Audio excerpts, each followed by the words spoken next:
All right, hell yeah. In front of you is probably a 3 to 4 hour problem. But check it out. Look at this. We actually did the problem, you know what I mean? And we made a little cool thing. So give a like and a million views, and then I can make more money and do more of these. Nah, just kidding. But hell yeah, this is so sweet. So this is the problem that we're going to do. Now, the answer in the back of the book was wrong. So right now, I'm going to go into the technical solution. But nah, I'm gonna put the video, the whole video of the struggle. It's so easy to make little small mistakes. I'm gonna put that all at the end. So probably in the next 5-10 minutes, here's the technical answer. All right, hell yeah. So I'm going to go over the technical solution from scratch. And that's always the better way to do it because it's how you would do it if you were able just to go from question to answer. So the gist of it is this wheel only weighs 1W, and this wheel weighs twice, 2W. They're wheels. They can spin, rotate freely, whatever. But it's a statics problem. There's an equilibrium, and that's where there's no movement. So the biggest part is that you pick any point on this rigid body, and the sum of the forces have to be, sum of the moments have to be 0 about that point. We have no rotation about any point on here. Okay, sweet. The rod itself also has a weight of 1/2 W. Cool. These wheels are so small, so what I did is I just made this problem bigger. Made this wheel bigger, and a shorter rod. And then the other thing that I didn't do in the video until like very last is we're going to cut this out. This is the free body diagram. And how I like to think of free body diagrams is like just pretend like it's the only thing in the universe. You know what I mean? Sweet. So now we have this thing just kind of floating out in the universe. And then we can apply some forces on it. I think that's a pretty good way to look at a free body diagram. And so if we do that, you know what I mean? Well, if we go back to Earth, we know that we have an Earth underneath this, if we have this on a table or whatever. And so anything with mass is going to be pulled down to the Earth. And so let's go back to our free body diagram, because I think it's easier. Sometimes it's easier to do it with this, just pretending like this thing is the only thing in outer space. So we have a weight of 2W, and over here we have a weight of W.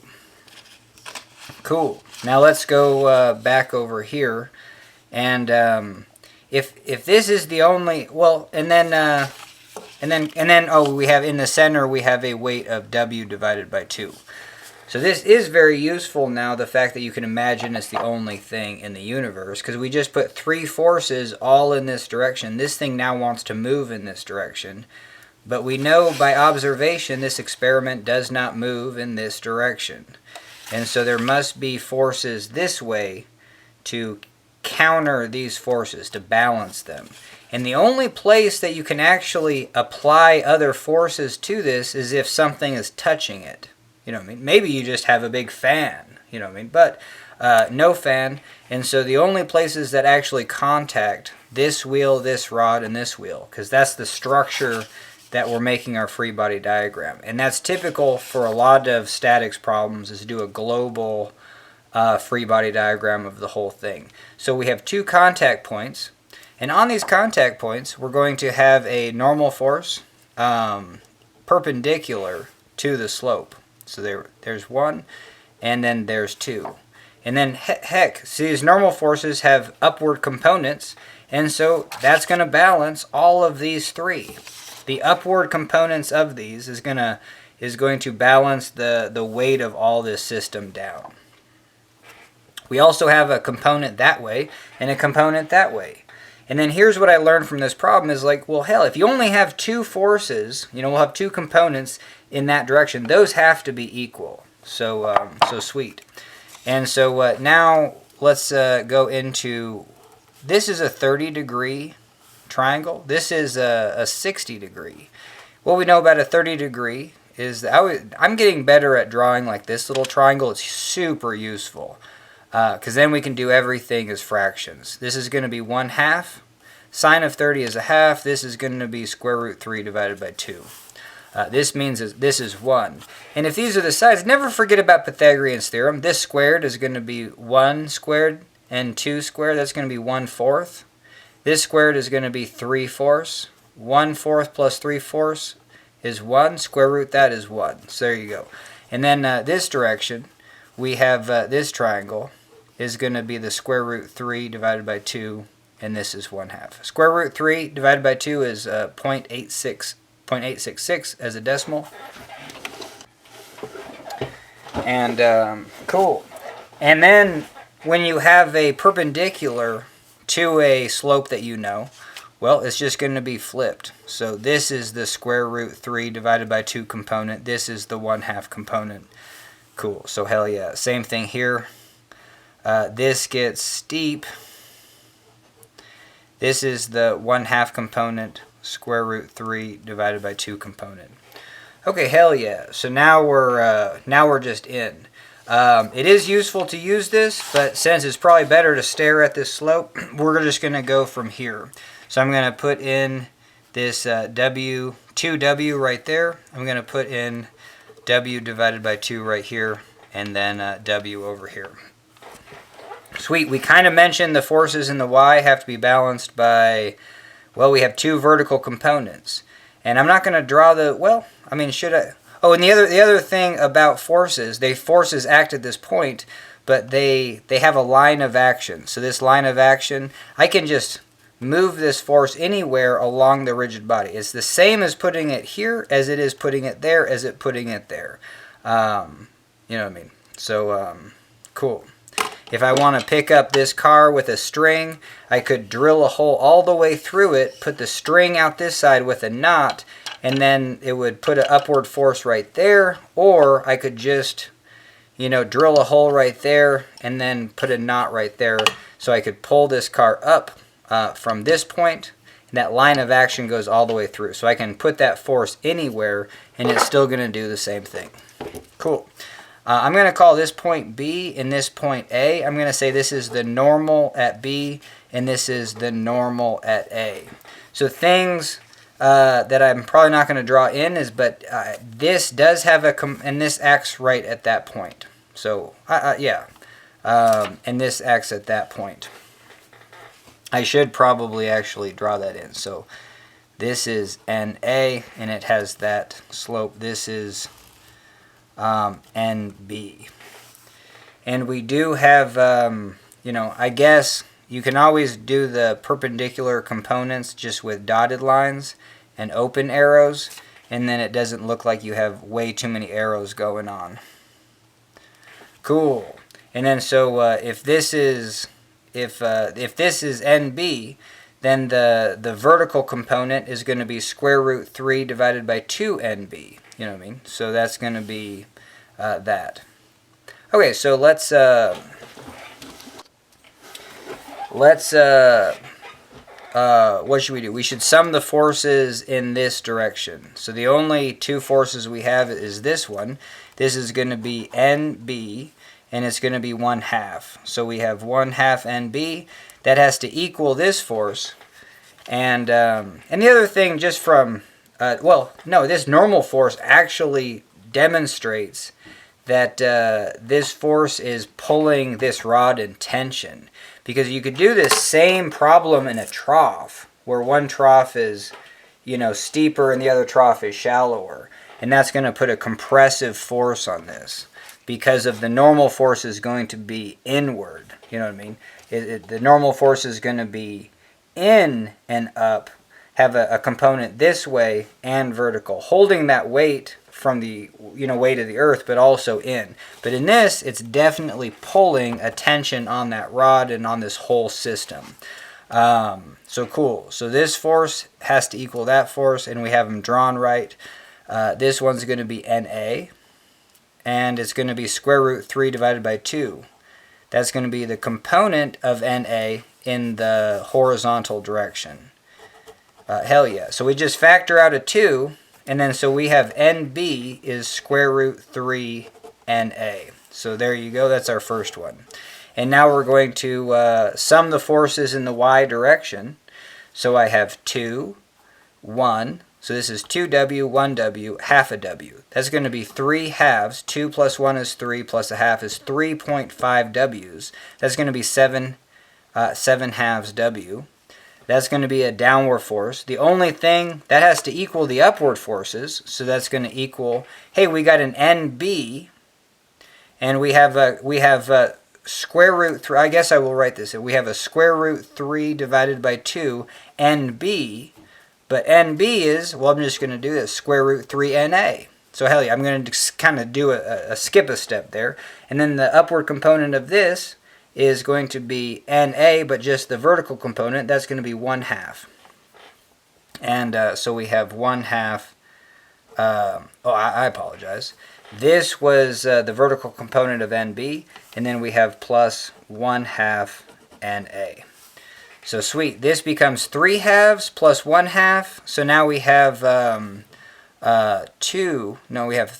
halves. We have 4 halves NA, 7 halves W. So now I know what NA is. I can say that NA is factor out of 2. NA is 7 force W. So there you go. So NA is 7 force W. All right, and it seems like we've got a lot solved already. All right, booyah. Now I'm going to sum the moments at this point. You know what I mean? And that does it. Okay, so I have, and then I'm assuming that this is at an angle, so I'm going to put a theta here, an angle. This is going to be L over 2, and then I have another L over 2. All that stuff's going to cancel out, but I at least put it in just to... okay, so I have this W over 2. So the force is W over 2. I'm summing moments right here. So I have this force W over 2. The length is L divided by 2, but just the cosine component, cosine theta. So I have this length, the hypotenuse, but just the horizontal component, that's L divided by 2 times cosine theta. Cosine theta is a percent of the hypotenuse. Sine theta is a percent of the hypotenuse. Cool. Well, sine theta itself is the percent, just like cosine is the percent. Multiplying it by the hypotenuse is the percent of the hypotenuse. Cool. All right, so that's that force, and it's a negative moment. It's a downward force, right-hand rule. I'm going over to it down. So we have negative. Now we're going to go over to this one, and we have negative W, a total distance L, the cosine component. Sweet, did it. And now the only other force that we have is the two components. See, if this is NA, I can either go this way or that way, or I can go this way or that way. It's best if you just have them right from here. I can see that from this point, this is the vertical component of NA, and this is the horizontal component of NA. And we already solved for what NA is. And we could have solved for what NB is. Don't need to. Not yet or whatever. But, I mean, we're just trying to solve for the angle anyway. You could just say that NB is just this times the square root 3. 7 square root 3 divided by 4. That's NB. Cool. All right. So we did this moment, they're negative. Now here, let's do the one that's L cosine theta. So this vertical one is still a cosine component. It's going to be a positive. And what's the vertical component? The vertical component is going to be 1 half NA. So we got 1 half NA. What is NA? NA is 7 force. So that's going to be, that vertical component is going to be 7/8 W. Hell yeah. So I'm just going to write that in, 7/8 W. I should write in this horizontal component because it's going to come in next. It's going to come in next. Okay. So we have a positive 7/8 W, and it's a distance L cosine theta away. All right, did it. All right, hell yeah. So then we have this force is the horizontal force. What was the horizontal? Well, we said, we know what NA is, and then we know that the horizontal component is square root 3 divided by 2 NA. So that we have 7 force W. So this is going to be 7/8 square root 3. So this component is 7 square root 3 divided by 8 omega. And we know if we sum the forces in the x direction, this has to equal that. So if I said this is NA, NB, what did we say? NB is just square root 3 this. So, no. I apologize. No, this was to, oh. No, oh yeah, this was the component. So this was NB of x. Sometimes that's confusing. NA of x. This is the horizontal component over here of this normal force. This is the horizontal component, and those are equal. So if I say NA is NA is 7 force W, well, the horizontal component is going to be 7 square root 3 divided by 8. That's what we have here. And if I say this is the horizontal component, well, NB is square root 3 NA. So I'm going to have square root 3 divided by 2 NA, and then I got to do square root 3 divided by 2 multiplied by 7 divided by 4. That's going to be 7 square root 3 divided by 8. It's the same number. So right here, 7 square root 3 divided by 8W. Cool. All right, hell yeah. So continuing on with the summing the moments about this, we have these two components, and we've done one of them, the vertical component of that normal at A, and then we're going to do the horizontal component. That's going to give me a negative torque. I can do a negative right here. I'm going to skip a step. I'm going to say, I can just get it to the other side of the, if I did a negative whatever, I'm still setting this whole thing equal to 0. The sum of the torques about this point is 0. So let's just put an equal sign and just get that to the other side as a positive. So I'm going to say this is 7 square root 3 divided by 8, a distance L, but it's just the sine component. It's just this vertical component, sine theta. Hell yeah. And I'm sorry, this is a W right here. So 7 square root 3 divided by 8W. And, I mean, right now we could factor out the WL. Don't need to quite yet, but we can factor out the WLs everywhere. I can factor out a cosine and then drop it over here, and this will be sine theta divided by cosine. So I can get a tangent theta over there, and then I can just divide by this fraction, and that'll give me a fraction that's equal to tangent theta. Well, that's literally the triangle that we're trying to solve. And at the beginning, I showed you the video where this was actually, the steeper side was lower. When I made my project, I did the steeper side over here and the shallow side. So on the video, it shows this, the W mass, the one rollerblade wheel is lower over here, and this one's higher. But it's just a transpose. So this angle drawn is wrong. It should be lower, and we're just about to find that out. All right, hell yeah. So this is kind of a fun place to, let's get denominators to be all the same. I did a lot of messing up in the actual video. This doesn't have an 8 below. So let's get a 8 divided by 8. That's just multiplying by 1. This has a 4, but let's just multiply by another 2 and put a 2 up top. So now this is 8. This is 8, 8, and 8. And technically I just factor that out. You know what I mean? But I just get the denominators the same, so you can just add stuff up. And then, so I'm just calling like all this stuff, WL cosine divided by 8 as oranges. It's kind of a cool trick, mental trick, just to make your mind not bleed. But be like, hey, now I have negative 2 oranges, minus 8 oranges, plus 7 oranges. See how that's way easy? And you can even write the negative 2 up here, the negative 8, and then the positive 7. So negative 10 plus 7 is negative 3. So I have negative 3. You got to get back the oranges, you know, negative 3/8 omega L cosine theta is equal to 7 square root 3 8 omega L sine theta. Well, we can just factor out the omega L. See that this length was arbitrary. It didn't matter to the problem. So it's not a this angle is not a function of that length whatsoever. Cool. I can factor out the 8. Just divide that, you know, multiply it up there. It's a 1. Cool. So now I'm going to get the cosine over here. So if I drop the cosine down over there, this becomes tangent. And so now I'm going to have tangent of the angle, and then I'm going to get this down over here. So I have negative 3 divided by 7 square root 3. And this is essentially the answer. So to get the angle, I'm going to take the inverse tangent of -3. The negative just means that, hey, we put the angle in the wrong. It's not up. It's actually down. So there you go. And so -3, 7 square root 3 is the answer that I've been getting. It's different than the answer online for this problem. But inverse tangent, -3 divided by 7 divided by square root 3. And we get an angle of -13.9 degrees. And the cool thing is, by experiment, we proved that, hell yeah, it's way closer to this than any of the other wrong answers I was getting. And I think online it said like 42.2. I don't even want to write that because it didn't seem like an answer I was ever going to get.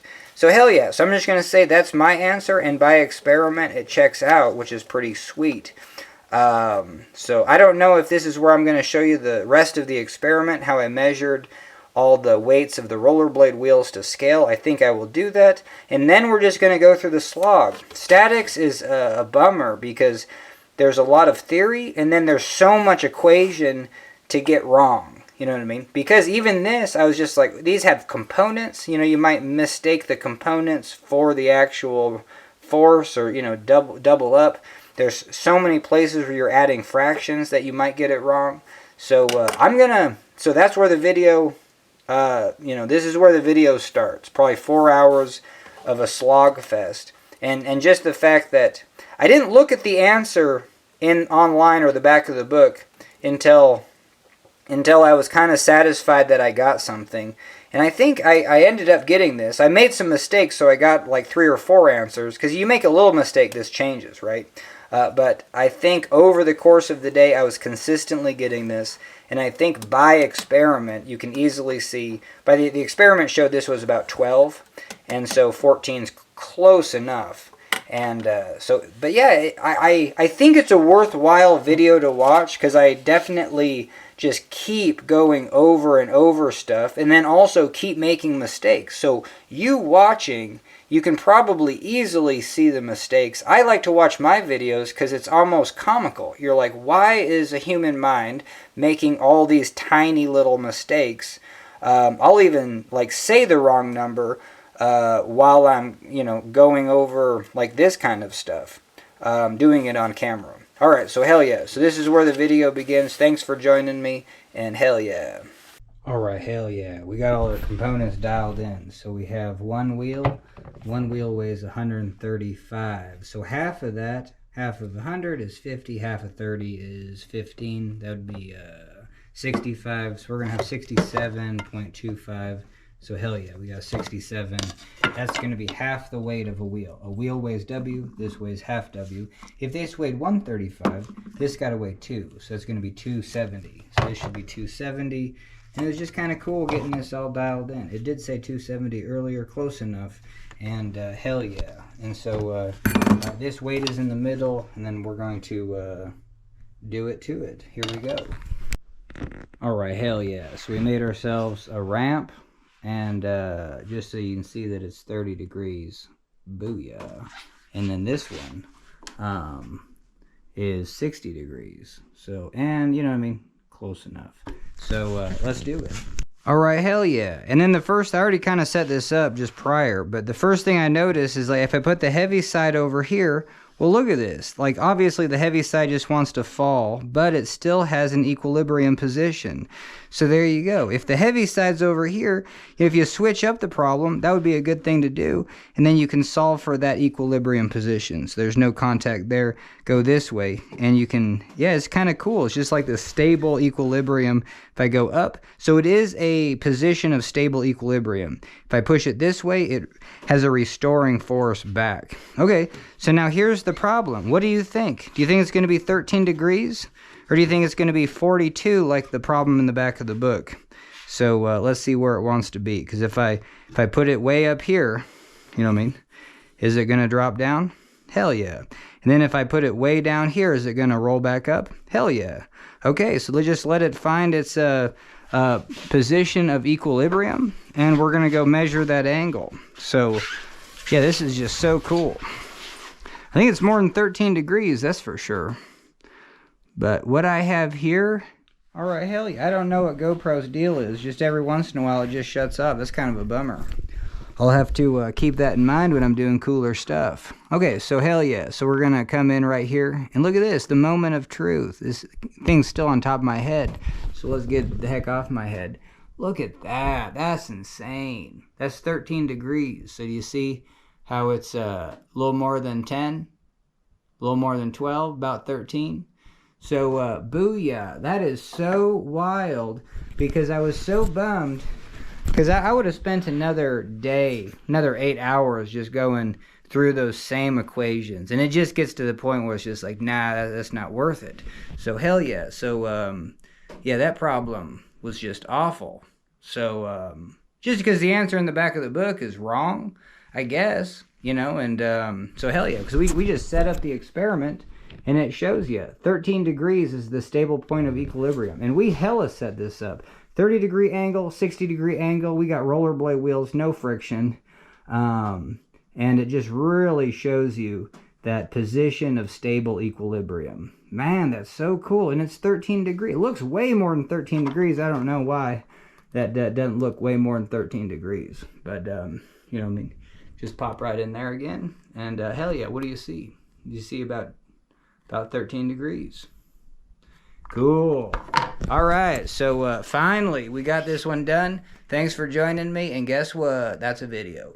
All right, hell yeah. So here's my longboard, and here's one of the questions that I did not know before doing this problem. If I set my longboard on a flat surface and another flat surface, it'll just, that's probably not too flat, but there you go.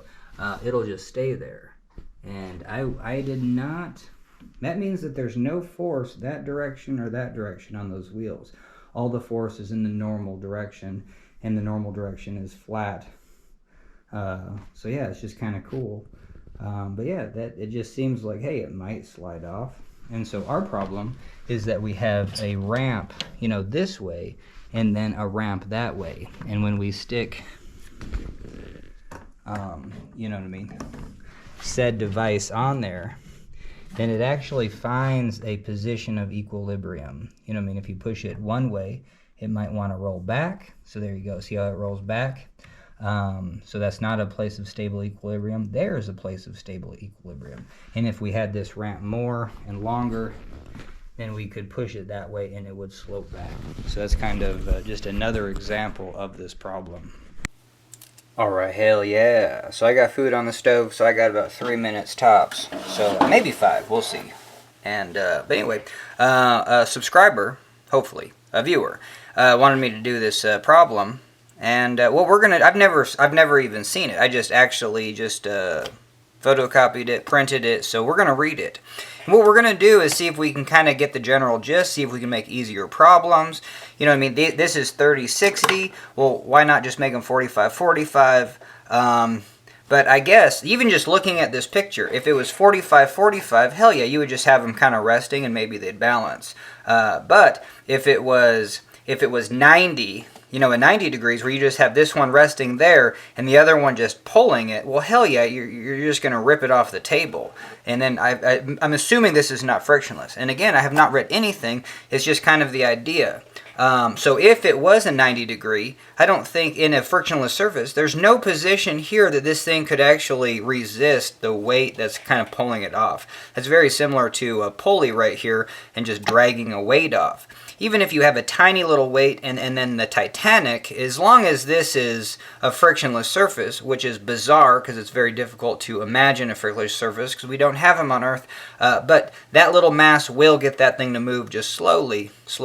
Take a lot of time, but eventually it'll pick up speed. So anyway, so I imagine even just looking at this is just like they want to know the position of this to balance. But let's read it. So we have two wheels, A and B. Oh, they do have weight. So now let's even just look at that. So with W and 2W respectively, and let's get some. You know what I mean? Hey, this is just W, but this is. You know what I mean? Massive. I don't know how to. You know, maybe it's made out of steel or something. And this is just kind of wispy. You know what I mean? Maybe it's hollow. You know what I mean? So I don't know. I just didn't want to draw a big old circle. Anyway, so there you go. So this is the massive wheel and connected by a uniform rod. So now this one's really light. Okay, same thing. We just talked about that. If we had a 90, a really lightweight wheel, and then a really heavy-ass Titanic wheel, that thing's still going to fly off. Doesn't matter if it's a wheel. Doesn't matter if it's a mass on a frictionless surface. I would imagine a wheel is the same thing. Because because you're applying a torque, and as long as you're not getting, friction in the joints, hell yeah. A small thing, a lightweight thing, can pull off a heavy thing if it's at a 90. And so, and this is way steeper, so you do have that gravity component. It's easy to see, with that. What are we at? My food burning? No, we're at that 3-minute mark, so okay, hell yeah. And then connected by a uniform rod. And even the rod has some weight. Okay, but that's going to act in the middle. But hell yeah, that's on this side of that point. You know what I mean? So that is, I guess, yeah, so we have to take that into consideration. So it says determine the angle that the rod forms with the horizontal when the system is in equilibrium. So hell yeah. So at least we kind of figured out, you know what I mean. And there are 5 forces acting on the rod. Hint, there are 5 forces acting on the rod, which is 2 weights of the wheels, 2 normal reactions, and then probably the force in the middle, right? So 2 weights of the wheels, 2 normal reactions, and where the wheels make contact, and the weight of the rod. Okay, hell yeah. And so let's just say it was a 90. You have a very feathery weight wheel, and then a hella heavy wheel, and then and then if there's 90, it's going to just fly off. Very slowly, but it will.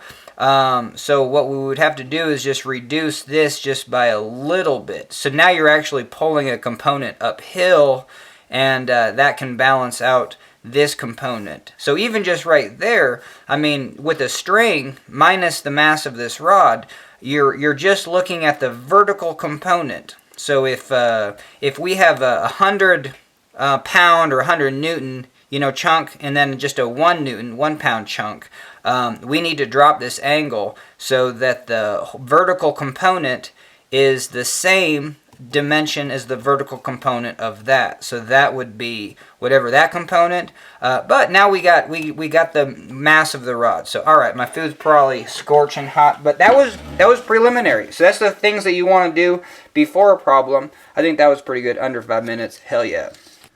All right, hell yeah. So now this is part 2. So I went to a coffee shop and spent about an hour on this problem, and I got kind of 3 sheets of paper. Now what we don't have is any equations, so we're just kind of going over, kind of the theory behind what's going on with this problem. So hell yeah. So let's kind of get into it, and let me see if I can kind of rehash what we have. So I'm gonna say that this is a wheel, and I'm gonna say that any force on a wheel, and actually I need to redo this, because if I just have a wheel on the ground and I tug on it, it will roll. And but it's just bizarre because sometimes, in physics, you're just like, well, this isn't the only thing that's causing it to roll. A net torque is, you know what I mean? So like it's like if this is a steel bar and it's just kind of resting on the ground, you have to put a force on this steel bar from the ground. It's kind of like the ground acts as a pivot point, and so then you're able to tip this over. But you know what I mean. Anyway, so let's get back to this. I don't want to go over too much new stuff because sometimes I get a little bit confused. Anyway, so yeah.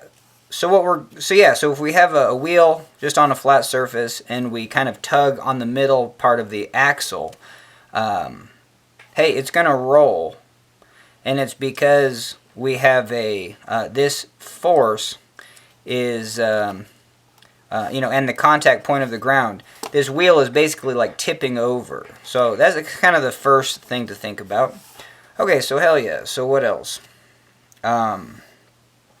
And the force on our problem, so here's going to be a wheel just on a slanted slope. We know that this wheel has a chance to roll, and maybe the question is why? Well, it's because we have an earth underneath us, and this wheel has a mass, and then there's going to be a weight to it. And that force due to the weight can only be straight down from the center of the wheel to the center of the earth. And so that's going to be in this direction. Now if we have a ramp, a component of that force is just going to be acting freely in that direction. So hell yeah. So and what I like to do, kind of the free body diagram is like, well, let's just say we have this mass, and let's pretend like it's the only thing in the universe. I like to say maybe pretend it's in outer space. And so we're going to apply maybe the same force to the center. And in this case, if this thing is just floating, it won't spin. You know, I mean, that's why I kind of got hung up on this, because yeah, just any force on a wheel will spin, typically because it's impossible to have a frictionless surface. And we're going to get to that in a case where we can even have like the iciest of icy hills, and if it's and we're going to go over a scenario where, you know, I mean, basically it'll slide, but it'll probably still roll a little bit. And so we're going to go over a scenario where the wheel slides but doesn't roll. You know what I mean? So that's going to be kind of interesting. All right, so cool, but it's this force, you know, whether you're pulling from the center of the wheel, is causing, and you got to think of the wheel like this, is causing this to tip over, and it's constantly tipping over, but then reestablishing a new balance point. So as this would just tip over and hit the ground, but a wheel, as it tips over to here, it's just like it reboots itself, and it goes back to this shape, and then it keeps tipping from like here to there. You know what I mean? And then every time it tips from here to there, it regains a new position, and that's when this, you know what I mean? So there you go. It's like you're tipping this one over, but we got something else to maybe replace it. A lot of different ways to maybe think about that. Okay, sweet. So, all right, so what makes this roll is that we do have a component of friction in that direction, and we're going to get to that. In this case, yeah, if I'm rolling this way, the component of friction is that way. So let's take a look at that. Because anytime you have a net torque, you can also call this a moment. Literally, the units on a moment or a torque is going to be force, let's say in newtons. That's going to be a unit times distance in meters. But fundamentally, it has a force component. It also has a distance component. But just never forget that a moment or a torque always has a force component. So if you see like a little, you know, arrow in kind of like a quarter circle or something on your page, and you're representing that as a torque or a moment, you can replace that with two forces, you know what I mean, and then a distance between them. So if I say, hey, this wheel, when I pull on it, creates a moment in this direction, or a torque, that torque is equal to these two forces and the distance between them. So let's say the distance is r. So we would have, and in this case, you know what I mean, probably T is equal to the force that you're pulling on is probably equal to the friction force resisting. And so, so yeah, that's the definition of, now I guess a moment could just be one force from a distance away from, you know, a point. But if you do have, you know what I mean, if you have this symbol where you're generating a torque or generating a moment, you can replace it with two forces and a distance between, and you can make those forces equal to each other. All right, hell yeah. All right, so, and I might say wrong things, but this is just the idea of just like, it's super cool, even for me, just to be able, like, hey, I might say something halfway rightish or halfway wrongish, but I'll pay attention to that. You know what I mean? Don't think I don't pay attention to that, because then in a couple weeks from now, I might focus more effort on things that I'm just like, well, not 100% solid on. But why I like to go through this type of process is because there's a lot of things that, you know, I feel like I'm pretty solid at maybe an understanding, and so I'm going to start there as my foundation, and then kind of add in little things. All right, hell yeah. So for sure, so we can have this wheel in outer space and just put a force in the middle. That'd be the same thing as this gravitational force. But this, in outer space, will just travel in this direction. It'll accelerate in that direction, but it won't spin.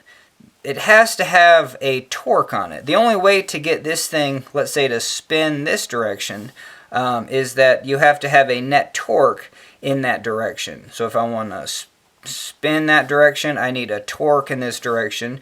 And like I said, a torque or a moment, the units on it are force times distance.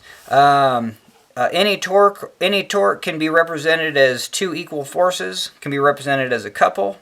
And so I'm going to put this force of friction this way. So now I'm basically going to like grab this wheel.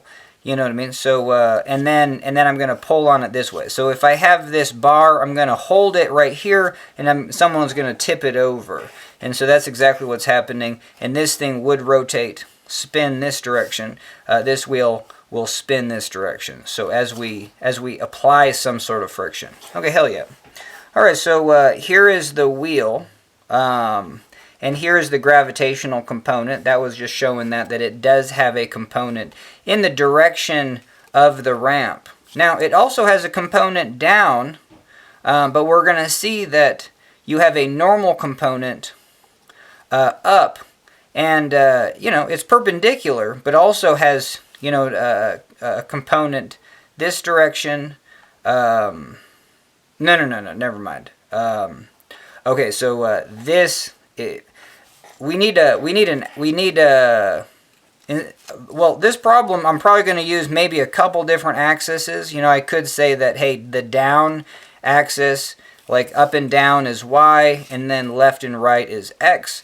But for any slope problems, it's very useful to rotate your coordinate system so you have one perpendicular to the slope and then one parallel to the slope. So if I have any forces, down the slope, those forces are going to cause a net movement of that thing this way. Now, if I have any weights, so I do have this does have weight, and this weight is in a angled, So we do have, the weight of this has a component down the ramp, and then also perpendicular to it. You can draw this in, and you can always go two ways. If I need to go from here to there, I could go down the ramp, and then perpendicular to the ramp. I could also go this way, perpendicular to the ramp, and then down the ramp. Those are the same. Okay, hell yeah. Cool. And then so the normal force can only be perpendicular. So the component of this weight that's perpendicular, and let's talk about that, because if I do have the weight that is wanting to force this thing towards, in this perpendicular direction, we're just going to, call this the perpendicular direction. What I notice, so I always do this, is like I notice from this problem that these wheels will never sink into the slope. They'll never go in this direction. And maybe the wheels will never actually just pop up and just like levitate. So they won't go in that direction, and they won't go in that direction. So that's kind of a continuity thing. And what that means is that if we do have a force in this direction, because we do have some sort, like this has a weight, it's like the weight is due to mg, you know what I mean? And we're going to have a component in the, perpendicular direction, let's say. And if we do have that force on this mass, Newton's laws say, hey, it's going to travel that way. But we see that it doesn't. So this is what I use, like, hey, observationally, I see that this isn't moving, but I did identify forces. So that's kind of cool. You can set up a problem and be like, hey, nothing's moving, but I for sure know there's a component this direction due to the weight. And let's draw this weight in. And so here's down the ramp, and then here's perpendicular to the ramp. And so, hell yeah. So this component of the weight does have a small component that's in this direction. So this thing should be traveling that way. It's not. It's because we just have a normal force. It's literally the definition of a normal force. There must be some sort of force. If you put a scale underneath this mass, it would read. And that normal force in that direction has to equal this component of the weight. The weight has a component in that normal direction. Sweet. Alright, hell yeah. So let's see where we're at. You know what I mean? This is just kind of interesting because another viewer was just like, how do you like get organized and try not to get disorganized? Well, I like to do this stuff because this is just kind of theory-ish stuff. It's kind of what I know about the principles of these concepts. So like I said, no equations to get messed up.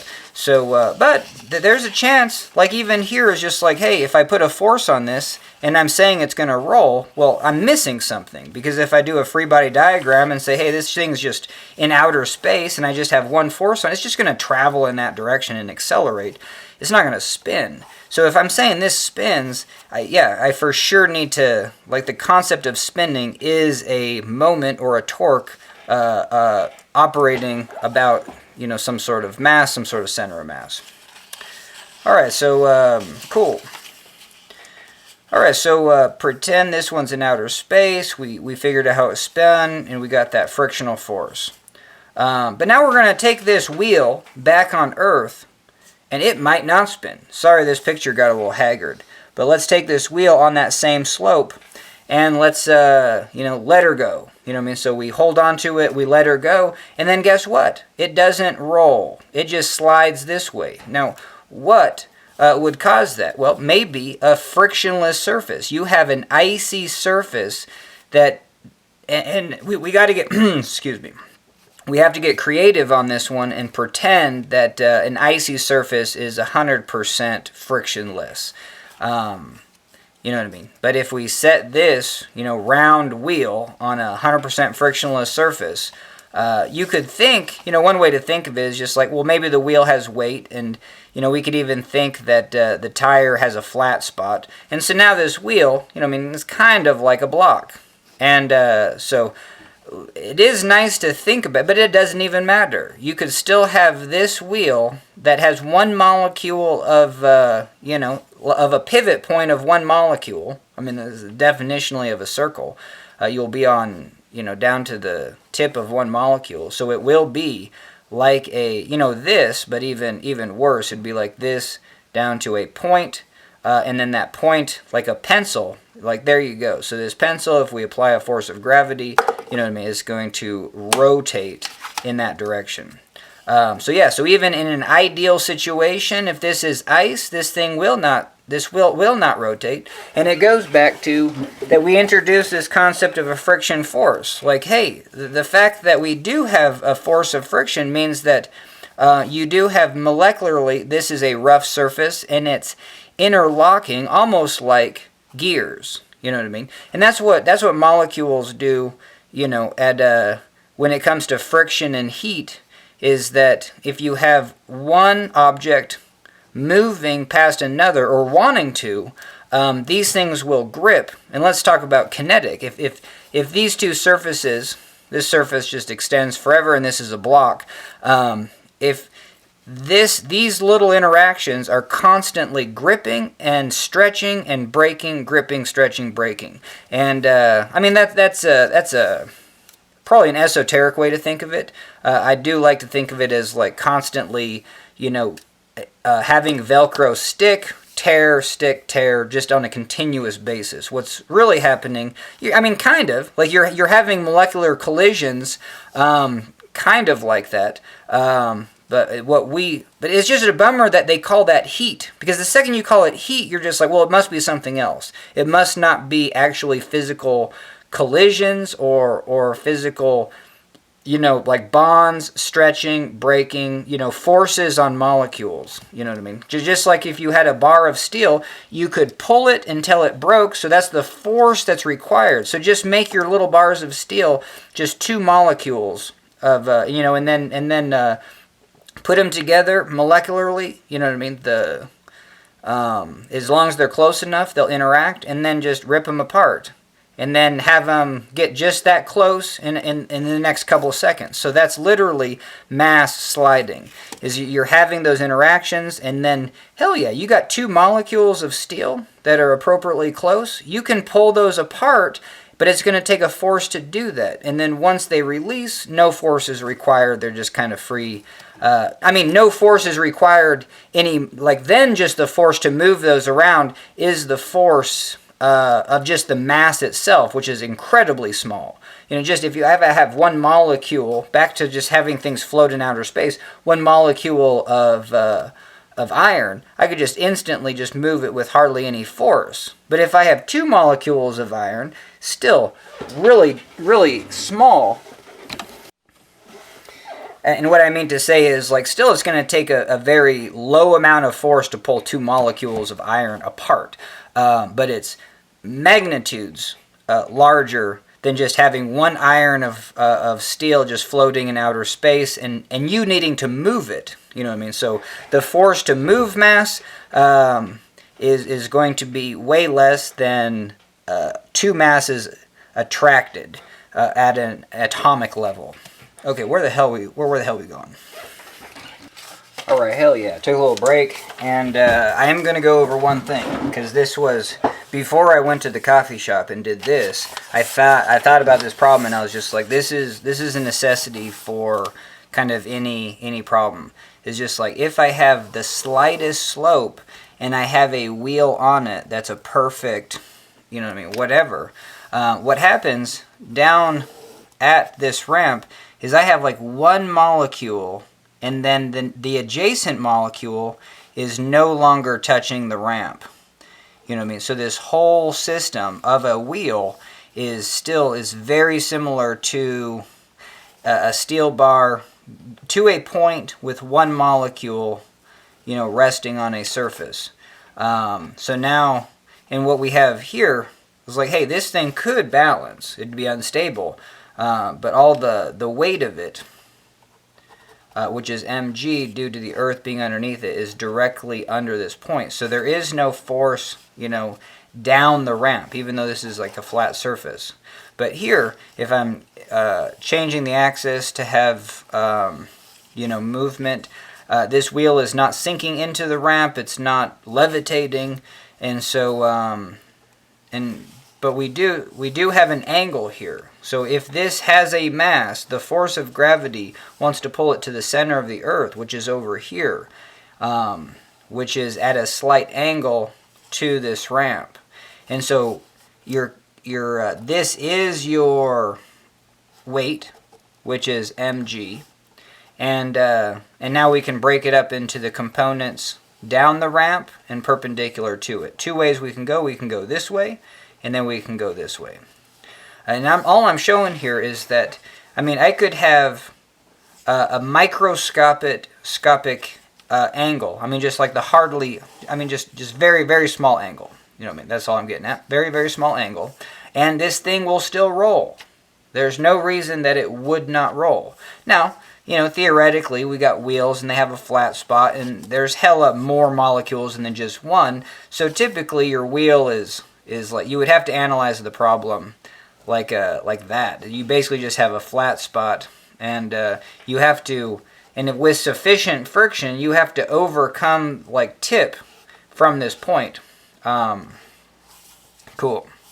And if there isn't sufficient friction, well, it'll just slide. So we already went over that. Just kind of like a, and yeah, okay. So that's what I wanted to go over, because that was important. Because from the beginning of the video, I chose to look at this problem as not wheels. You know what I mean? As just masses, and then on strings and pulleys. And so this is such a good one to do. You take a pulley here, and yeah, you have the mass of the Titanic. You know what I mean? And then you just have 1 kilogram. If you could invent a frictionless surface, and you have an earth underneath this experiment, there's going to be a force down, and there's going to be... well, that force, that driving force, this thing will move. So, I mean, obviously, when it comes to the equations, you would have to add these up. Like if we have a force on this system, it's almost more useful just to pretend like it's on a flat surface where I have this mass and then this mass, and then I'm applying a force. That force is mg of this. That's 1 kilogram times 10. So we have a force of 10 newtons. So sweet. So right here, and then you would clump these, clump them up, and then just kind of make them just absorb it into it anyway. So, and then just have it one shape. And now you have a 10 Newton force on the mass of the Titanic plus 1 kilogram. I mean, yeah, I shouldn't use Titanic. That was a horrific event. Anyway, so hell yeah, but just in the essence of this is do your free body diagram. Like, hey, pretend this thing is the only thing in the universe, or just chilling, floating in outer space. So you have that large mass we're talking about. We're applying some sort of force on it, very small, 10 newtons. This thing, it won't change in velocity, like F equals ma. Like here's your force, it's very small. Here's your mass, it's hella. These two things have to be equal, so this acceleration must be proportionally tiny. But that means that we get a change in velocity, like this thing will move. So I'm just pointing out, especially with problems, it's good to point out the what happens from the theoretical perspective. Like, hey, pretend like there's no friction. And then from a circle, like I guess, is to pretend like you only have one molecule just balanced. I mean, so like a circle is kind of like this. This is a circle. But as it rolls, you're constantly replacing this point with a new point. And that point is just like right there. So once this rolls, that point now becomes, you know what I mean? Yeah, and it is an unstable balance point, that's for sure. In an ideal circle with one molecule resting on a point, it's an unbalanced. But if you have any flat spots, hey, it becomes more balanced, that's for sure. Alright, hell yeah. So let's see how far we can get in this next push. Alright, so we have this ice. So with ice, the wheel could just slide. But let's pretend, I mean, let's know that even with an icy slope, if I see a car that just all of a sudden spontaneously, because what we have here is like a car on an icy, like it's parked, but just like, you just all of a sudden it starts to slide, because this is just ice, right? I mean, what, and then, no parking brake, cars in neutral, and so everything is brand new bearings, hardly any friction. We're going to kind of neglect that. But what's going to happen? Like, let's do the two ideal situations. If this is on like a... And what's a frictionless surface on Earth? Isn't that where you have like superconductors? That, I don't know. But anyway, you can just, still you could, in an experiment, try to get a frictionless surface. And if you did that, if this was a truly frictionless surface, these wheels just would not move. These wheels could be freely able to move, but they would not spin. But we know that even with an icy slope, it's not an ideal frictionless slope. Like, you do have this component of friction. It might be very, very small. You know what I mean? But it's still something. And so that friction, coupled with this driving force, so here we just pulled on the wheel. Now, so it's kind of, so in this first example, we're just taking a wheel, pulling on it. But yeah, let's say we do have ice. Hey, maybe we're just sliding the wheel across the ice.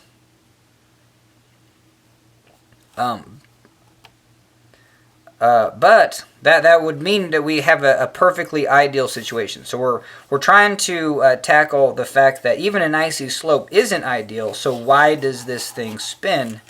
And it's because we still do have a small amount of friction. So let's take a look at that.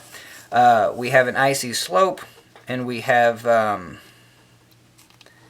So this gets into the idea of But let's say this friction is just really, really small. So without going into the equations, well, it's still going to slide down. Like this thing is still going to slide down but we're going to get the wheels to spin just a little bit.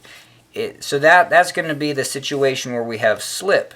It's not going to be a non-slip situation because we're already introducing this concept of sliding down ice, but now the wheels will roll, but they're not going to roll very much. Just a small amount of this frictional force is causing that torque about the center of the wheel. And so, so now I can kind of show, I should show this in a different picture. So even with the free body diagram, let's say this is kind of our ramp direction. This is the force of the weight of this thing is in the down, but we do have a component. So sweet, we have a component down the ramp. This is the weight. I'm just going to say this is the x-axis and this is the y-axis. That's what I do kind of for this problem today. All right, so now, and I, like I said, we're kind of pretending like this thing is the only thing in outer space, but we're just kind of envisioning, well, yeah, so there's kind of two ways that I like to do free body diagrams. Like chop it out, pretend like it's the only thing in the universe, but then also, chop it out, this thing's the only thing in the universe, start adding a force to it, yeah, so we're just kind of analyzing this direction, kind of down the ramp direction. But we're going to say there is a small frictional force just because ice isn't a frictionless surface. So we just have 0.001, the thousandth of a whatever. Just a very small amount of friction. Well, now what did I say about a torque? So a torque or a moment was like, hey, this force with this force, and they would have to be equal. Well, hell yeah. So let's divvy this one. Let's say Wx is some big number plus f.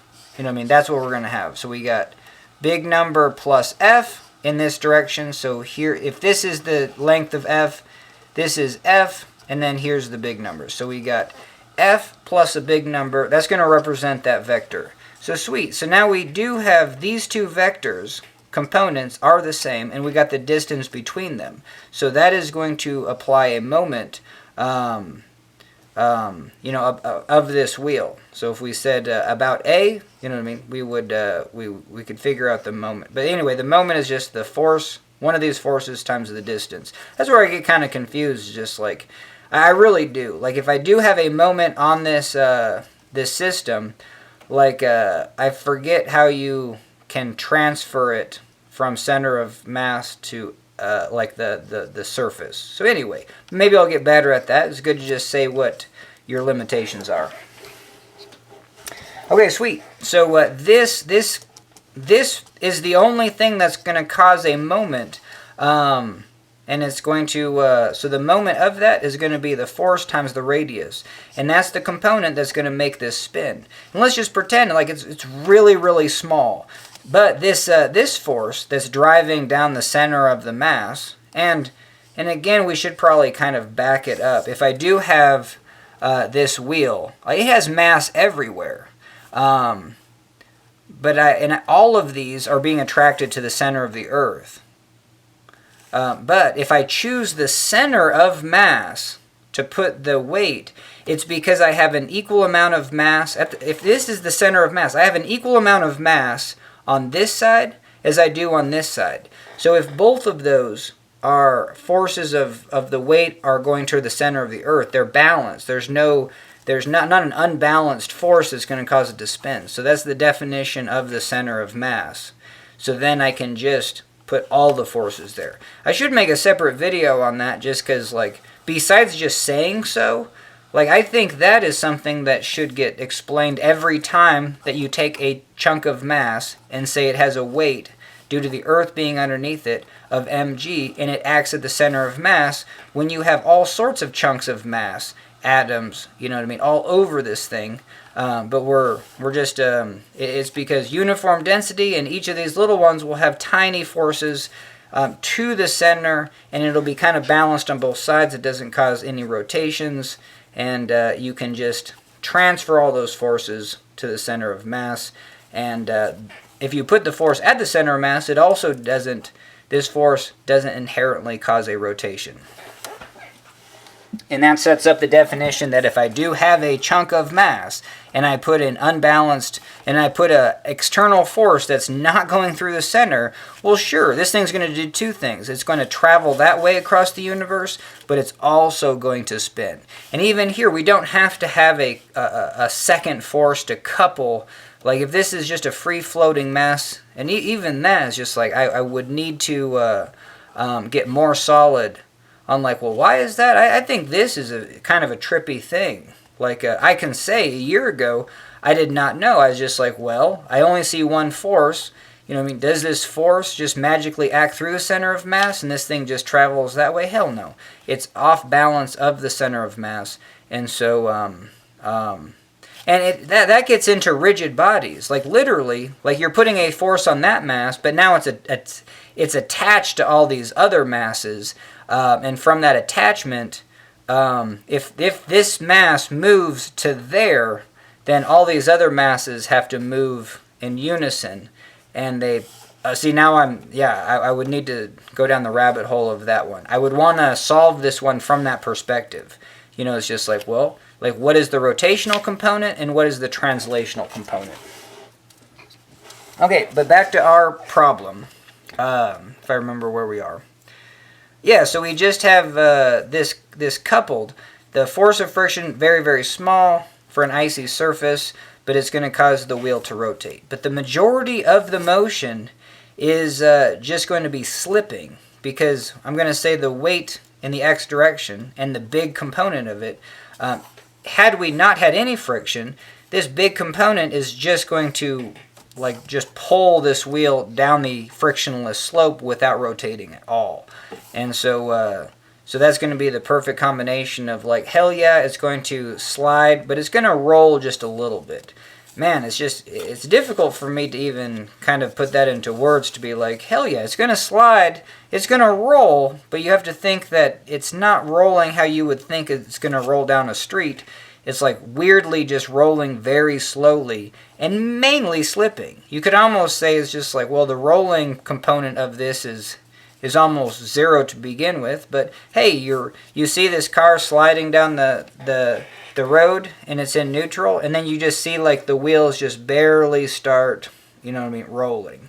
And that would be okay, so I think we fully established this one. I gotta throw a new battery in the camera, catch you on the flip side.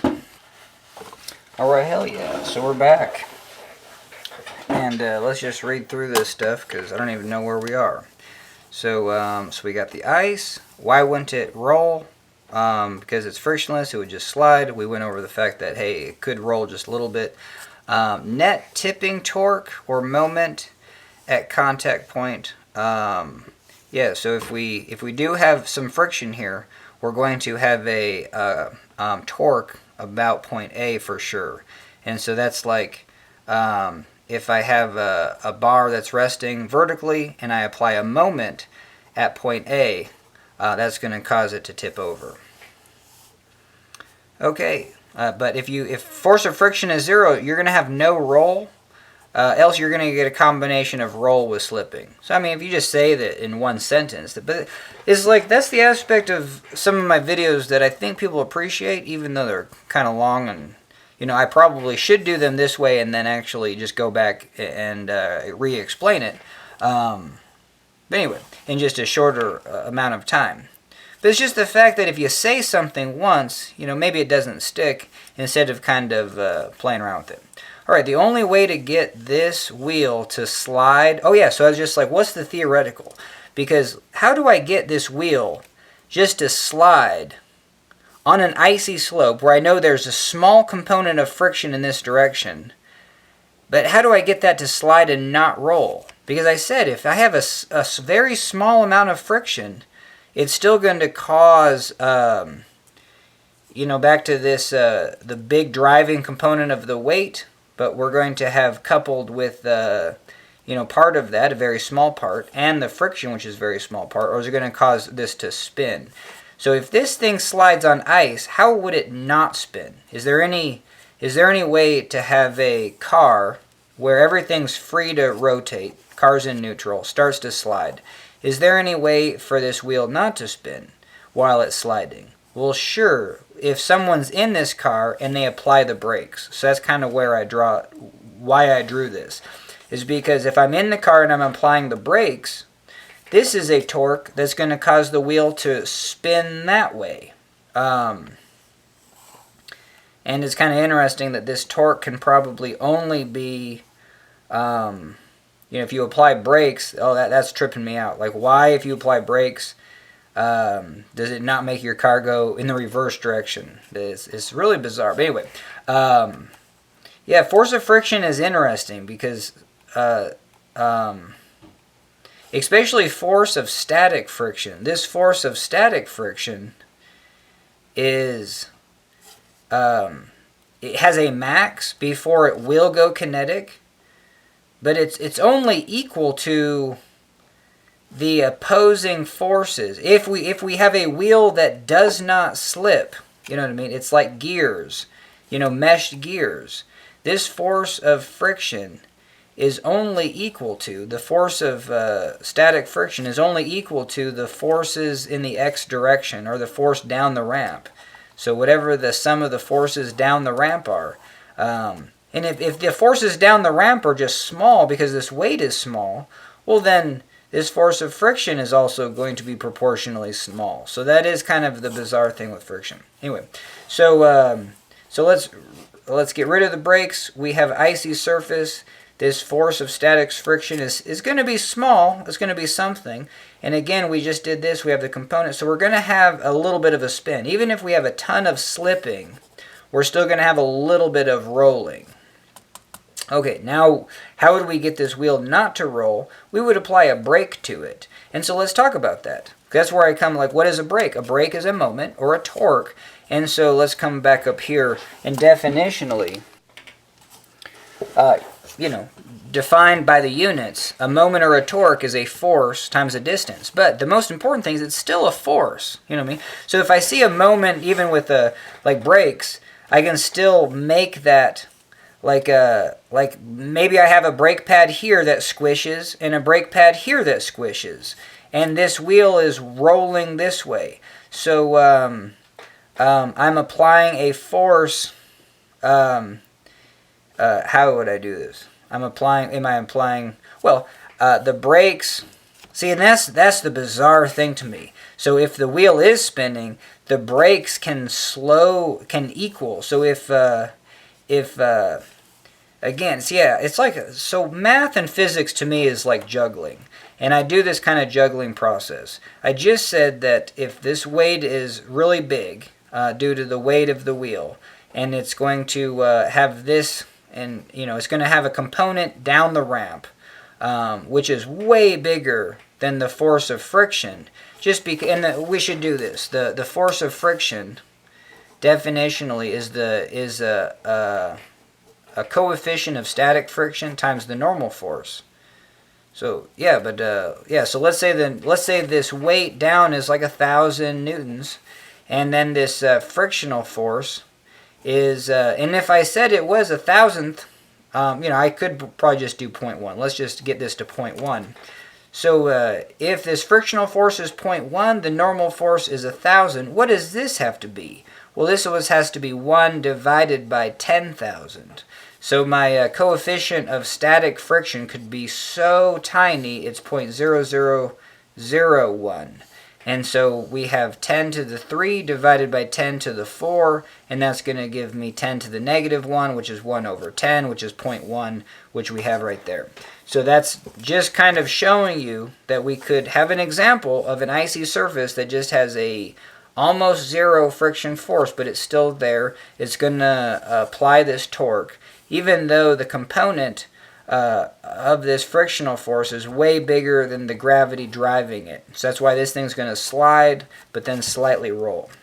So that's kind of the juggling process I do, because now coming back over here, same scenario. You're going to have a what's spinning this, like the thing that is spinning, is these two small forces. So we have this moment, or this torque, is going to be the force times the distance between. So it's going to be this tiny force, 0.1, times the radius. Okay, sweet. So now if we apply a braking motion, this is kind of just fascinating.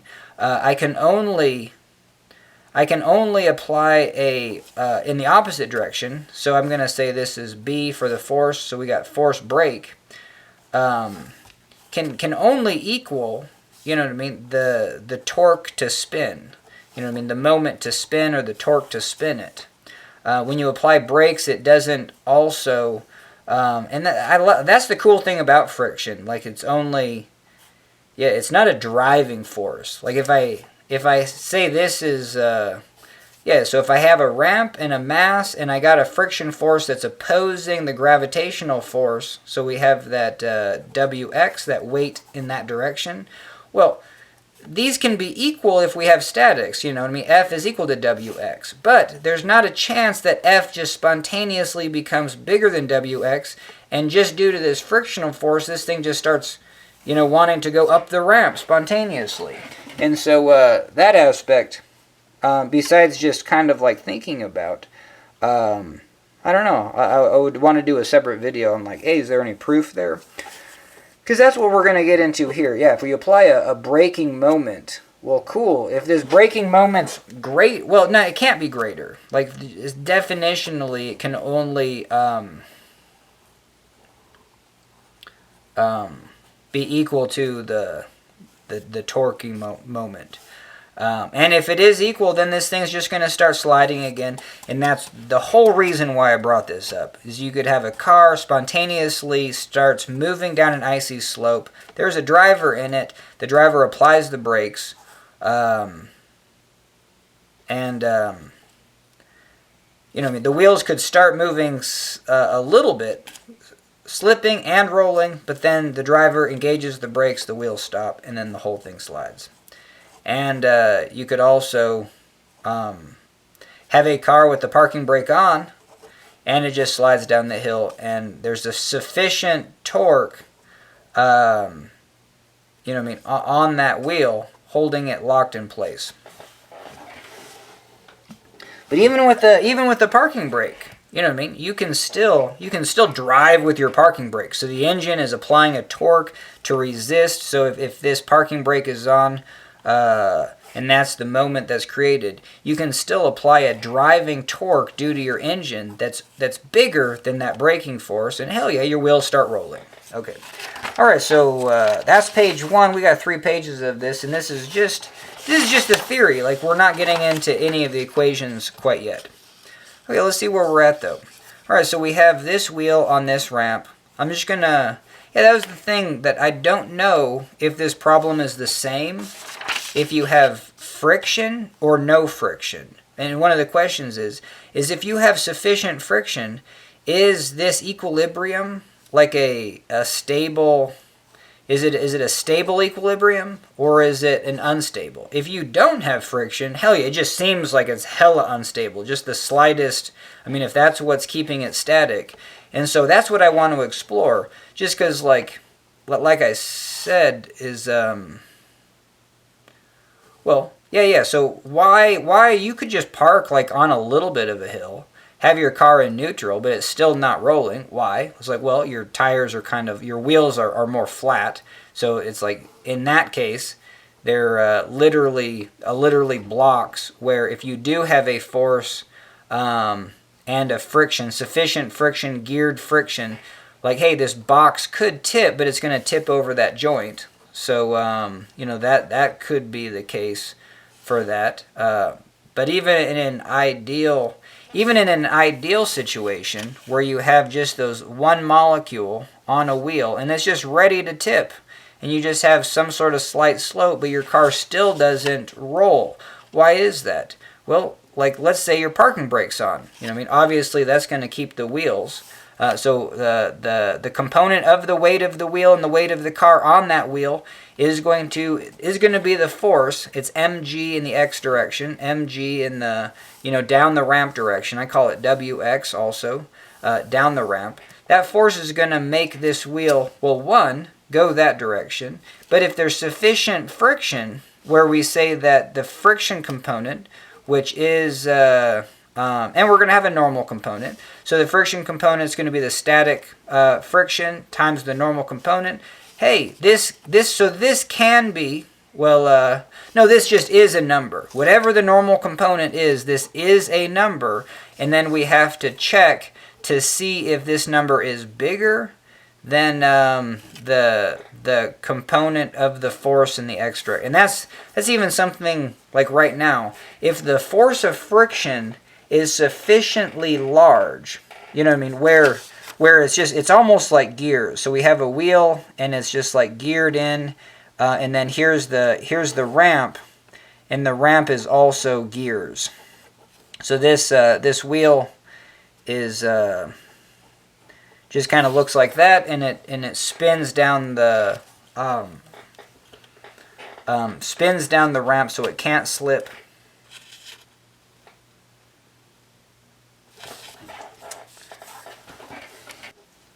No, okay, I'm glad I did this, because definitionally, yes, if we have no slip, this force of friction has to equal this driving force, because we just went over the whole scenario where this was hella small, this was hella big, and we get sliding. It's not like gears. So the only time that this is gears is when this number equals this number. So this friction has to equal that number. Yeah, so that's kind of fascinating. All right, but this is the thing that trips me out, and I guess I don't watch a lot of videos, because I want to be in this perspective of like, hey, I want to be able to solve it, because maybe I come up with a different way to do things. And if I don't just like constantly do this process of juggling, then and if someone just gives you the answer, you're just going to be like, cool, the answer is already out there, but it's like someone else knows the answer. Like an equation, you'd be like, cool, someone came up with that equation. Even a proof, like I might watch a video of a proof, but unless I struggle through it and do it myself, it's like someone else knows it, you know what I mean? It's cool that someone else knows it, but for you to know it, or for me, I should speak for me, it's just like, man, I got to do this. This is where I'm at. All right, what were we talking about? We were talking about how this force of, so we have this driving force, and if we have a no slip like it's gears, this frictional force will equal the weight component down the ramp. The weight component of this down the ramp is the only thing that's making it go that direction. But if it doesn't slip, then it's just tipping. And so we have this moment that's created by this. This number is the same as that, and so we have this number, that number, a radius away, and we have this moment or torque, and this is what's driving that motion. Okay, so but what I wanted to go over is the scenario where, let's just say this weight. So this is perfect. I know where I'm wanting to go. So this was our icy slope. We said this weight component was sufficiently big. Now we're going to do the opposite. We're going to say we have a very light slope, a geared surface, and then a geared wheel that's locked in on this ramp. And so we can have, you know, our friction max, like our friction max can be the normal component, and if our angle is going to be small, that's basically the total weight. So we're almost approximately mg times the coefficient of static friction. So let's say this number is just hella, like the friction that we're getting, because this wheel is very massive, and this is a very frictiony surface. I mean, it's gears. It's almost like, yeah, perfectly frictioned. This can be as large as you want it. Like typically with gears, like you would have to rip the gears apart, and if they're made of metal, those are going to be huge numbers. Even just a small bolt, even with those tiny gears, like you can put a tremendous amount of tension, even in a 1/4 inch bolt. You can put like 1,000 pounds. So if you actually have real gears that actually have a lot of metal, for sure you can put huge forces without shearing those gears apart. If these gears shear, that would be slip. Okay, but if we have, so this is what I'm getting at. If this angle is very, very small, all the weight is basically down towards the earth. You're going to have a tiny component in the direction down the ramp. So the weight component down the ramp is going to be just tiny. And so what does this mean? Because we said, like, hey, we have a sufficiently grippy surface. This force max can be huge.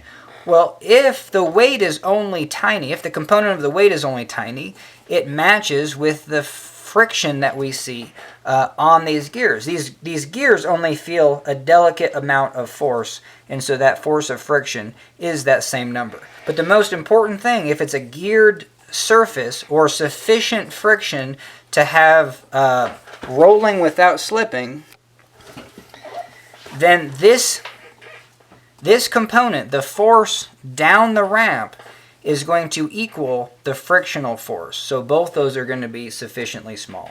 So that's one method of, like, hey, taking things to the extreme. We made this icy surface with the weight sufficiently large and the friction sufficiently small. Still had rolling. Cool.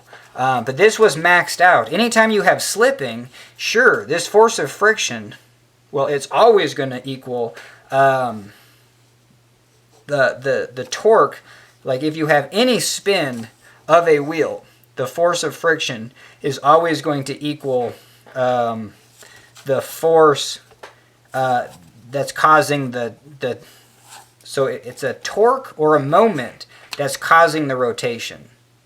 And so if whatever this frictional force at the ground is, that same component of this, so yeah, this is where it gets confusing, kind of, because this weight was sufficiently large. This was a hell of a lot of weight down the ramp, but only a small portion, only 0.1 Newton, because this force of friction was only 0.1 Newton. Only 0.1 Newton of this 1,000 Newtons is used to create that moment that spins that wheel. The other 999.9 newtons is literally just like having a wheel in outer space, putting a force at the center of mass. It's just traveling across the universe.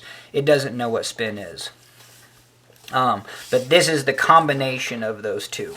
And so that's kind of cool. That's kind of the take-home point, is just like, hey, if you identify a force of friction, it is going to either be equal to the weight, or it's going to be equal to the force down the ramp, unless the force down the ramp is huge or bigger than the force of friction max. Because in this case, we were saying the force of friction max for an icy surface was this coefficient of static friction. We were just calling it 10 to the negative 4, 1 divided by 10,000. And then the normal force was, and we were saying, you know, let's even make it on a almost flat surface, just a little bit of angle, but not much. So yeah, this 1,000 newtons of weight is going to be that normal force. And so the force of friction is going to be 10 to the negative 4 times 10 to the 3, and that force of friction max can only take 0.1 Newton. So that's not much. And, okay, hell yeah. So it's just fascinating. I'm glad I did that. And so where are we at? So we did the gears, and we figured out how the frictional component is related to that driving force down the ramp, how those can be equal. But if the force down the ramp is hella huge, you know what I mean? It can be bigger than the frictional force max, but the torque generated in rolling is only going to be a component of this force max. The torque is going to be like you have this frictional force this way, and then a frictional force about the center of mass in the x direction, distance of radius. You know what I mean? So you're going to have that force of friction max times radius. That's going to be your max torque for that situation. Alright, hell yeah. So back to this. We got 2 more pages, so I'm going to take another little break, and then we'll dive right back in. Alright, hell yeah. So we're back. And yeah, so we were going to go over the idea, maybe this problem is the same whether the friction is 0 or the friction is, you know, hella. Whether these are just geared wheels on a geared ramp. So, cool. Alright. And let's see. Yeah, and so I guess right here I bring up another force. So we're going to say the force of friction is 0. We have this wheel going down the ramp.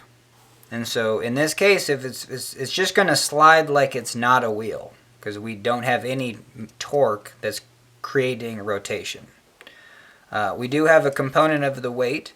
So if this is the weight component, like I can go this direction and this direction, or this direction and this direction. How I like to, so if this is mg, this is the weight of this wheel, I like to do like a solid arrow for this, and then the components, I kind of like to do an open-ended arrow, even though I kind of messed that up. So this way, and then this way, and this way.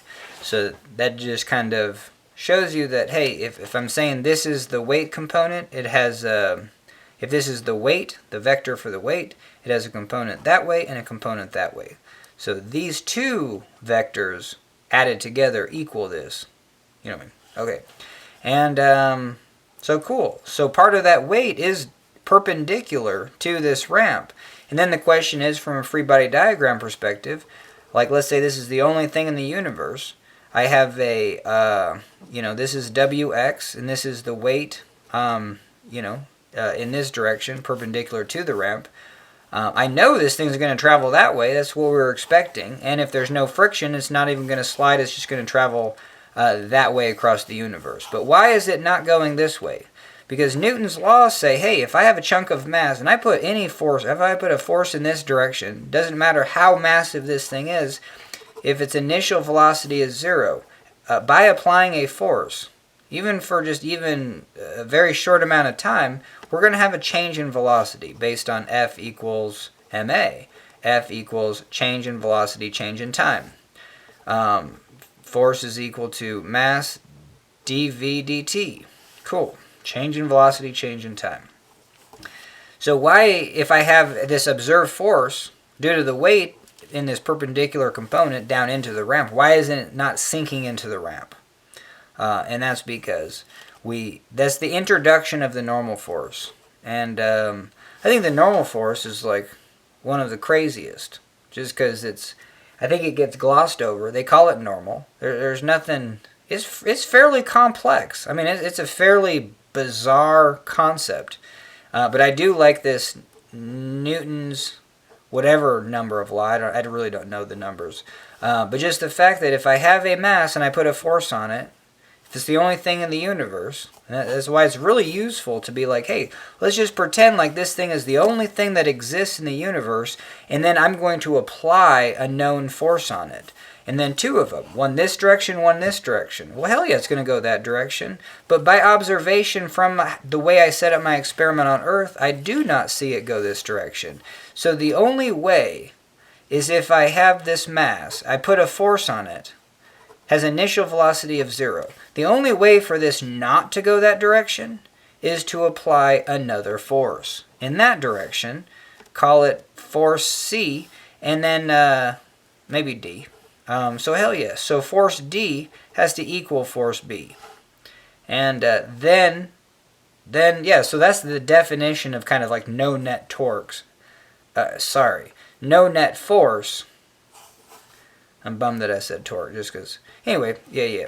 But hell yeah. So this has a force going into the ramp. And by observation, I know it's not going in that direction, not accelerating in that direction, so therefore there must be an equal and opposite force. That is the fact that this component, this weight component, actually any component, you have this weight component plus, you know, some more stuff in this direction. Well, hell yeah, all this stuff combined, A plus B, C, vector C plus the weight W, that all has to add up to the normal component. Because by observation, this thing is not moving across the universe in that direction. Hell yeah. Alright, sweet. So now what? Yeah, so this pretending it's in outer space, that's what I got here. So if I if I don't have any friction, I apply this this weight component is down the ramp. Well, hell yeah, this thing will travel in that direction. It'll start moving. It'll accelerate. If it already has a velocity, it'll increase in velocity. If the velocity is 0, it'll it'll change its velocity, which means movement. It went from not moving to moving. So start moving, accelerate. I think it's useful to say like, hey, it wasn't moving and then it moved. You know what I mean? I think that's that can be more useful than saying, oh, it's already moving at a constant speed, but now it's changing its velocity. It's kind of cool to have a statics problem where if you start to have an unbalanced force, it goes from not moving to moving. All right, nice. All right, so let's see what this says. Net torques cause spin for sure. Yeah, I think I'm glad I doubled down on that because I think that's literally the only thing that's causing a solid to spin is by applying a net torque on it. And a rigid body is just a combination. So the definition of a rigid body is that if I move it this way, everything moves. It doesn't deform. It doesn't like, whoa, let's say I pull up here. It doesn't do that. So material mechanics does do this. You know what I mean? But it's still... Yeah, it's fascinating how I'll have to look at how material mechanics quantifies a rigid body. But for our purposes, a rigid body is if you move it, it doesn't even stretch out while you're moving it. You know what I mean? So if I move this just a little bit, everything moves. So if it was here, and then I move this brick to over here, well then everything else follows. Cool. And so, booyah. Would need to calculate mgx and compare to f to see if it also slides. Yeah, and so I guess this is where we analyzed all that. So we quantified this weight down the ramp as a force, and then we wanted to know how that related to f. So you would need to calculate f max. F max for any point on this ramp is going to be the normal force times the coefficient of static friction. And maybe this is a tiny, tiny number. Or let's do the first. Let's say this is a huge number. Cool. Hey, this number, the force down the ramp, is smaller than what the force of friction can kind of like handle. And that means that if you have a very grippy surface, and think of it as a dragster, you got those big old wheels. If you have a really grippy surface, hella friction, big force max, static, this is a huge number. What does that mean? That means that you can apply a huge torque to this. And I guess that torque is applied. How does that work out? I mean, is that torque? Yeah, so this torque is still applying. Am I doing this right? Like let's say this is the max torque I can put in it, and it's going to be related to this force max. And so here's the friction max due to the weight of the dragster's engine being right there. This means that I have a force operating on the axle that's pushing the car. Yeah, this is the only contact point with a car. If I turn a car into a box right here, and then I say, hey, I want to push on it, well, you have to say, here is the axle, and I can push in the center of the axles to get this car to go that direction. Because if I have a wheel, and it's kind of cool to make things square, if I push up here on the wheel, with the force, well, that doesn't really... Who knows if that moves the car in that direction? It might just make the wheel spin and burn out. But if I establish a force that's attached to the axle, by definition it has to transfer that to the car. So hell yeah. So then I'm going to say, and we just went over the fact that this has to be equal. So if I'm maxing out this friction force, that's going to apply at this, and I'm going to have that radius away. Hopefully I'm doing this right, you know what I mean? I think I am. I just don't know the equations behind it. But this is a very satisfying way to learn. Let me talk about that. Because when I spend like 3 or 4 hours, you know, in days and months and weeks and then not looking up videos. Like I could look up similar videos and then just look at the equations and they would be just so crispy.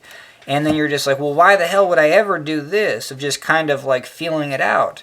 Well, then because when the equations, the equations are amazing because they're like logical, but they're almost too logical. Like they share a logical story, but it's almost hard to follow. Like, so that's the issue with equations and just looking at solutions. You might not learn a lot.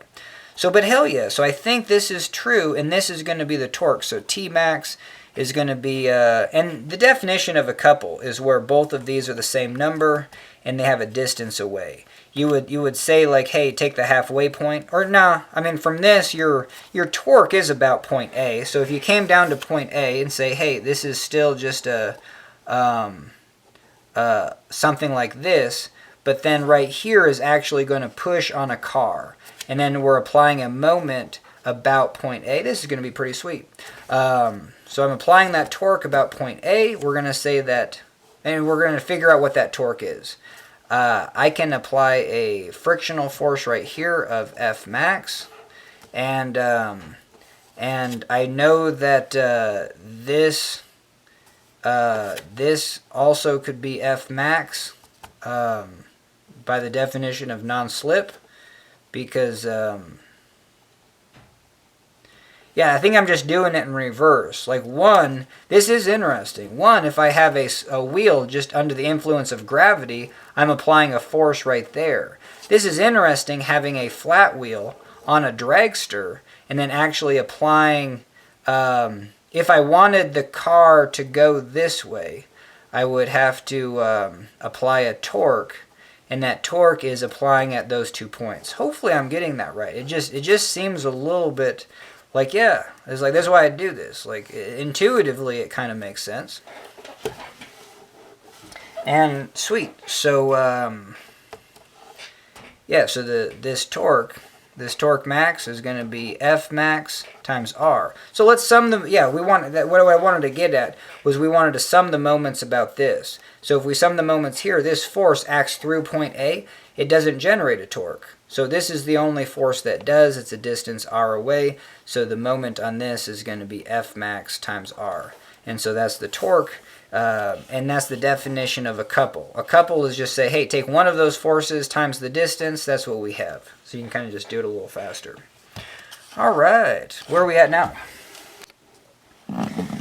All right, hell yeah. So what do we got here? Regardless of roll and slip, if there is a net force down the ramp in the x direction, this wheel's center of mass will accelerate down the ramp. Cool. Yeah. So if it rolls down the ramp, it's also going to accelerate. The only way that it can't, I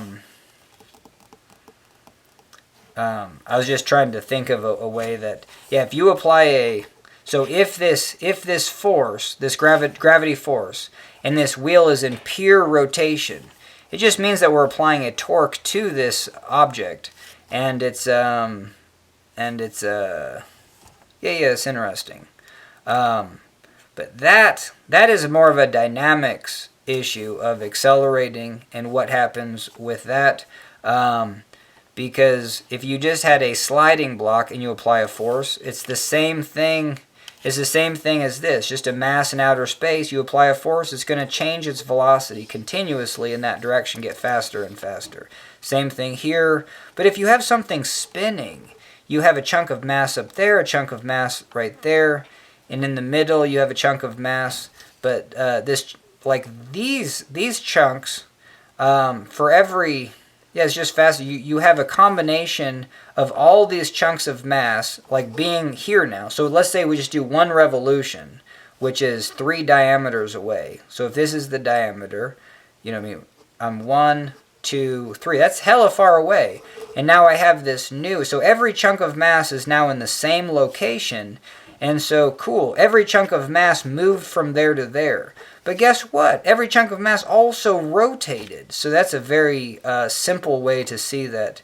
And this is what I think this is good to kind of get into the dynamics of a problem, because this is the thing that, let's see if we can do this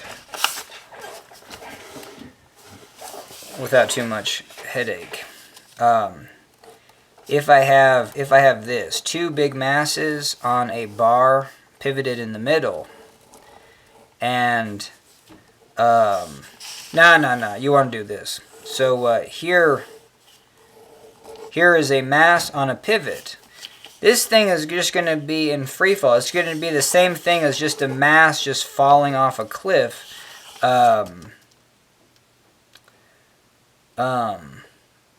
Yep. And so the force required for a mass to fall off a cliff at an acceleration of 10 is going to be, you know what I mean? You have to take the mass, and then you have to multiply it. So the mass in kilograms times 10. You know what I mean? So that's going to be, that force, if this is, let's say this is just 1 kilogram blocks, you have to put a force of 10 newtons on this 1 kilogram to make it do free fall. So over here, same thing. I would have to apply a force of 10 newtons on this mass to make it do that. But now let's say this system is another 1 kilogram thing right here, and these are basically point masses. Like all the mass is literally down to that atom. We were able to make one little atom. I just made the picture similarly big so you could see that the masses were the same. This is 1 kilogram. This is 1 kilogram. But now this one falls due to gravity, but this one's on a pivot point. Now what happens? The same thing. This one still falls at the same speed. Change in velocity will still be an acceleration of 10. 10 newtons on 1 kilogram, 10 meters per second per second. That's going to be increasing in velocity of 10 meters per second every second. And that's even having this whole system be twice as massive. Okay, so but now let's say this mass is just kind of resting on a table, and then I have a pulley situation that as this one falls under the force of gravity, which we got 10 newtons, this is now being lifted up. Oh, this is a really good example, because we're basically saying this thing's spinning, because you could say here's the center and both of these two masses are spinning, but we're still only able to have a force of 10 newtons. Well, in that case, 10 newtons acts on 2 kilograms, and our acceleration is half, or 5 meters per second per second. So in that case, so that's what happens when you have masses spinning. Now, if yeah, and I think I'm done. You know what I mean? I find creative ways to kind of do this, where if you have this mass at the pivot point and it's sufficiently right there, its rotation is meaningless. But any mass that's away from the pivot point, like hell yeah, you are what do you call it? Well, if this whole system is stopped, velocity initial is 0, and then you actually apply a net torque, everything is accelerating. Everything is going from 0 velocity to a change in velocity and is speeding up. And then each of these masses has to travel a certain distance, proportional to kind of their location about the center of mass. So, yeah, it's just kind of interesting. So the take-home point is that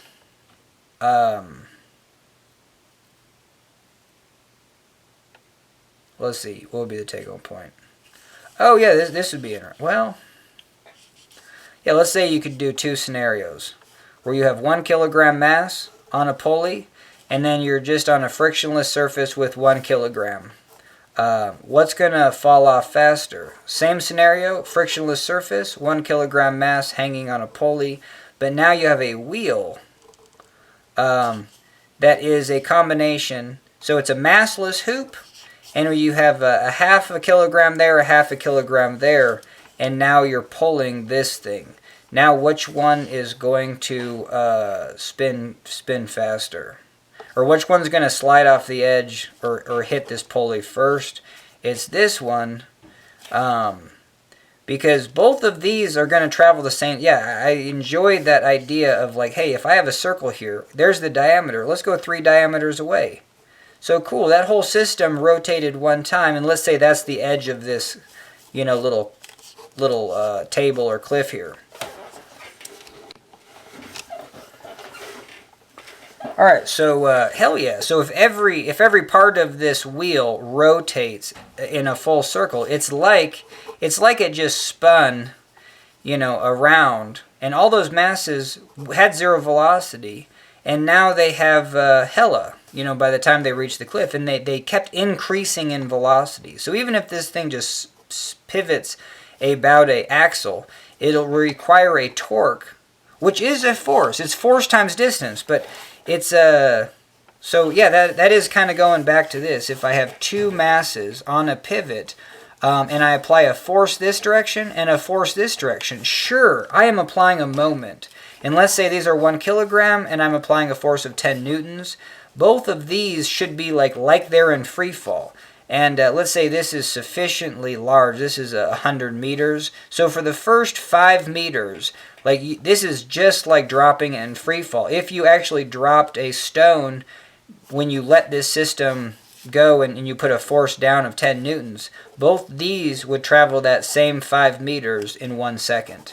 You know, both would have free fall speed. Now, once it starts to, well, and then if you just kept, as long as you kept this force perpendicular to the direction, these masses are equivalent to just something falling in free fall.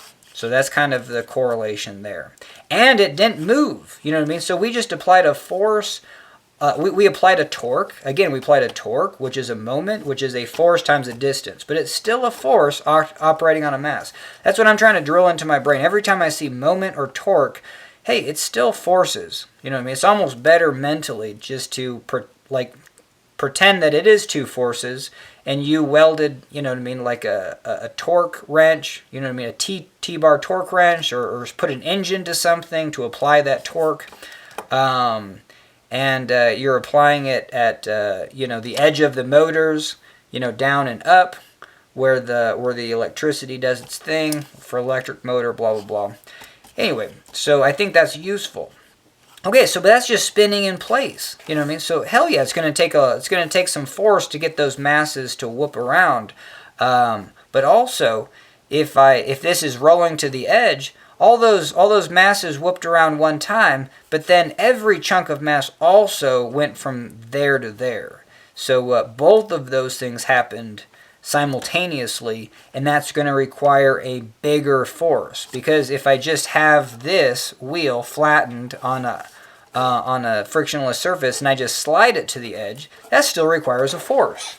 If I have this wheel and I just spin it about the axis one time, that also requires a force. So both of those two things combined require, you know, so those forces, both of those, are a bigger number required to get this thing to the edge at the same time that you're, you know, pulling a 1 kilogram. So yes, with equal force pulling a spinning mass to an edge, or just a 1 kilogram sliding mass, one being on a frictionless surface, the other being on a sufficiently grippy surface, this one will reach there first, based on this mass of the circle just not having to move. You know what I mean? And it goes back to Newton's laws. If you have a chunk of mass, put a force on it, that's going to change in velocity. It doesn't matter if it's part of a wheel and you're putting that force down and up and you're getting these masses to spin. And again, 1 kilogram with a 10 Newton force there, a 10 Newton force there, a radius of 1 meter. Looks like we got 2 meters between two 10 Newton forces, so we have a torque of 20 Newton meters. Torque of 20 Newton meters on a, you know, 2 masses of 1 kilogram, 1 meter away.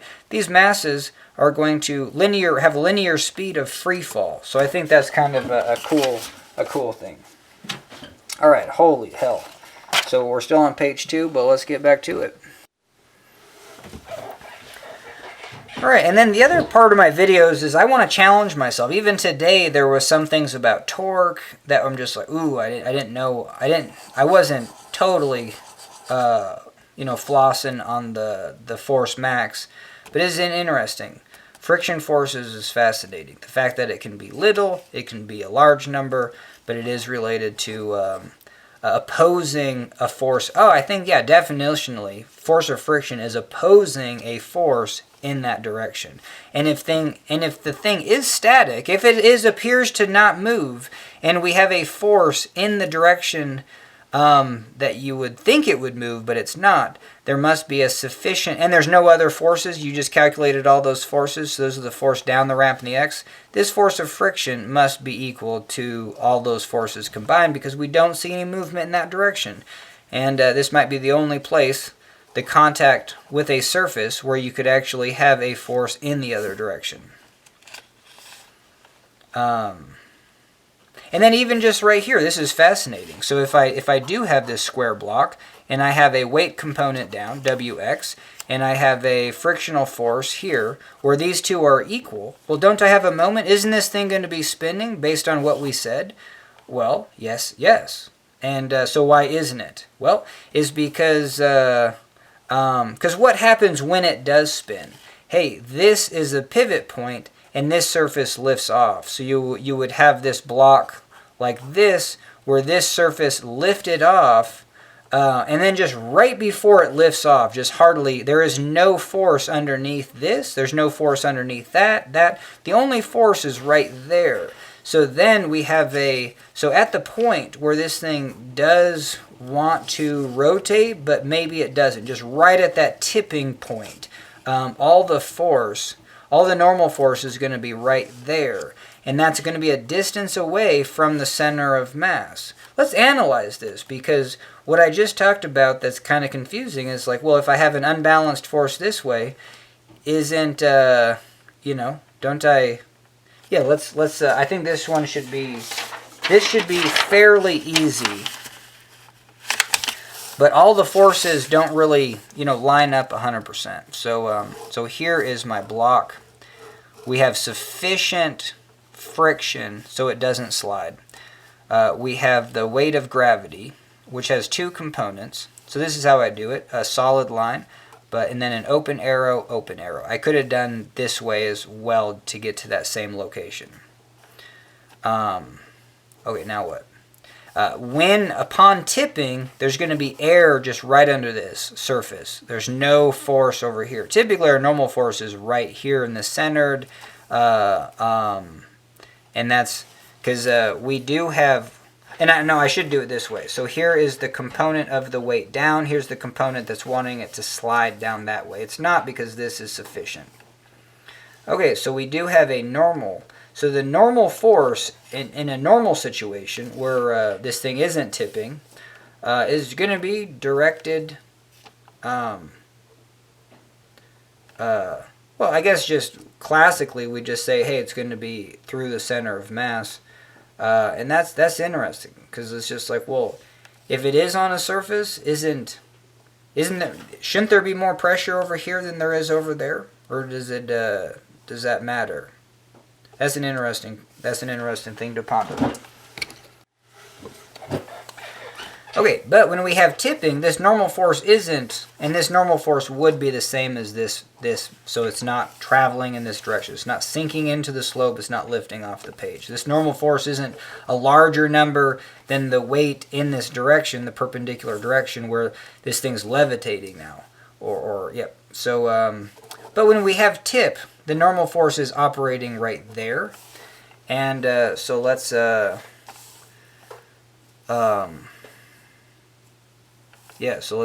redo this.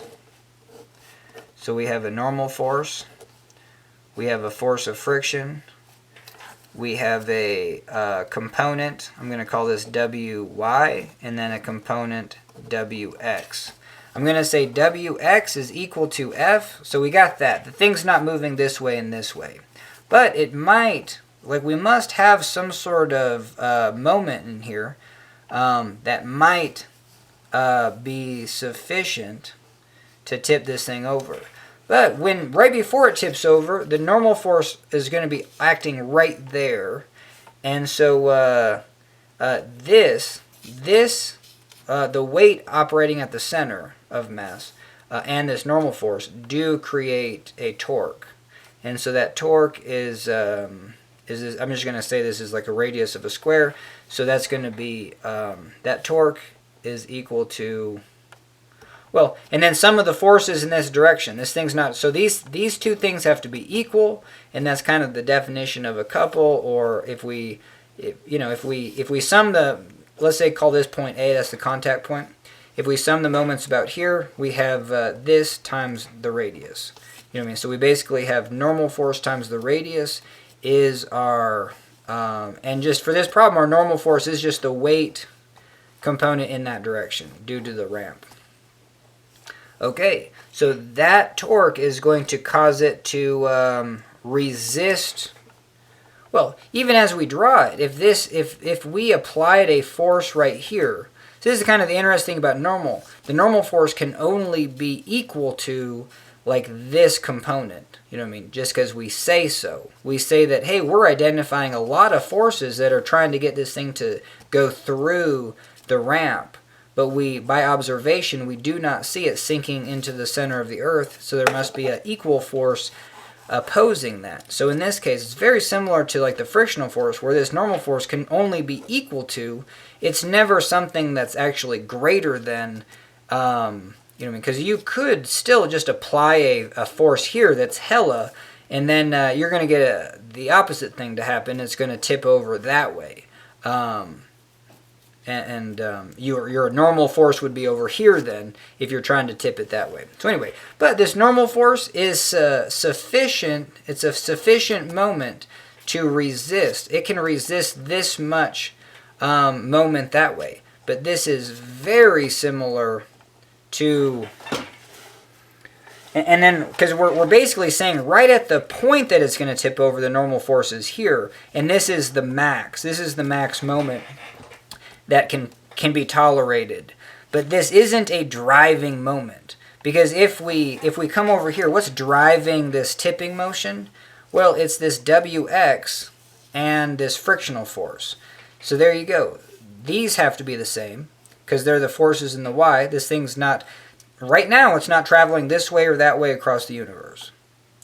Cool. So so these two are the same. So then these two forces are causing this thing to rotate that way. That's the torque, the driving torque. And this is a driving torque. We have this weight, we have this friction. This thing wants to rotate that way. What's preventing it is that this normal force is adjusting to prevent that.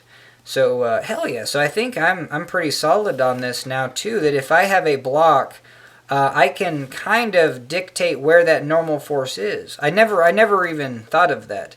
I always just thought, hey, the normal force operates about the center, and then you just get on with life. But if there's, is that true? Is like, I'll have to think about that.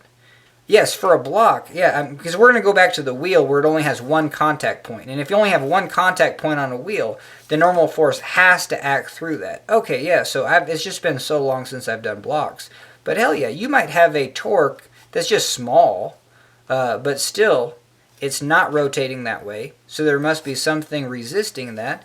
And then instead of M max, you just have M small. You know what I mean? So this, and then how to get M small is, this weight down didn't change, but the location of this normal force, like where the max pressure point is, can change. You know, it can either be on this side because we could tip it that way, but if it is trying to tip this way, it's just going to be this way of center, and that's kind of where you would put the applied normal force. Like that's where if you did turn this into a block that was like this with just a small little tipping point and most of the block was over there, you could get it to balance on that tipping point. That's the definition of the sum of the moments. I mean, look at that. Like this thing is just ready to tip that way visually. And then if I All right, hell yeah. And then if I know the weight of this is right there, and this is sufficient friction, you know what I mean, then I know that that's causing a tipping moment or a tipping torque to cause that to rotate. But if I see that it's not, by visual, my visual says this is just balance, but I do know that this torque or moment exists, then there must be some moment this way to balance that, and that's what we see. You know what I mean? We have the weight is from the center down to the earth, and then the normal force is at that location some distance x from where it would be at the center. So there you go. All right, hell yeah. Holy Toledo. All right, so where are we at? I think we're almost done with this page, so that's pretty sweet. But okay, so now we have to incorporate the rod. This rod does have a weight. And don't get your hopes up. I'm almost done. Once I get down to here, it's like we definitely hit an inconclusive conclusion where we understand that there's tension in the rod. If you did it the opposite way, there's compression in the rod. But I guess I don't know whether the frictional component is necessary. I don't think it is. I'm thinking, but I'm still fascinated. I think this concept of this driving weight and the normal force. If the normal force times the coefficient of static friction, and I can just come up with my own. I'm just going to come up with 0.5 for my coefficient of static friction. I could probably do 0.7, 0.8. Just make it sufficiently large, and then see if the friction component is needed at all. I don't think well. Yeah, I don't think so. So yeah, I'm glad I talked my way through that, because if I sum moments about the contact points of there and there, the frictional component is not important.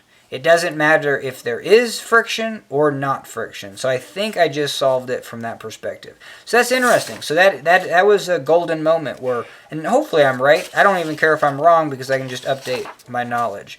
But I think that was a very useful thing, going through this whole process of getting the nitty gritty of like kind of how things work. Then I can kind of answer these questions to be like, well, if I do sum the moments about, you know, the two contact points.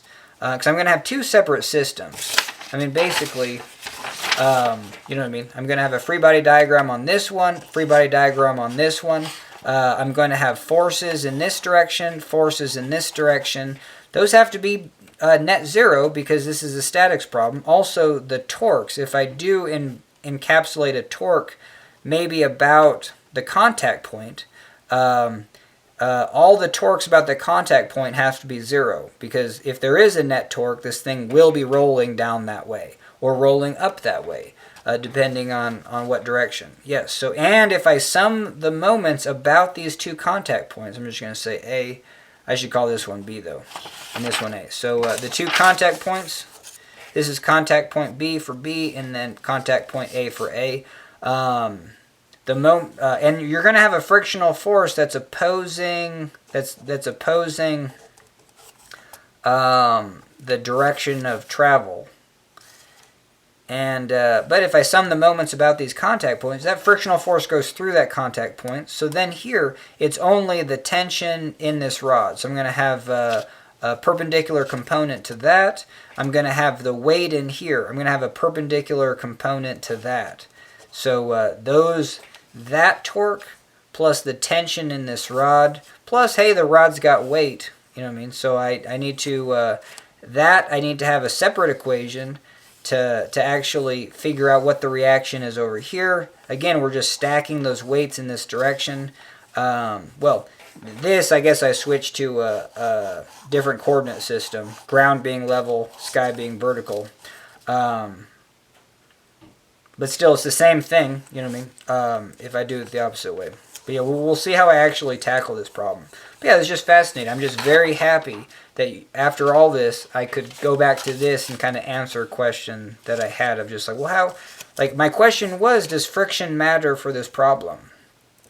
It just says the wheels are free to roll on the slope surface. That's it. It doesn't say anything about how much friction, you know, at all. Sweet.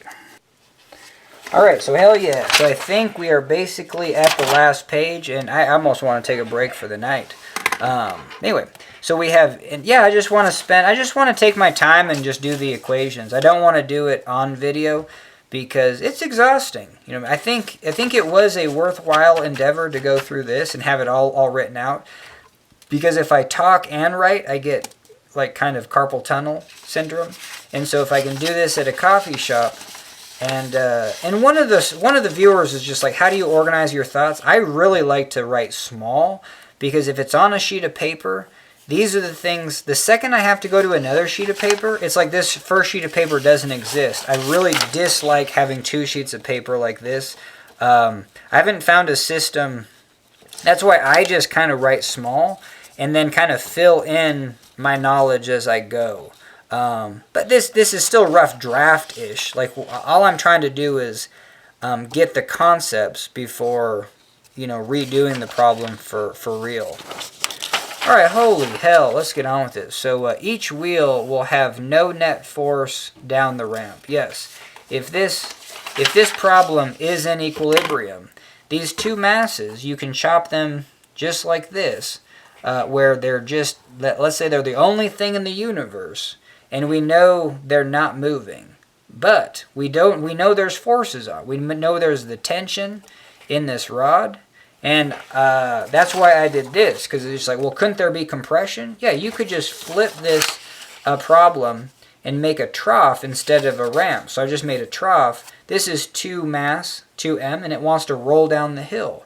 You know what I mean? But it has to push against this one going up. So I think that would be a pretty balanced position. Just as if the 2 mass is over here on the less ramp, and this is on the steeper ramp, well, hell yeah, this one's going to be lower, I would assume.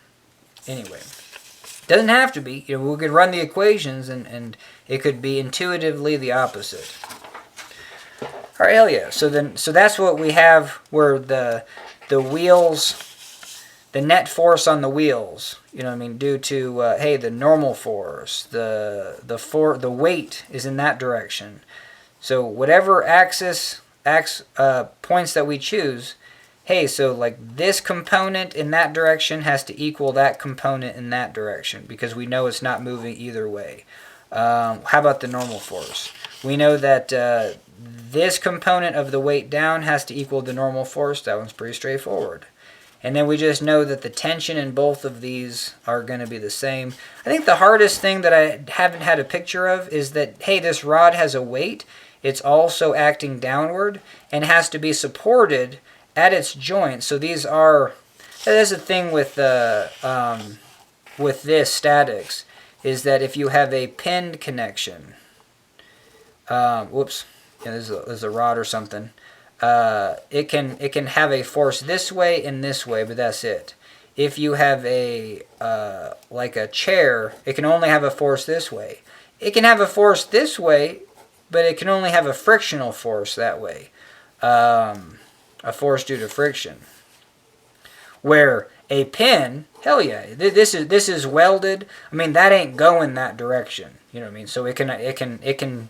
You're gonna have that AX, and this is your AY. This for sure is going to have an AY. That's what we call the normal force. And it could have a sideways force, but this could slip.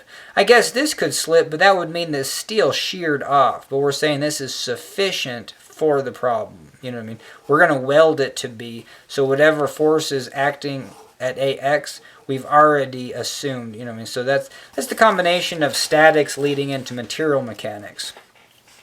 All right, and then if you have a rope and then 2 people tugging on it, hell yeah, these 2 tensions are the same. And so that's kind of what we have here. Or if you have like a you know, a jousting bar, and then you 2 people, I don't know, just kind of run into the jousting bar, then it's going to be in compression. So then you're going to have compression both directions. All right, hell yeah.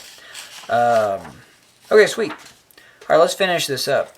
Just because, I mean, I think we're done with the theory of this problem. And then we just, you know what I mean? We know where all the forces go. We sum them up in the x direction, the y direction, sum of the moments. All the moments are 0 because this thing ain't spinning. It ain't traveling. And it's a statics problem. And hell yeah, we don't, and then again, we don't need to know what the frictional component is because we'll sum moments right there and there. Alright, this is fascinating to me because it's just like, I pretend like this is the hardest problem in the known universe. When actually, and that it's a detriment to my learning a little bit because, but no, it's not.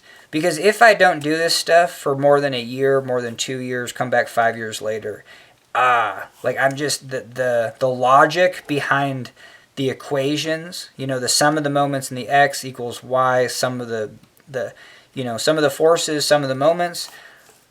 Like, I know that those are logically sound arguments that make equations that are logically sound. But I think what you want to know is everything that we just went over today. The actual concepts behind what's going on. The equations will tell you this, you know what I mean? But sometimes you don't know what to assume, you know what I mean? You just have this and you're like, hey, is this on Earth? Okay, well, there's no such thing as a frictionless surface, you know what I mean? So we do have friction. Hey, this might be it might be an icy surface where the coefficient friction max is 0.1 Newton.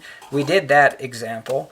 These things can be hella heavy. They can have very heavy forces. You know what I mean? So we went through all that, and even though like each particular equation would spell that out, it's very difficult for me. I'm getting better at looking at an equation and being like, oh, I see what's happening with that. All right, let's finish up. So the normal components. Yeah, so I'm glad I went over that. So if we have like this chair leg, it can only have a normal component. So these wheels can only have a normal component that direction. Well, they do have that force of friction though. Opposing, you know, if this thing's wanting to travel that way, the force of friction would be this way. If this thing's wanting to travel that way, the force of friction would act that way. But the force of friction for a wheel can only impart it can only just grip that, and it's like gripping an atom, where this is cool. If you have one atom and you grip it and make it stationary, every other atom can just easily rotate around that atom. There's no torque. If you hold one atom in place and it's got another atom and it's off center, and you got so here's this atom that you're gripped, and then you have the force of gravity. And this thing can rotate around in a circle around this atom, and the force of gravity is acting down. It applies a net torque this distance away, and this atom just freely spins. That force will, if this has zero velocity, well, hell yeah, gravity will put a torque on there, and this will change its velocity. So that's kind of just interesting, but yeah, because that's an ideal wheel. It's just resting on one atom. All the other atoms are kind of in a very triangle position where it's just resting on that one, and it's an unstable balance point. So if I generate any net torque, that thing will spin. So hell yeah, so that's just reiterating that yes, this force of friction does exist, but what is it? It's just gripping that atom and then having this thing rotate. And if it does rotate, the next atom will engage and it'll grip to the surface, and then it'll have a new tipping point. But yeah, for our purposes, this thing ain't moving, so we're just having one normal force at that very center, through the center, directly under the center of that wheel, directly perpendicular to the slope, going from the perpendicular surface through the center of that wheel. That's the normal force. Okay. Alright, hell yeah, let's see if I can do this without putting in a new battery. Probably not. So the normal component can only act perpendicular to the wheels. Oh yeah, so the normal direction, you know, whether this thing is sliding, like sinking in through the ramp, or like, you know, traveling across the universe upward, it's not. But the normal components, the forces on this wheel, are the weight in that perpendicular direction, and due to the weight of the rod. Oh yeah, so yeah, and again, I want to do the weight of the rod not in this video, but hell yeah, I just, it's probably super simple. I mean, it's another equation where, hell yeah, here's the rod, and you have the weight down, distance is away. These distances are the same, so if this is 1/2 omega, I would have just imagined the weight of the rod is just equal on both sides. I don't see why it wouldn't be.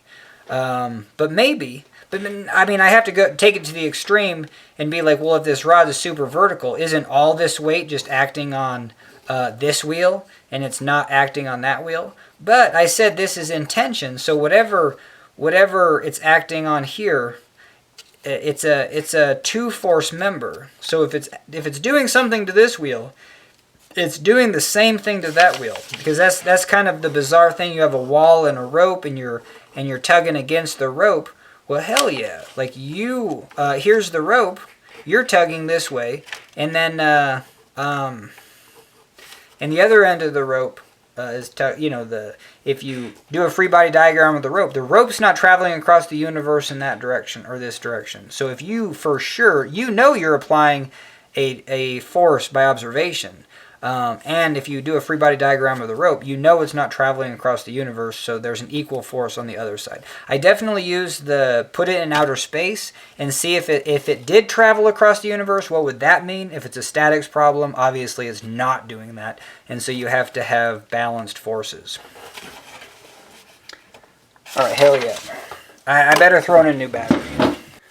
Alright, hell yeah. So we're back, home stretch, and I don't know, I think I got a second wind. I only took about a 5-minute break, but I think I do want to solve this one today. And might as well. I mean, why do all the work up to a certain point and just assume something's going to be difficult? I think when you get equations, it seems like you might mess up. Because again, they're logical statements. It's really easy to get a sign change, wrong. Just get something off. And so on this one, I was going to say like, hey, if I had to, if this is the problem that gets me out of life in prison or something, and I get as much time as I need, but I only have one shot at getting it right. How do you get 100%? It's a fascinating concept for me, and it worked out on one of the other problems I did. But okay, let's get back to it. So yeah, the normal components, the things not flying up, going down. The sum of the forces in that perpendicular direction are 0. Yeah, because it's not sinking or rising above. Now, the force parallel, I say the parallel component, that's going to be the force down the ramp. I'm saying that's the x direction. So this is the x direction on both of these. The y direction is perpendicular. So that parallel component is going to have forces in this direction. And so also those are going to be net 0. No acceleration in this is a statics problem. It's balanced. It says, note, weight of rod acts at center of mass and is directed toward the center of the earth. Yeah, it was just kind of fascinating. I think I already explained why a force can be put at the center of the mass, but it's still just down. And this is really fascinating because it goes back to, hey, if you have a pin connection, two different things. This attached to a beam. This can have a y, a x, and what other components can you have? Yeah, and so that's what we have. We basically have pin connections. This rod is pinned to the wheels. And so at the joints, you can have an upward component and a component, to the right, and vice versa. But again, let's do a quick free body diagram of that. Let's just say the rod is perfectly perpendicular like this. It's not, but I mean, yeah, let's get it to look like that. And then, this is super cool, because right here the rod is angled, and we think it's going to be angled. But now when we do our force of gravity, the force of the weight, that's mg, that is going to be at an angle, and I think that's the angle that we want to figure out. Okay, hell yeah. But if that force does act on that beam, it has a component down and a component to the right. So so I just know that we need some components this direction, and we need some components up. But I don't want to get into trouble and say that this side has to equal that side, because I don't think, no, it does. It does for this reason, because this is, everything looks really phallic when you do it.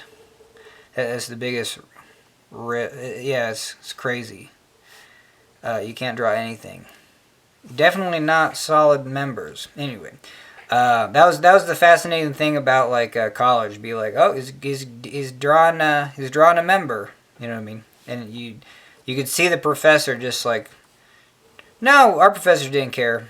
You know, this definitely turns into phallic shapes. Anyway, all right. So again, Newton's law said if I have a mass and I put a force on it this way, it's going to travel that way. The other aspect of this Newton's law is like, let's say the object is like this, where the mass is all spread out. I know I can just apply I'm just going to apply a force on this mass in the center. And for sure, we're going to call it the weight. That's kind of easy. And again, I don't know by saying so if this makes sense of being like, hey, just pretend like this thing is in outer space. And then let's go back on Earth, and it actually is just connected to a pivot, rigid, and then on wheels, and it's just a beam. Cool. And it's got a weight. So this is what we chopped out and put it into outer space. Just make it the only thing in the universe. This rod. And it's right here. And then I'm just going to put a force on it. I can imagine that. And so Newton's, whatever 1, 2, or 3, I forget, says that this thing's going to travel that way. But we know it's not, because back on Earth, visually, we see this as a statics problem. Static, not moving. No velocity. No rotational velocity either. Sweet. And so there must be forces up.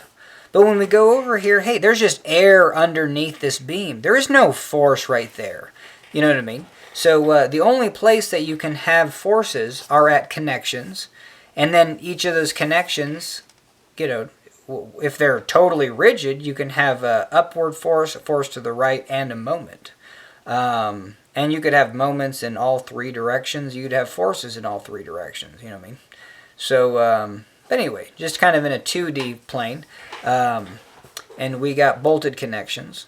All right, so back to, so we can't put a force underneath this because there's just air. So at these 2 points, we can put forces. We just don't know if one's big and the other's small, and both those equal to F. That might be the case. But then we have this other concept that, hey, we have something kind of rectangular. And if I apply a big force over here, and that's it, hey, this thing's going to be spinning because we have a net torque. Yeah, if this is equal to F and I just apply it over here, hey, this thing is going to be spinning that way. There's nothing that would keep it from spinning. You could imagine if it's actually hinged right there, and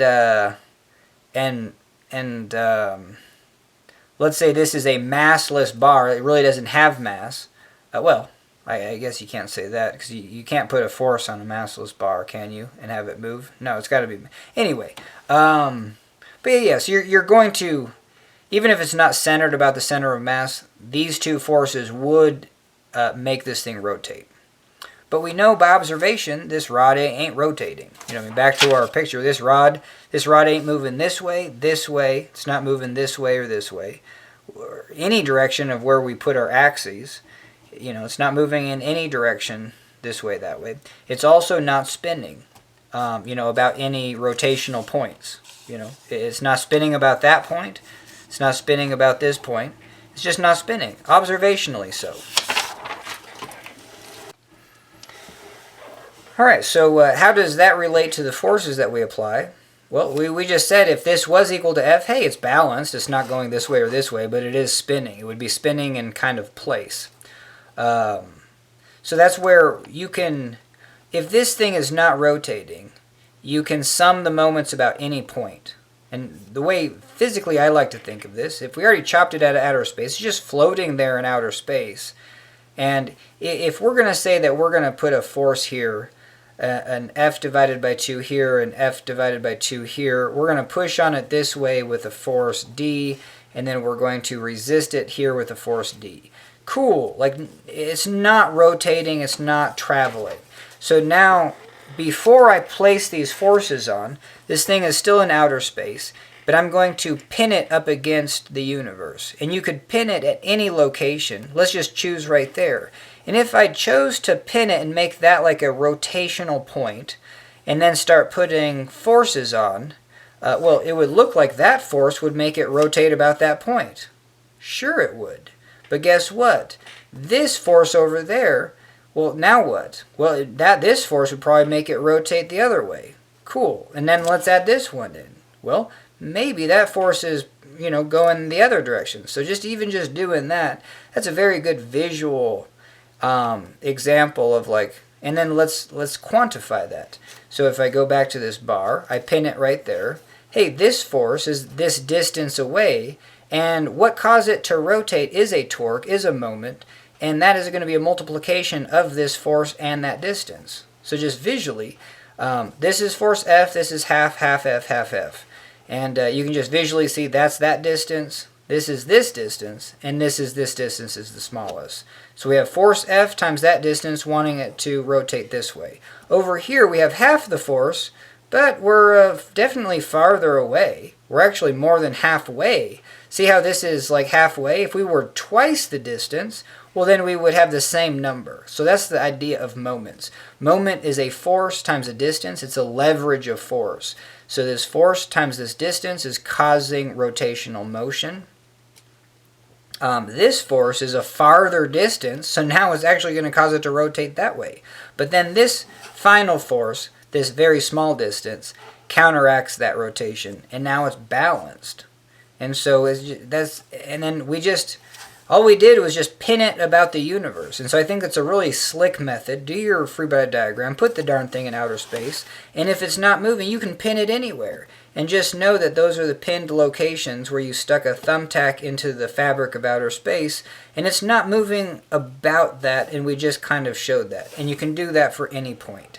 So obviously, and then, not obviously, because the professors will say, well, choose that point wisely and try to have as many forces going through that point, or, make it so it's visually balanced.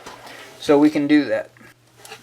So I'm going to choose the center right here as my pivot point, and then I'm going to say that right here, I'm going to choose the center. So if I do have this force D axially going through that point, both those forces go through. There is no leverage of that force.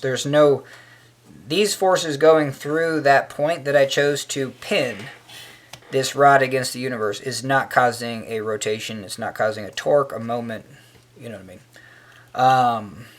But let's see. And this force also, the weight force, is going right through that point. So these are the only two, and they're the same distance away. Cool. So they have to be equal. So that's a visual representation of like, hey, some of the forces about a point have to be equal to 0. And I think it's a very good way to actually talk your way through it than actually write the equations. Because the second you write the equation, you get lost in them. You might make a sign error. And it's just better to do it from this visual perspective. All right, so hell yeah, so we did it. So that means, and then for our problem, we said this force was at an angle. It doesn't matter. We're still going to sum the forces about that angled weight. And I'm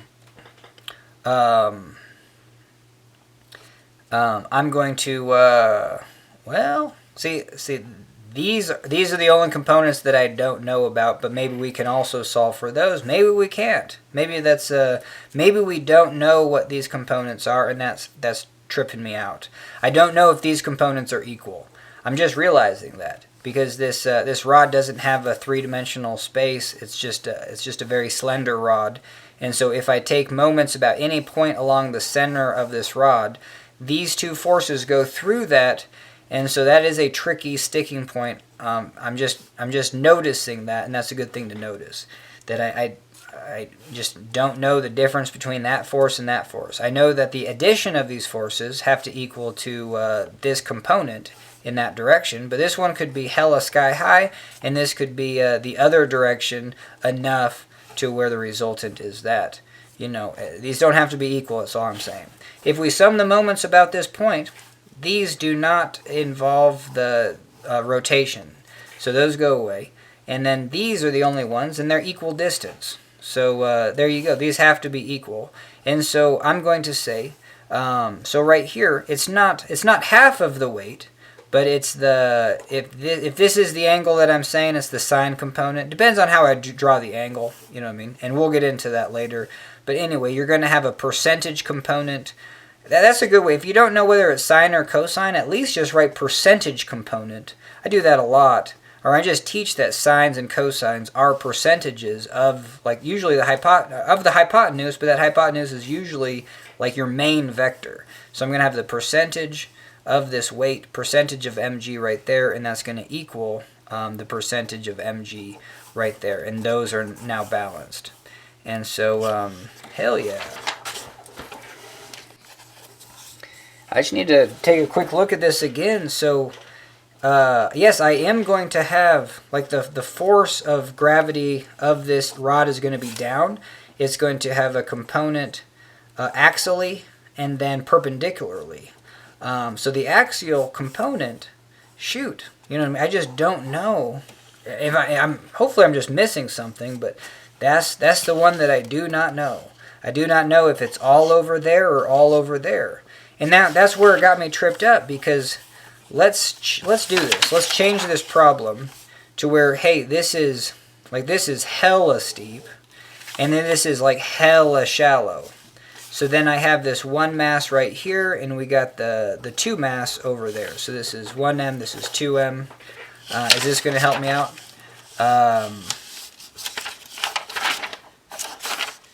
This one, so this says that, I'm trying to figure out what the balance point of this is and why. Yeah. Oh, yeah, this is tripping me out. I do not know whether this is this way or that way. Like, that's one aspect of this problem that I would have to kind of contemplate. Like, I don't know, because this kind of looks balanced. You know what I mean? You have one mass, and it's hella steep, and this is higher. I don't think this has to be lower than this. I don't know. Maybe it does, though. You never know. I mean, that's where actually breaking these things up into components. Okay, so we're going to have the weight of this rod is 1/2 W. And it's going to have a component in this direction. And if I sum the moments about any point along here, both of these components in that direction go away. So that's a bummer.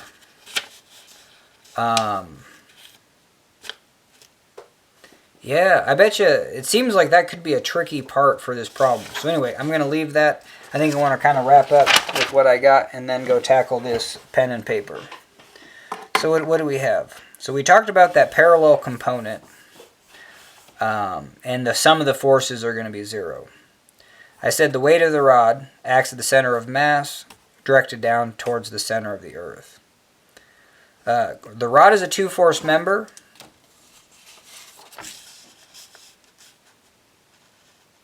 Oh, does that...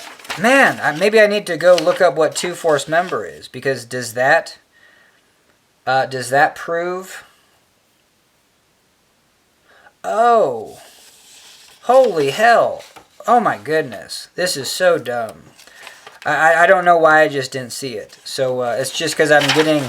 It's too so we're going to draw this rod horizontally, and this spells it out. So this weight is acting at a wonk angle. We just don't know. It's mg, and then here is just 1/2 mg. We already did that because we have a percentage. I'm just going to do, this is my angle now. So this is going to be the sine component. So we have, you know what I mean, from this point we got an mg sine theta, and then we have a weight down, mg cosine theta. So this is 1/2 mg cosine theta. This is 1/2 mg cosine theta.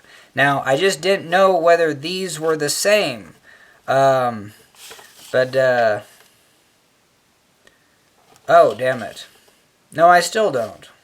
Yeah, like I said, this, yeah, well, it's a two-force member. What's the definition of a two-force member? It's not a two-force member. Holy hell. I'm just so glad I did this. A two-force member is where you have a member and you don't have an intermediate force. The second you put an intermediate force here, then you're getting this combination that we're getting. That this could be hella and this could be less than hella. And then because this is going that direction too, it balances. Well, this would be negative. You know what I mean? So if this is hella this direction and this is kind of small, then we need this to go that direction almost hella. So that's just kind of, I like to do this idea of just, hey, draw a big number. That represents that. Hey, this is just going to be a small component. But there's no, these can be different. And it's due to the fact that, I think it's due to the fact that this is not a two-force member. You have a member that is interrupted by a force in the middle. You can have differences, different reactions at both of these. And let's prove that, because if I do have this member, and I have this like 1/2 here, and then I have this 1/2 here, and I have this 1 here, and then let's say I just have a 0.5 here. Well, I have to have a 0.5 here. If I get this far, like this has to be, because this thing ain't traveling across the universe this way or this way. Oh, damn it. I thought we were going to do sorry about that. So this was going to be a two-force member, where if I have a reaction here and, now I'm kind of confused. Yep. So if I have a rope that's under a lot of tension, well, I guess that tension can only be in that direction. It can't be axially either. So I think that's the definition of a two-force member, is that you don't have a member that can have a force that way, and well, you can't have that anyway, you know what I mean? Because if I have, I would have to balance that, but then I created a torque, you know what I mean? Both those are acting this way, so I would have, and that's going to make it rotate this way, so I'd have to have something to rotate it the opposite way. Yeah, I do not know what a two-force member is. I think a two-force member is just kind of like a rope or a compression member where there is no, even if it's pinned, there is no, force in that direction, I would imagine. Or if they are, they're balanced, or, what is that? Huh. Well, a two-force member can only have two forces. And I mean, this has 6 forces, but they're balanced so that they're not changing. You know, you're not really doing anything either.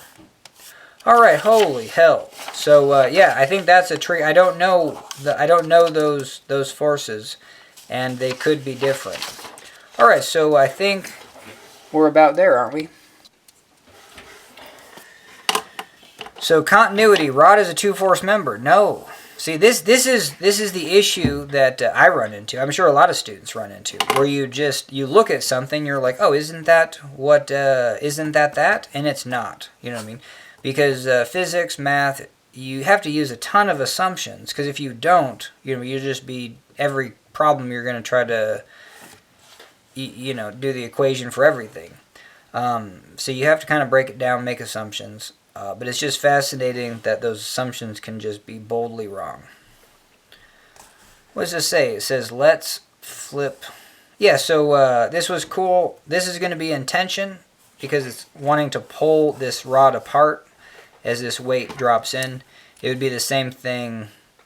It would be the same thing here. If I have a slight wedge, and then I go to put this, two rolling wheels over it, but by the time I get down on this wedge, this wheel is right here, and this is the weight that's driving it down. This has a normal force, and the normal force has an upward component, but it's just oh so small. That upward component has to take this weight of these two wheels. So if you do have this and this is attached by a rod, you're just going to have an enormous amount of tension because the contact point of this wheel and this slight slope only has a tiny upward component.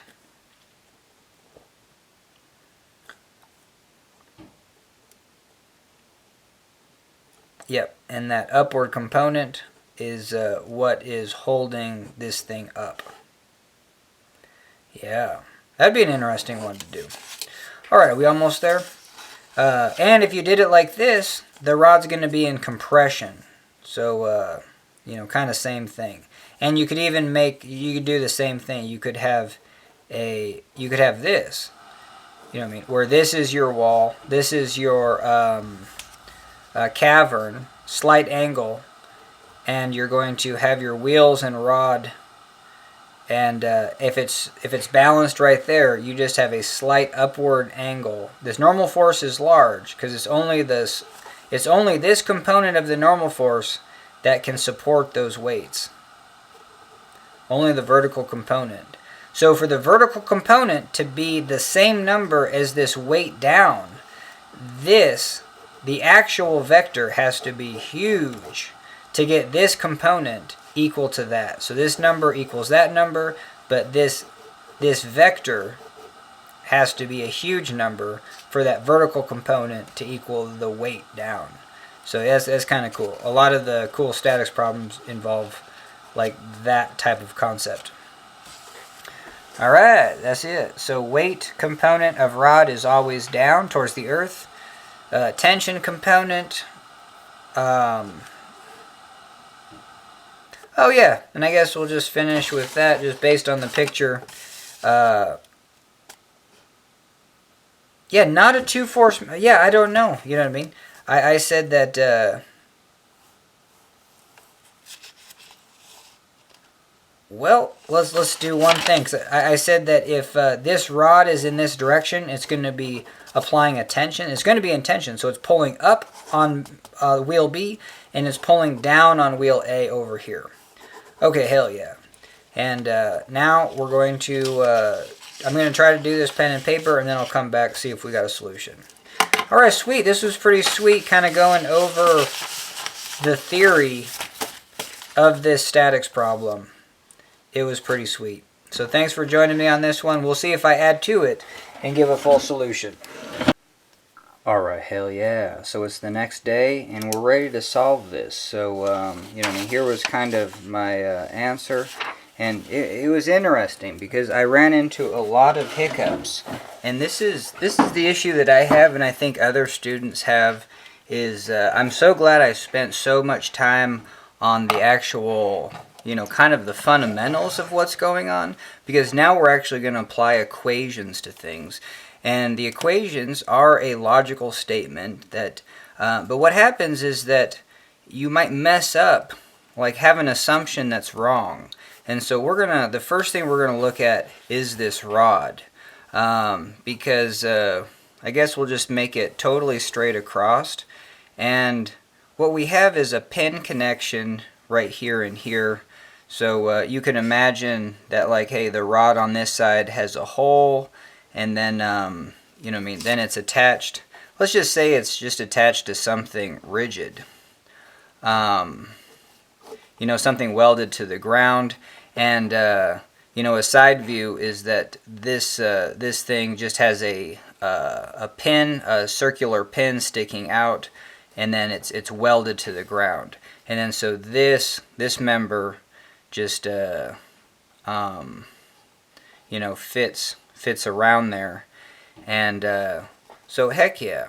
So that's kind of what we have, a pin connection here and there. Now on both of these, and in the case that this beam just has weight, well, let's not even do that. What we know about a pin connection is that depending, and this is let's draw this again, because it is very useful to draw this pin a little bit smaller, and then the hole. So we have so here's this member. Let's draw it one more time. So we have this rod, a big hole, and then a pin that's smaller. Cool. So if this rod has weight, well, then this pin is going to rest on the top. So let's draw that. So we have a small pin, darn it, a large hole, and then and here's our rod.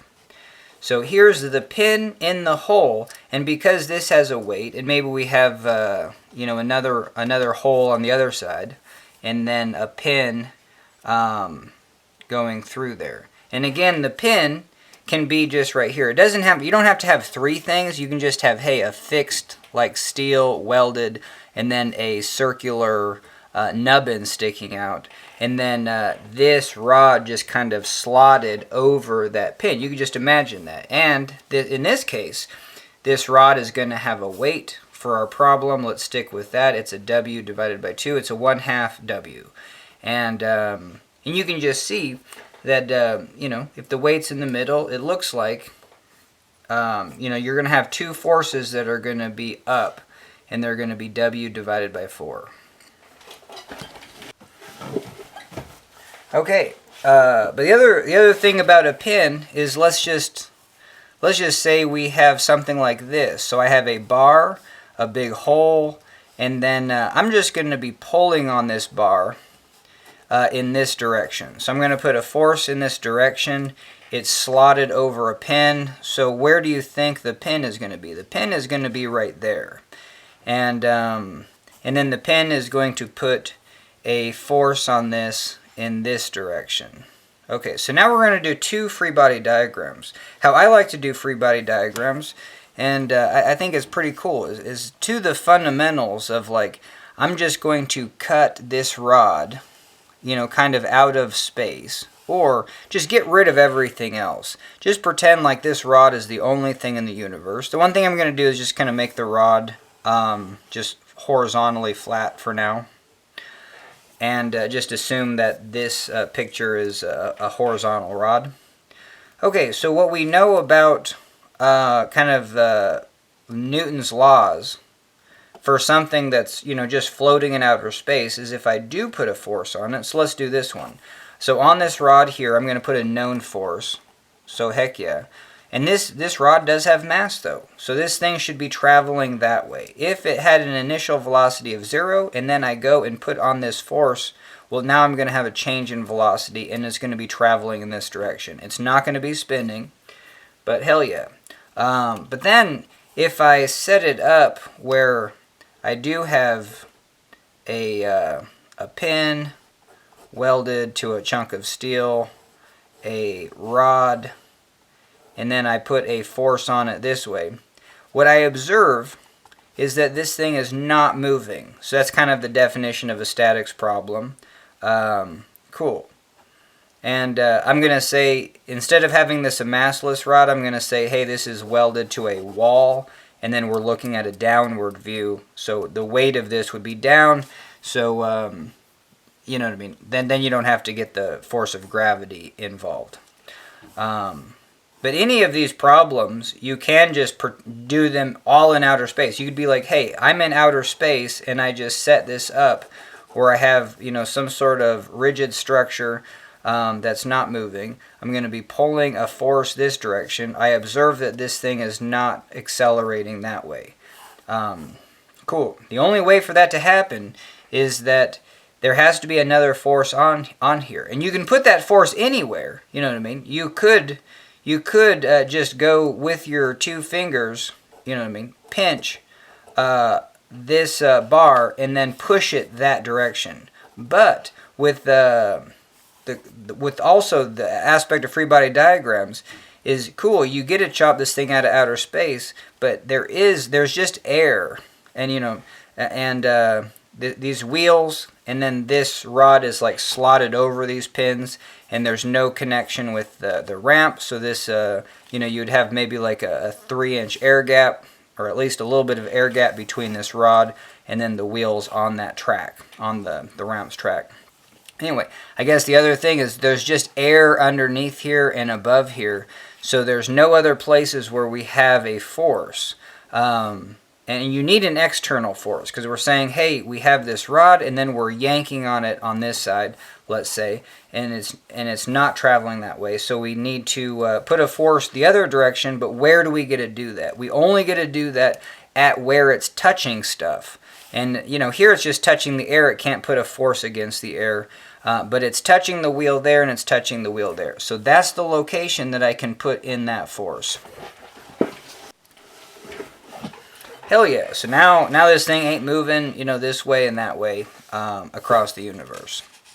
All right, hell yeah. So and now what we're going to do is we're going to look at like what a two-force member is, because I guess I kind of got confused from doing a similar problem like this. But you could just imagine, like, let's say, and we should just intuit what's going on. If this is just like a spring, kind of a stiff spring, you know what I mean, that doesn't lengthen very much at all, so like just like a chunk of steel, right? But if you think of it as a spring, when you put these weights down, it looks like this is going to stretch out. So there is going to be a tension. I mean, it's basically what we have is like a rope with tension on both ends. Cool, so that's what we would get. Now this is the definition of a two-force member. You have two forces and they're equal. You know what I mean? This T over here is equal to that T over there. And then I guess I just kind of totally forgot what the hell a two-force member is. But if this rod has a mass, then we don't have a two-force member. What is not a two-force member is when we actually put a third, you know, a force somewhere along the member that we're thinking is two-force and it's not. All right, so the other aspect of a pin connection is you get two components. You know, this could be in any direction. So here in this one, the force, you know, to balance this force that we're applying, the force from the pin that acts on the rod is in this direction. It's got a component down, and then it's got a component over. So those are the two components. And so that's kind of the definition of a pin, is any pin connection has an upward, you know, has just a up and down component. We're going to call that like AY, and then a left-right component, we're going to call that AX. So here you go. So right here we're going to have a BY, and just in the positive direction we have a BX. Same thing here, an AX in the positive direction and AY in the positive direction. Okay, so now we kind of have something.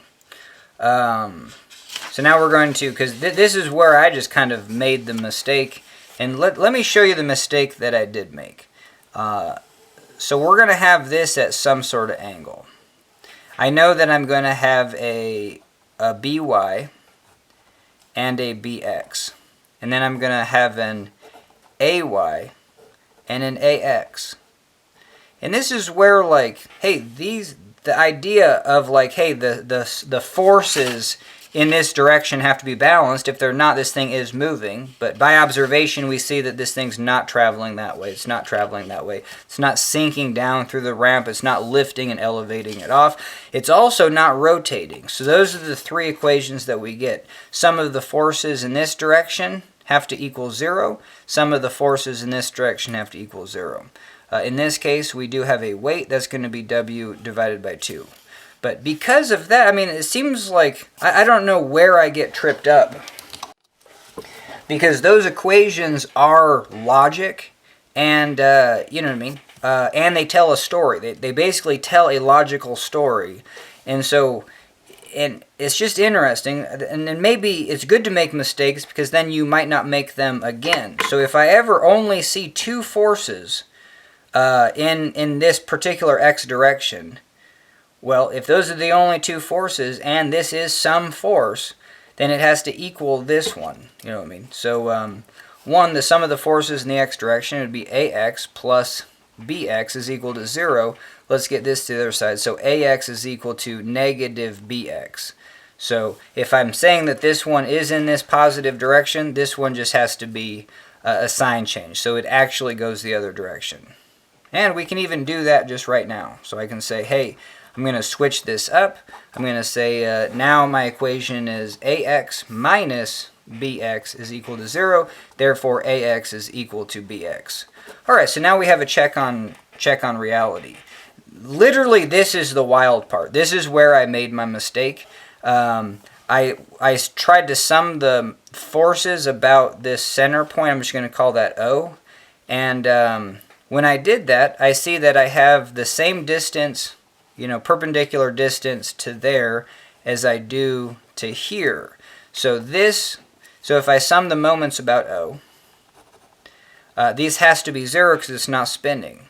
And then so I have this force, right-hand rule, this distance away, and the force up. This is going to be a positive moment, so I have that one. And then I have this one being a negative moment. So one way to do that is just like say positive AYD minus BYD is equal to 0. The other way to do it is like, hey, if this is a positive moment and this is a negative moment, and these are the only two forces that are generating moments, those have to be equal to each other. Like this force times this distance that's wanting to spin it this way has to balance this force and this distance that's wanting to spin it that way. And the spinning component is the force times the distance. That's the definition of a moment or a torque. It's newtons times meters. So that's the number. The bigger the number, the more tendency it wants to spin. If I do get a number for here and it's not spinning, I have to get that same number over here. If the distance is shorter, it means the force. If the distance halves, the force doubles. So that's kind of what to look at that way. So if I see that this is going to generate a positive moment and this force is a negative moment, then I can just say, hey, my positive number, which is AYD, has to equal my negative number, which is BYD. Factor out the D, and I see that AY is equal to BY. Cool. And if AY is equal to BY, I can sum the forces in the Y direction. If I have a downward force of 1/2 W, I got to support that with two forces that equal to 1/2 W. And if they're equal to each other, well, hell yeah. Now I know this is W4, W4. Now, literally, this is really bizarre to me because this is where I made my mistake. Because I just saw that this was up and this was down. What happened, and I think it was because I had this arrow. Yes, this is where my mistake was. I had this arrow still going in this direction. It was still bx. It was still this original equation up here. This says that ax plus bx is equal to 0. Therefore, ax is equal to negative bx. So, but then when I looked at my drawing, I was just like, well, darn it. This force is some perpendicular distance d prime, and then this is going to be some particular distance d prime this way. You know what I mean? So I said that, hey, due to these two forces, the way I have them drawn is that this is a negative force, and then this is a positive force, and I was just like, damn it, they cancel out. Even though I just went through the whole idea of, like yesterday, I did the whole theory behind maybe what's going on here and what has to happen. And I even said in the theory that the reaction over here probably is different than the reaction over here. And if we do get a difference, how does that, like, how do you get a difference and what does that mean? And so,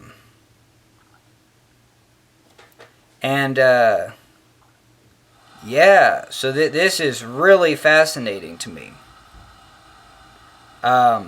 Because one, and I kind of even messed up again. You know what I mean? I guess here's what I was contemplating is if this bar is just horizontal, and then I have a W2 down, and then I have these reaction forces, BY, BX, AX, BX.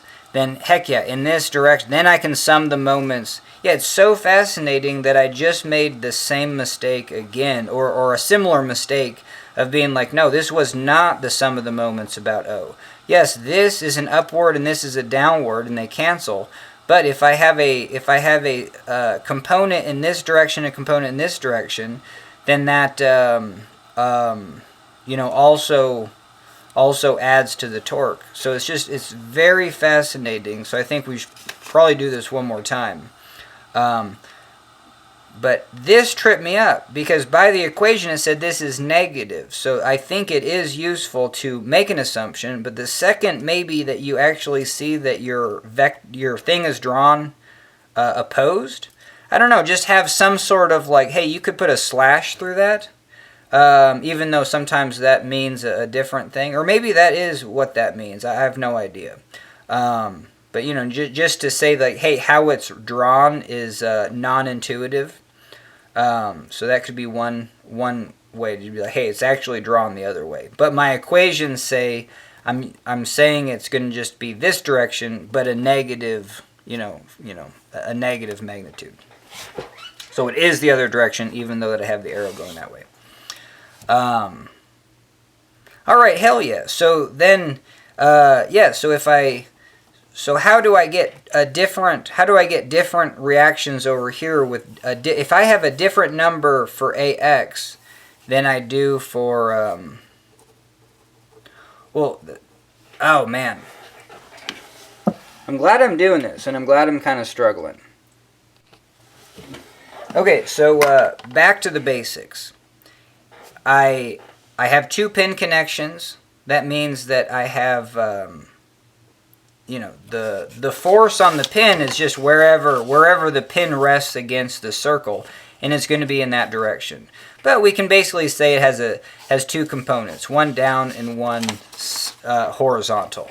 One vertical, one horizontal. So at both of these points I have, a vertical and a horizontal.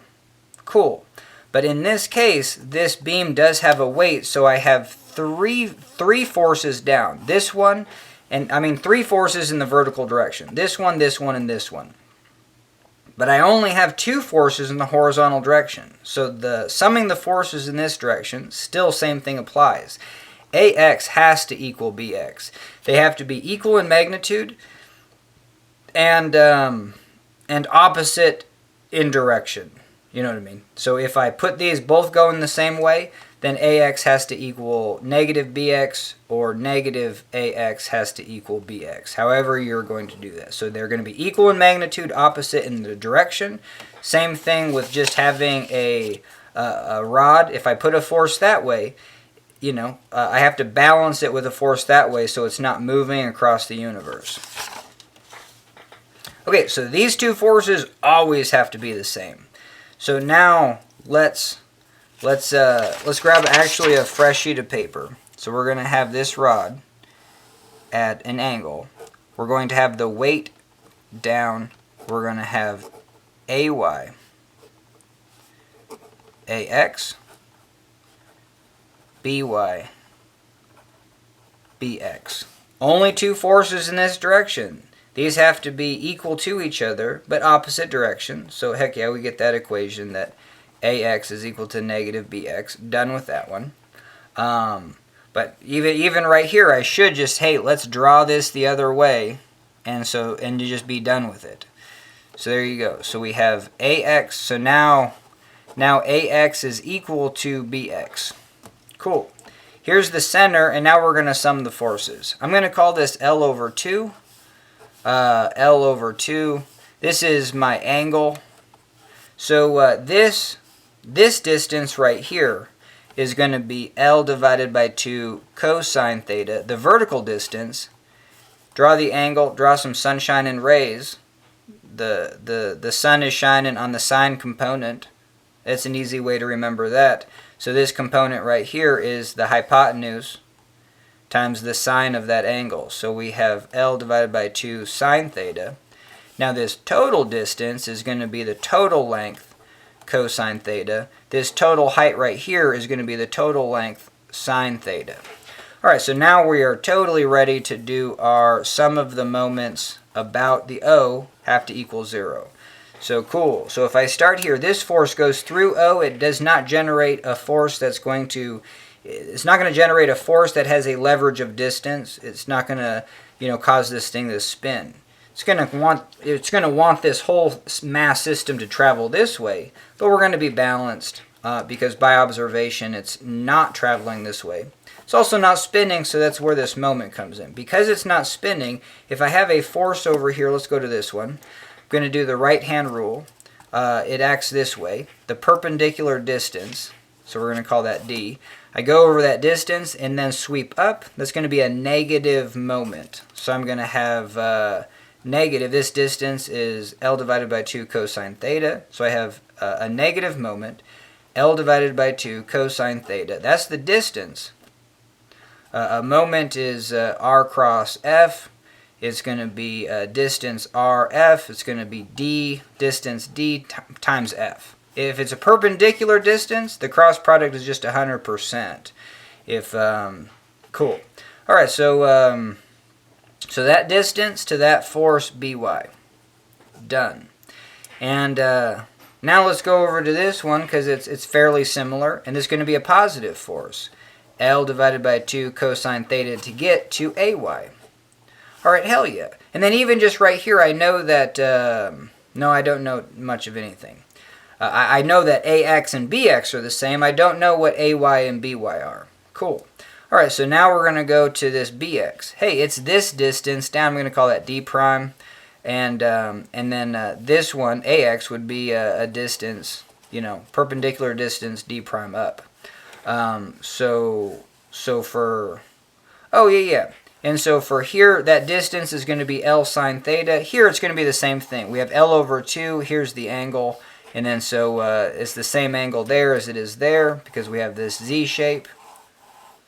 And this component is L divided by 2. That's this hypotenuse, L divided by 2, times the sine of this angle. And what that comes from is that if this is your hypotenuse of this right triangle, you have a percentage of the hypotenuse here and a percentage of the hypotenuse there. It is literally what a sine means. If I say sine of 30 degrees is 0.5, that's going to be 50% of the hypotenuse because the sine of any angle is just the ratio between the opposite over hypotenuse. But sometimes this doesn't give you the full, it's like this is just a memorization technique, but it's just kind of interesting of what this means. Well, it's the fraction of the whole of the hypotenuse. If you take this times 100%, literally it's the percentage of this component compared to this. So if I say, hey, this is like 2, like 1, 2, hey, look at this. This is about 1. So if this is 2, this is 1, and this is 50% of the hypotenuse. That's sine 30.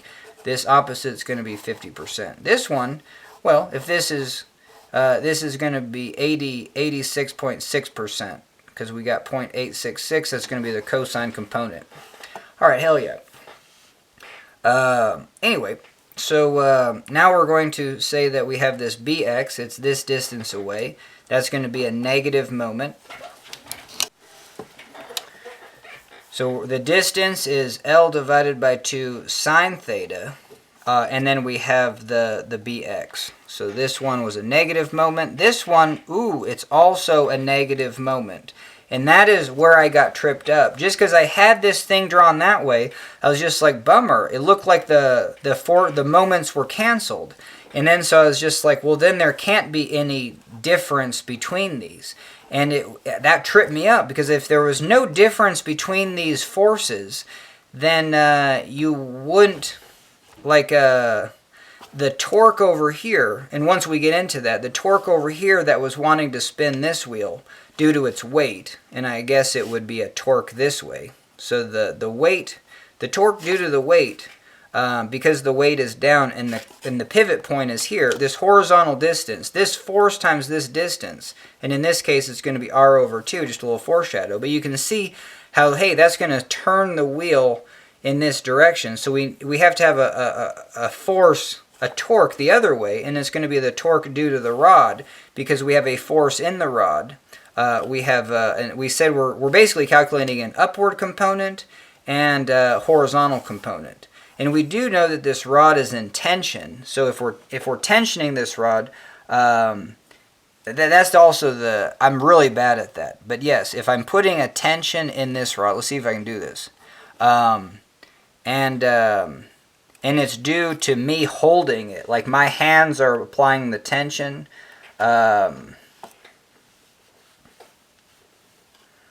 Yeah, or let's say I just have a tight spring up against these two wheels. The rope or the spring itself has a tension in it. You know, two things that are stretching it out, pulling it. They're equal.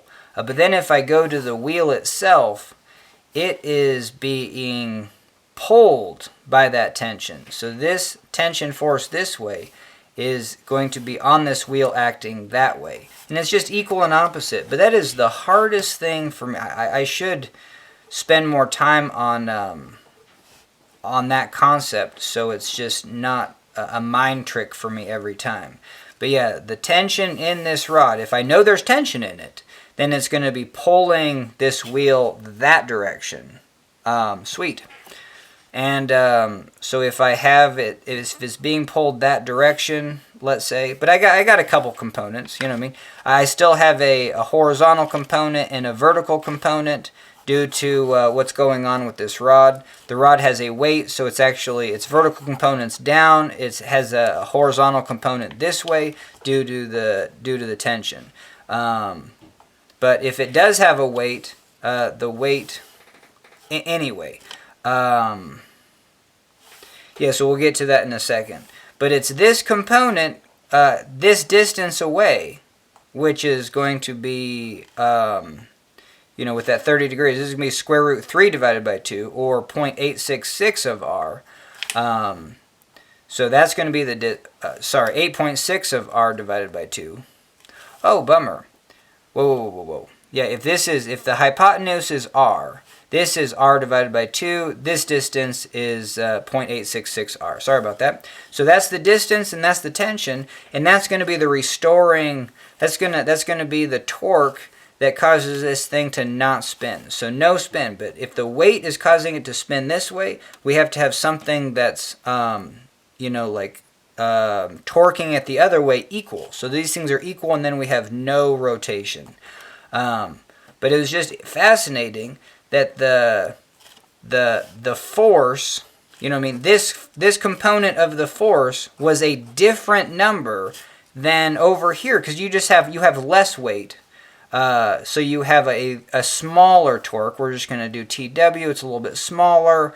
We need a smaller tension component, you know, per se, to go the other direction. So these two things are going to be balanced. But hey, this reaction over here is smaller, this is bigger, and because I made just that hiccup of just drawing this arrow like that, I'm glad I actually realized, like, you know, just drawing the arrows in the positive direction, and then realizing that, well, they have to be, if I draw them like this, it's AX is equal to negative BX. So now I'm just going to be like, no, we need to change this arrow around, because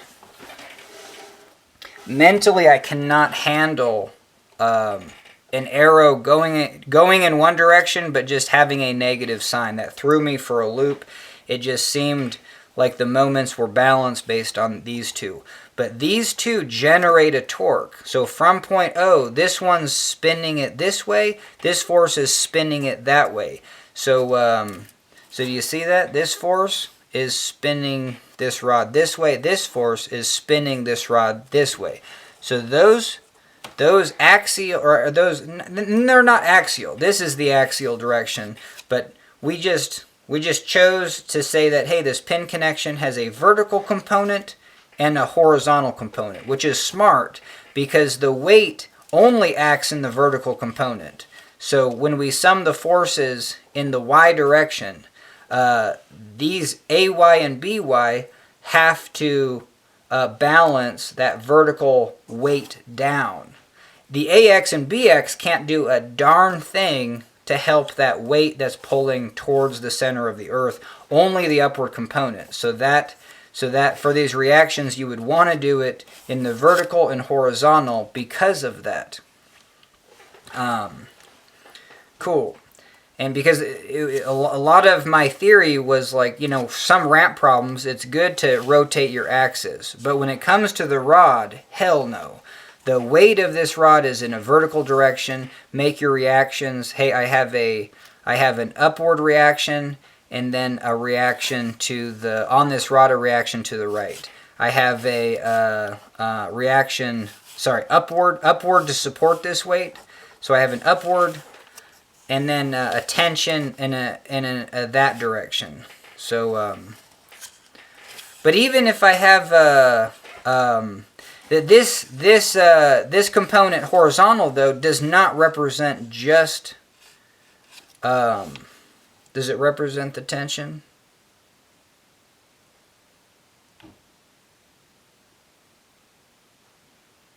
Oh, that's where I have to throw in the towel. It's I have to analyze that. That's another, like, where this is something that I need to, you know, constantly analyze and improve upon. The other thing is where you have like, you know, something that's stacked, where I have like a column and I apply a force here, and then I apply another force here, and then I apply another force here, and then you kind of want to know what's going on. Like hell yeah, it's gonna snap right there. It's gonna be pretty chill right there. You know what I mean? Not that that's going on here, but anyway. So the equations tell a logical story. So let's just get back to that. These forces are going to cause rotation this way. So so that's where I'm back to. These two forces are going to cause a rotation. We see this thing is not moving, so there must be two other forces to cause a moment that direction. And where those forces are applied are in these vertical directions. So this force must be bigger than this force over here. Because if this force is bigger, then it's going to cause a bigger moment. This distance times this force is going to cause this rotation that way. This one is going to do the opposite, but if this one's bigger, we're going to get a net torque in this direction. So let's draw that one more time, kind of clean it up, and then you just kind of go for it. And we'll try to do the least amount of pen strokes possible. So hell yeah, I can see that this has tension, so I'm going to say I have a AX this way and a BX this way. I have a weight down of W divided by 2. I have a BY up to support that, and an AY up over here. I'm going to sum the moments about O, and this is going to be L divided by 2. This is going to be theta. Alright, hell yeah, this is going to be L divided by 2.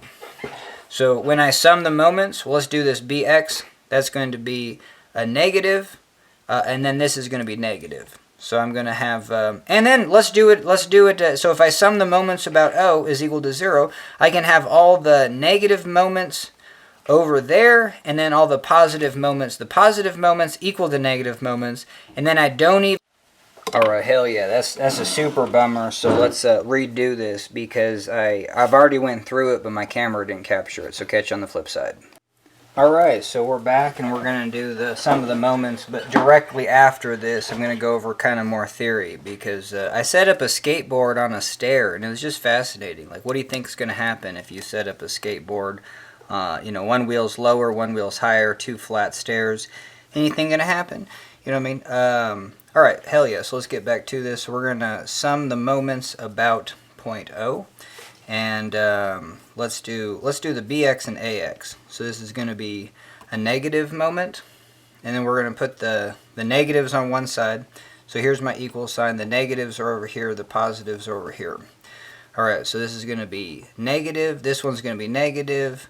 Alright, let's see, this one's going to be positive. Oh, but this one's going to be negative. So we're going to have 3 negative moments that have to be balanced by this one force. So even just right there, well, hell yeah, this has to be bigger than over here. And then even, let's actually slow down, because this is where, like, the picture you draw, like, you know how we ran into trouble because we put this BX in the positive direction, and then I just got messed up? And it was actually negative? Well, right here is a huge red flag, and this is going to happen all the time in problems where we're just like, man, something doesn't feel right. So now let's go back over the theory. If I have a skateboard, and I have a wheel on a stair right here, and then down to a flat. And so here's the skateboard. Like, what's going to happen? Like, is it going to roll one way or the other? And it's wild. It's not going to roll any direction. And so a wheel can only apply a normal force. It can't apply any other forces. So we have a normal force. I guess you can have a force of friction on a wheel, but if you have, even if you think it's going to roll that way, and you have this frictional component, you know, that can be up to a minimum of 0 to a maximum of F max, and that's going to, if I do have any force in this direction, let's just say it's AX, then it will roll, and AX, you know, is going to be equal to the frictional force, and then you're going to have a rotation. So we spent the entire first, you know, day going over the fundamentals of what's happening there. And that's where it's probably easier just to assume this is a frictionless surface and this is just a square chunk. But if we have a skateboard, maybe something funky happens where we do get a roll. So now the question is, do we have any force in the x direction? So we come here, we're going to have a weight down, and let's just call it W2, and then we're going to have an AY and a BY up, and then we're going to have a BX that direction, and I'm just going to put these, well, I guess I'll put them in the, like their tension. So we have a BX, and then we have AX. AX is equal to BX, so there you go. But now the question is, well, it's the same problem. Like the skateboard on the stair is the same problem that we do have. So by observation, I can put a skateboard wheel on a stair and then put the other down on the floor, and it does not roll. So by observation, it doesn't roll. And now the question is why? If I sum the moments about O, and AX could be, they could be in opposite directions. Doesn't really matter. We don't know the directions of AX. We're just assuming that if we have a weight down, the AY, BY is up, and then your AX and BX is that direction. And then so let's sum the moments about this. So this is going to be negative, negative. This one's going to be negative and positive. So we have that same scenario. And this leads into, let's pause here now. And I really like to do a beam where you just have the weight in the middle, call it W. And what happens at the ends? Well, you're going to get W divided by 2, W divided by 2. Because we have a weight, you know, acts vertically. We don't have any BX. We don't have any AX. Both of those are 0 because we don't need them. Hey, this force causes a moment about the center, and this one equals, so that is showing that those are equal. Now, if we move the weight, this is kind of a massless beam, but then we put a big old weight like at 1/3 of the distance and 2/3 the distance there. Now we can see what happens. What we're going to get is that this is 1/4 W, and this is 3/4. Just as this is, or never mind. Maybe that's not true. I thought it was though. Well, let's try it out. So we sum the moments about, you know, this point right here, and we're going to have well, this weight. This weight is W, and then this one's going to be twice. I apologize. If this is 1/3 and this is 2/3, what happens? Oh, bummer. We should actually kind of slow down and do this one. There's always, like, once you do these problems a bunch of times, there's always the tricks that if, like, this is 1/3, this is 1/4, you know what I mean? But let's try it out. So this force is going to be, we don't know it. It's going to be BY, and it's going to be a distance of 2/3. That's going to be the moment there, positive. This is a negative moment, so it's going to be equal to AY, 1/3. Okay, so we have, let's just isolate AY. That's bringing up the 3, and that's going to be 2BY. So in this case, oh yeah, now I remember. If this is 1/3, then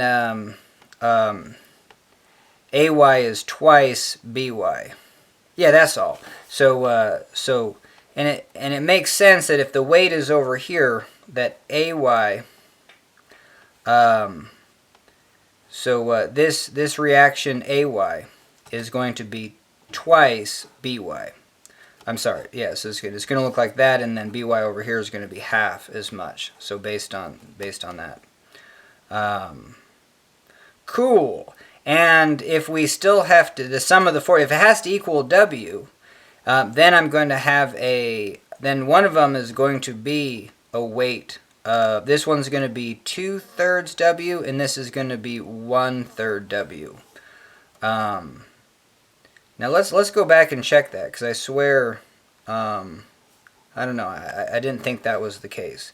So we have 1/3 W acting at a distance of 2/3, and that's going to equal 2/3 W acting at a distance of 1/3. Yes, these are equal.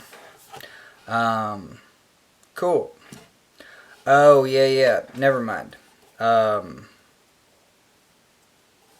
Oh, yeah, now I remember. Like, hey, if this is, if the weight is 33% over here, then this will be, the reaction over here will only be 33.3% of the weight. Yeah, so, that's a very common way. If I have a beam and I put the weight in the middle, it's going to be half and half. If I come over a quarter of the distance, this is 25% of the whole length, then this weight will be 25%, and this will be 75%. If I put the weight at 10%, this will be 10% the weight, and this will carry 90%, because that's the other thing. Do the extremes. If I have a beam and I put like all the weight right over this point, hey, this doesn't feel anything. There's zero reaction there doesn't need to support it. This reaction supports all that weight because it's directly over the top. Alright, I think I did that because if I have, like, let's say you're carrying a refrigerator up a stairs, and both people can, you know what I mean, can support this refrigerator by putting a vertical load on it. Like, which person is going to have to carry, more weight if you got two people and you got some stairs that you got to go up? Well, obviously, maybe not obviously. You know what I mean? It seems like the person at the top actually has to, like, hoist the thing. You know what I mean? Let's say it was like a vertical cliff, and then this person has to hoist the thing, and then this person down here is also trying to hoist it or something like that. So this is a fascinating problem, where in this scenario, if you got two ropes, it's an indeterminate situation where you don't know. Like, maybe the person below is actually, maybe it's just like doing all the load, and this person has a slack rope and it's just kind of balanced. This person is just there to keep this thing balanced.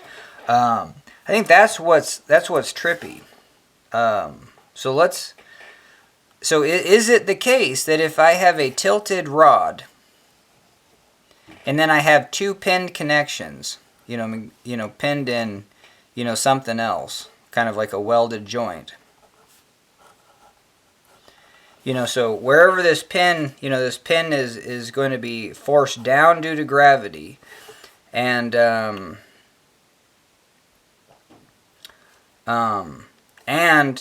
probably out to the side.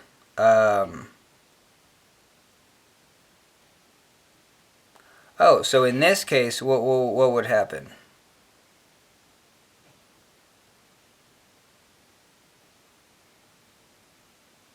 Oh yeah, that's an interesting thing. Is there any sideways forces on this? You know what I mean? So if I have, this is the skateboard. If I have these in the socket, the weight down, shouldn't these pins just rest in the bottom of the trough? And is there no, force left or right?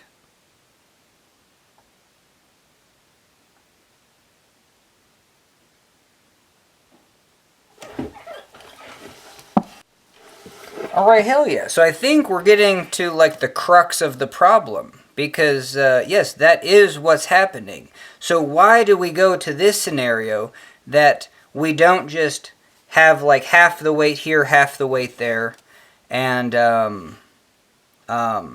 yeah, because this was tripping me out. Like, if you're able to hoist a refrigerator, like, up some stairs, like, technically, isn't the top person, can't they, you know, so here, let's go back to this refrigerator. Let's do a free body diagram. So we have this thing, and it's like, let's say it's the only thing in outer space, and this person is putting an upward force. And we know that there's a downward force on it due to gravity, the Earth being underneath it. So this is the weight. And so realistically, you would have to carry half the weight on this side, half the weight on that side if you got ropes on this thing and pulling straight up. One's at the top of the stairs, one's at the bottom of the stairs. And this is chill. It's not going to be moving that way or that way because we're balanced. This distance is the same on both. And so now the question is, yeah, you won't have any sideways forces. And so, yeah, so that shows that your sideways forces are 0, and that's just what I thought. I was just like, well, if your sideways forces are 0, then you're just good to go. But then there's the scenario that maybe... you know, this is just 2 ropes. You know what I mean? Hey, you got 2 ropes on 2, and then you're doing vertical, you know, loads to them. What we have here is the rod and pin connections. And because it has pin connections, well, we have both components. So I'm going to say at the rod we have that direction and that direction, that direction and that direction, and then we have a weight down. And if we sum the moments about here, hey, this is going to be a positive torque. This is going to be the only positive torque. All these other ones, this one, and this one, are going to create negative torques or negative moments that are going to want to spin this thing this way. But that brings back the scenario that if these are 0, then yeah, we're just back to one's negative, one's positive, and then we're just kind of chilling. And that's typically what we have for a skateboard on a stair. That's typically what we have for lifting. I guess even a refrigerator upstairs is if you're having a upward force on this, then yeah, you're both going to do the same amount of work. I mean, the same force is going to be on both people. Now let's return to this refrigerator, because couldn't this bottom person do way more work? You know, it's just like pulling out his hair. And the answer is yes. So here's a scenario where, like, hey, let's say this top person just gets their hand underneath it, and they're just going to pull this way. You know what I mean? So they're going to pull up. So their force, I'm just going to call it P for pull. This person is trying to lift the darn thing, F, and then this thing has a weight. All right, hell yeah. And for simplicity, let's say this is just a 45 degree, it's hella steep stairs, and so this person is only, you know, 70, so it's like 0.7 up, so we got 0.7 P that direction, and they're also pushing this way with 0.7 P. And I'm going to say that they're doing that right at that point. Sorry for, yeah, so right there is where they're going to be doing that, right there. Okay, so so now, yeah, let's redraw that. Yeah, this is a good one. This person, we have a weight down. And hell yeah. So we have, and I'm just going to say this is L divided by 2, L divided by 2. We have our angle, that's going to be 45. And then we can sum the moments. We're going to sum the moments about this point. Again, this just has a force up. This person cannot push that way, not push that way. So we don't have any forces in that direction So I guess we're going to get into an issue here for this. This would not be a statics problem. If this person doesn't have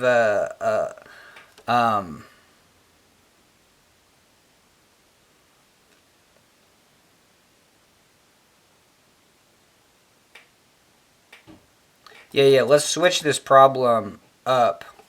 And yeah, this is fascinating. I think we should spend some time on this refrigerator problem, because it'll help us with this problem as a whole. But yeah, this is where statics is real. It's just like, you should be able to take any problem and have a logical and use the equations to tell a logical story about what's happening. So I'm going to say this bottom person is just pushing up. So they're just pushing in compression. We got a 45-degree angle. This person is just pushing this way. So also at a 45-degree angle, and they're pushing. And then we have a weight down. So now we want to know, like, who's doing more work and which person has to do the most work, maybe. It seems like in this case, it might be the same. So the other scenario that I want to do is like, hey, well, let's do a 30-degree angle, and same setup. This person pushes in compression, and then this person at the top doesn't put any force like up. Well, it puts a force upward, but just more kind of at this angle, 45 degrees. So they're just pushing that way from this point. This person's that way at this point. The center is going to be right there, and we have a weight. Okay. Yeah, let's do this one first. So we can take this. We can take the components. We have one component down W. I can say right here I have a component this way, and then I have a component up. So I'm just going to say this is 0.7c and this is 0.7c. Okay, right here, same thing. I have a component up, and then I have a component that way. So I have 0.7p, 0.7p. And then because of 45-degree angle, that's just the square root of 2 divided by 2. That's 1.414 divided by 2. That's going to be 0.7. 14 divided by 2 is 7. 1.4 divided by 2 is 0.7.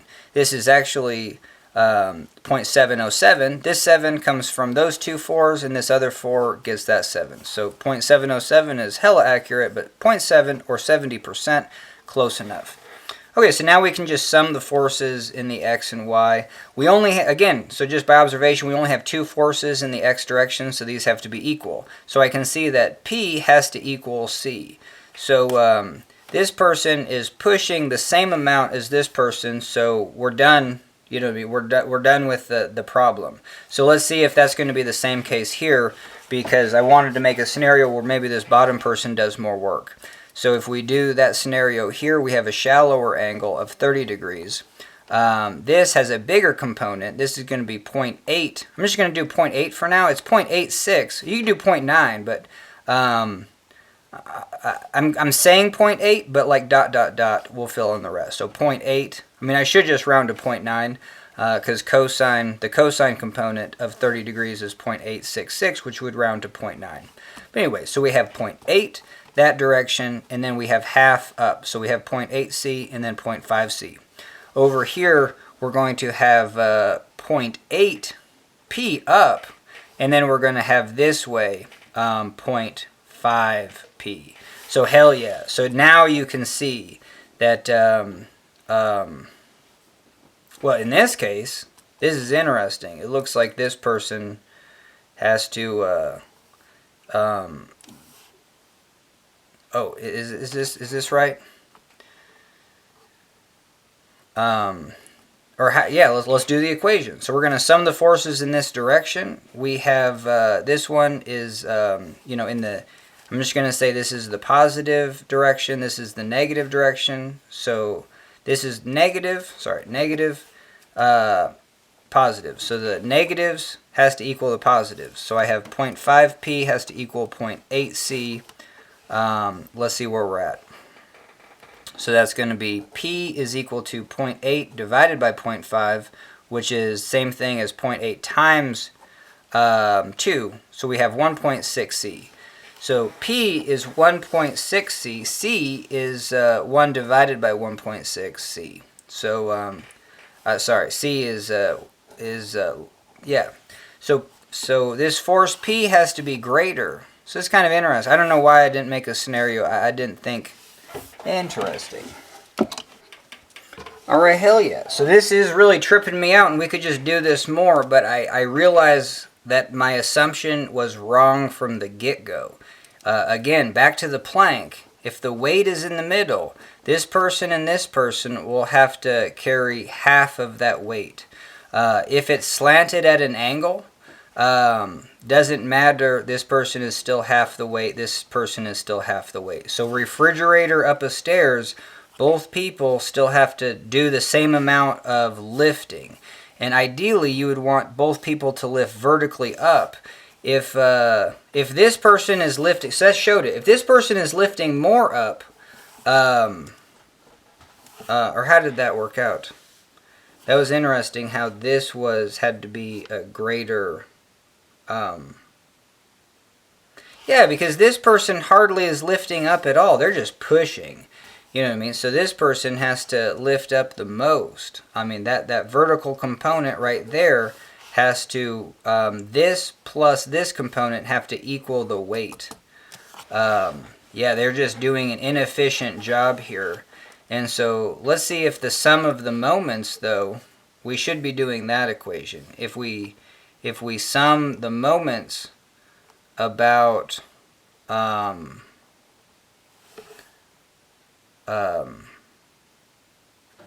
yeah, let's just sum the moments about here. Then we'll have we have half the length. So we have the distance is L divided by 2, but we have the cosine component. So that's going to be, I'm going to call that 0.8, which would be 8/10, which would be 4/5. Yeah, so I'm just going to say we have 4/5. And we should just do, yeah, that's the other thing. Instead of a 30-degree triangle, just do a 3, 4, 5 triangle. So hell yeah, this component is visually 4/5. I don't know why I just use a 30-degree. I always like to do a 30-degree because it helped me with sines and cosines. But I'm going to switch that. Probably do a 3, 4, 5 triangle because it's the only one that fractionally is the easiest.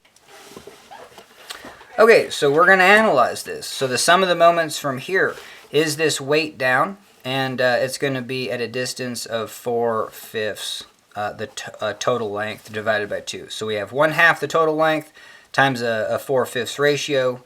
That's the distance, and then we have the weight. So this is the moment.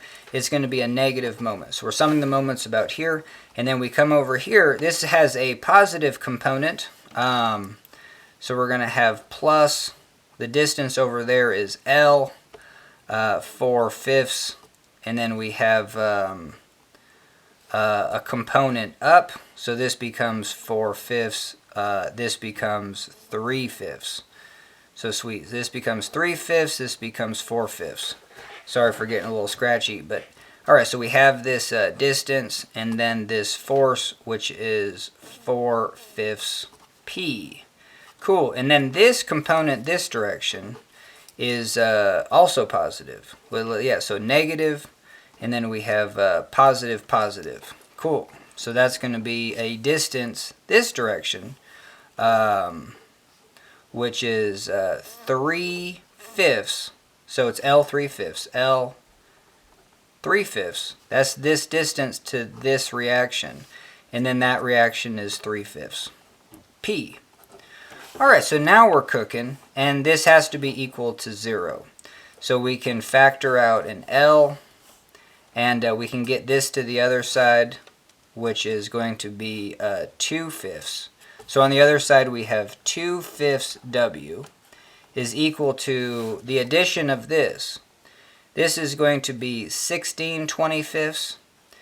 And I could have just done this as 4/10. 4/10 is 2/5. Got it. This is going to be 16/25 plus 9. 9 plus 16 is 25/25. So this is just 1p. So we just have p. So Yeah, so we have P is equal to 2/5 W.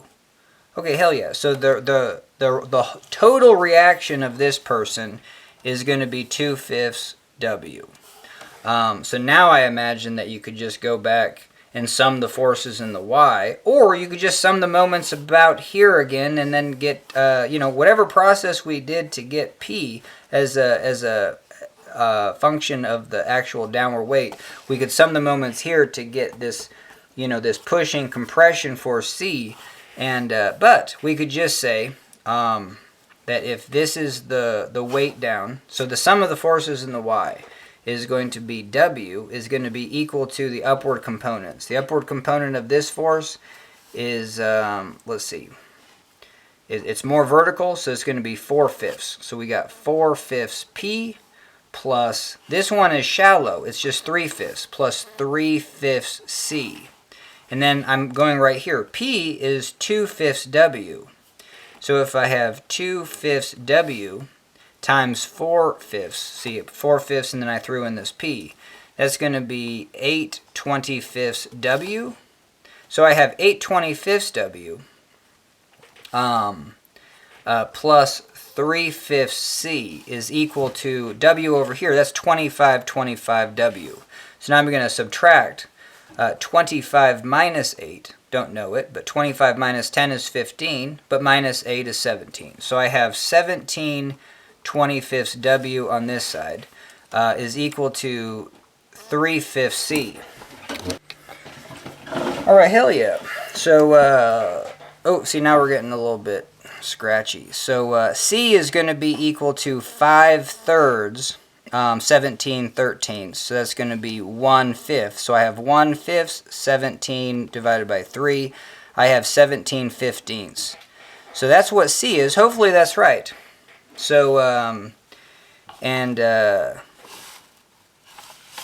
well, isn't it W? 17/15 W. I don't think that's right, but maybe it is. If I have 17/15 plus 2/5, no, that's not right. Well, no. That is right. Yes, so C is equal to 17/15 W. And here's why that's the case. And which one's bigger? This person is only doing 20% of the weight. So whatever the weight is, this person's doing 40%. Sorry, that's going to be 4/10. This person's doing 40% of the weight. This person's doing 120%. 17 divided by 15. This person's doing 113%. So in that scenario, the person pushing the refrigerator up the stairs, and then this person just trying to hoist it. I feel like I did it wrong, but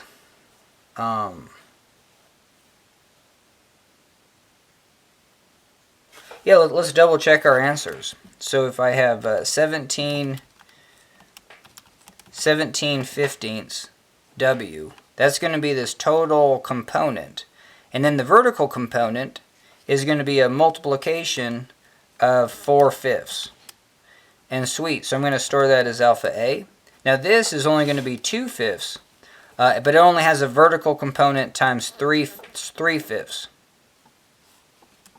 And so I'm going to store that as alpha B. Alpha A plus alpha B should equal 1, and it doesn't. So I ran into a hiccup.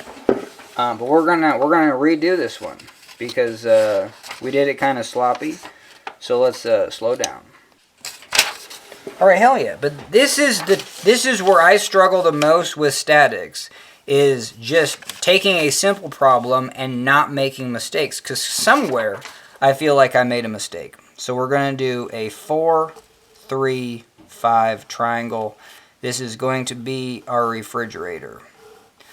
We're going to have a person pushing with C, and then this person is going to be pulling up in this direction with P. This triangle is 3, 4, 5. So that means that this triangle is 4, 3, 5. This one is 4, 3, 5. So that's very useful, because now I can just see that this has a bigger horizontal component than vertical. This one has a bigger vertical component than horizontal. All right, now we're going to sum the forces, and we have a weight W. Sum the forces in this direction, the horizontal direction. We're going to have a positive 4/5 C plus a negative, or I can just say it's equal to 3/5 P. So even just from that equation alone, because I don't have any forces in that direction, I already know the relationship between C and P. So let's do that. So C is equal to 5/4 times 3/5 P. C is equal to 3/4 P. And then P is equal to, bring the 5 up, it's going to be 4/3. So there you go. So this person, who has to do more work? So P has to do more work up here because they're because they're pulling at a funky angle. Because if they're both supporting it vertically, they do the same amount of work. But that's interesting that this person. And the reason it is like, hey, this person just chose not to pull up very much. So what this person was able to do was they were able to push that way. That is fascinating. And so it comes down to the moment equations to actually make this thing stable. But yes, because that's going to be the fundamental thing that I learned from this problem, is that if I have, and what is that thing? Yeah, if I have like this bar, and I have a downward component of its weight, and then I have two reactions here upward, a vertical reaction, and then two horizontal reactions. Well, I don't have any other horizontal reactions, so these horizontal reactions have to equal each other. They might be 0, they might not be. But then foreshadow is if something is trippy where this reaction, let's see. Now how does that work? Yeah, let's say this reaction is bigger. I can't have that. Yeah, this is tripping me out. Because if I have this rod and I can only put a horizontal and a vertical component, and the weight is in the vertical direction, all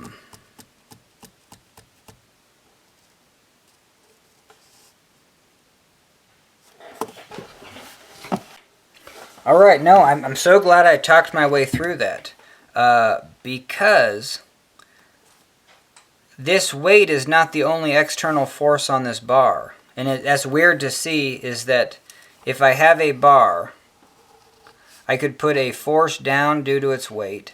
And then over here, I could put a force this direction. I'm just going to call it a normal N force, and I think that's kind of what's happening. And then this direction, normal. So I'm going to call, and I should just call these different things, N, N, and N prime. So I think that's what's happening. Don't quote me on that. But now in this case, well, we have two separate. We have a lot going on. Because now I have a by up and a bx over, and then I have an ay up. And then I'm just going to get this in a tension position and this in a tension position. So we have a AY. So now if that's the case, then and then so just how I actually drew it. Like these might be switched, you know what I mean? But it's going to be this component of this force and this component of that force. now we got 2 of them have to equal the components over here.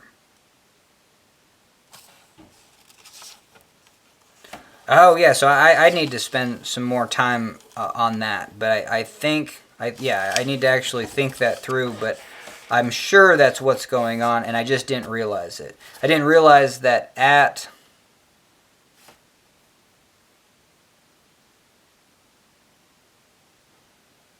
No, I'm not gonna say that either, because man, this is bumming me out. But yeah, let's go back to this horizontal rod, and we got 2 big holes in it, and we slotted it over a pin. Now these reactions, they can be in any magnitude and in any, like just because I do this and this doesn't mean yeah, so we have AX, BX, and then BY, and then BX, bummer, AY up, BY up, and then we have the weight down. So no, I have to throw in the towel on that. That's not, you know what I mean? Hey, this pin connection,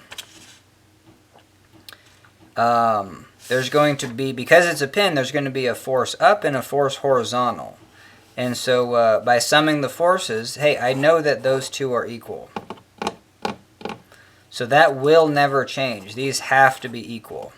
So I'm glad I did that again. And yeah, because what the hell happened here? Like this happens all the time in statics, where you're just like, you just kind of invent new forces. You're like, well, maybe there's something else going on, you know, externally, and no, there's not. The weight is the only force acting externally. Well, I mean, the pins are external forces, but we categorize them as unknowns, and we put them as 2 verticals and 2 horizontals. And so, yeah, there's a chance that they could be different, but we just, by observation, we have no other horizontal forces acting on this bar at all. Now, the pins are horizontal forces for sure. That's why I got confused here, because yes, like the pins have a horizontal component. Just due to this rod is going to be like a spring in tension, and but these horizontal components have to be equal. So that's going to be a huge take-home point for me, is that if I don't see any other forces, if I only have two forces in the horizontal direction, they have to be equal. And that's a very common thing for statics all the time. I'm just overlooking it. So it's good for me to go back and double down on that concept. Because that's the same thing. That's why this was so easy to see. I have a horizontal component here. It has to match the horizontal component here. This is a littler horizontal component. That means that this magnitude has to be bigger. So P must be bigger than C, and it is. So there you go. Just based on that sum of the forces in the X. Had nothing even to do with the moment. But since we royally messed this one up, let's say this is the full length. Let's redo this one. So we're going to have, from this, we're going to take the moments about this point, and so we're going to have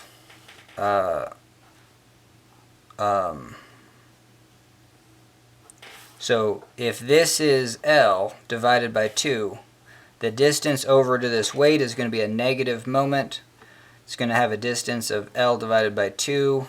But only a 4/5 component of that. That's the distance, and then we have the W. Distance times force is moment. Now we're going to come this one. This one is going to have a upward component and a component. That way both are positive. Now let's not mess this one up. I can just see it's perpendicular. The perpendicular distance is L, and its magnitude of P. So I'm just going to say that's going to be a positive moment of L times P is equal to 0. Therefore, factor out the L's. P is equal to 2/5. P is equal to 2/5 W. Hell yes, that was actually fairly simple. And we'll do the same thing at P. Sum the moments. we're going to have this distance, which is a positive moment. So we got positive L divided by 2, 4/5 W, kind of the same thing here. And then this force is acting through, so that point. So yeah, this is not a statics problem. If someone pulls that direction and pushes this direction, this whole thing is going to rotate. So this is, for a check on reality, this is not a statics problem, because this force is going through this point. We have a moment generated by this weight. There is nothing to balance. So if the only way to get this balanced is if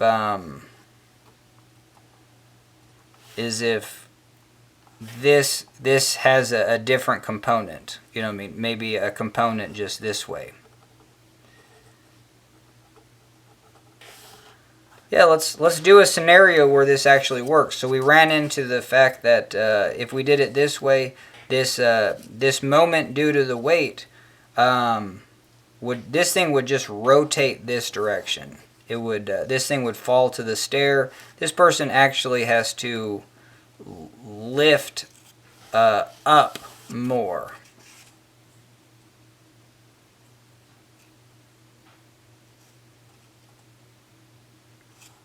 And the same thing, if this person lifts up more, but this person has a component that direction, well, now the thing's going to be traveling that way. You know what I mean? So, you know, if this person just lifts straight up, this person has to lift straight up because the weight is down. If this person pushes, this person has to push back at some sort of new angle. So, all right, maybe one more time. So we have a 4, 3. So at least let's come up with a scenario that's feasible, and we'll see which one does more work. So what are we going to say? We're going to say that this person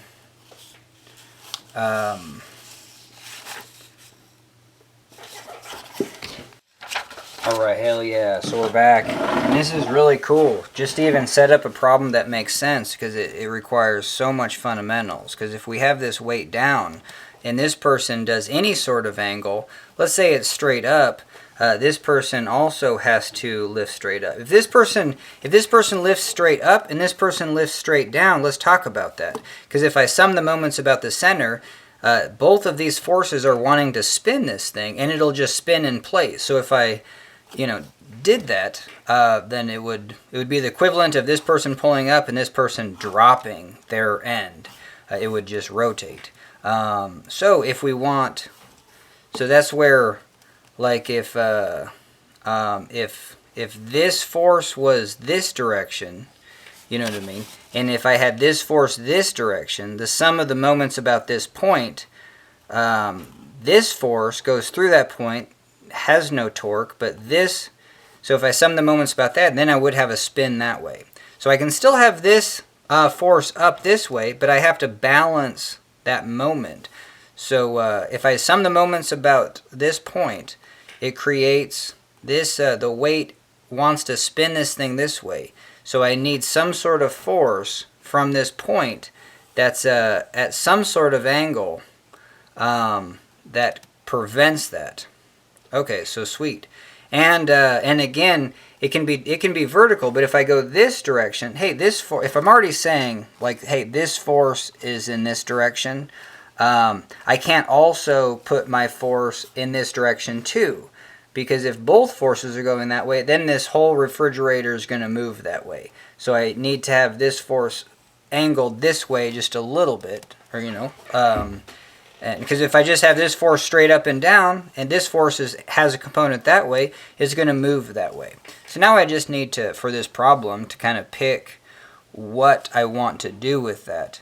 And if we have we already have like a 4, 3, 5 triangle, so I can't make this. I mean, if I put this, 3, 4. I mean, I could do that 3, 3, 4, and then go this way with that force. But that's what I did here. I'm going up 4 over 3, and so I could do the same thing here. Over 3, up 4, but those are just kind of equal. So if those are equal in magnitude and opposite in direction, then the whole problem just says that this force C is equal to P. So if I pick something in between, where if this isn't 3, 4, let's see one that's halfway doable. Let's say it's we'll make it steeper. So we'll make this what would be steeper than 3, 4? So 1, 2, 3, 1, 2, 3, 4. That's going to be that. Let's say I just went over 1 and went up 1, 2. Oh, that's really hard to tell if that's any steeper. Yeah, if I go over 2 and up 3, there you go.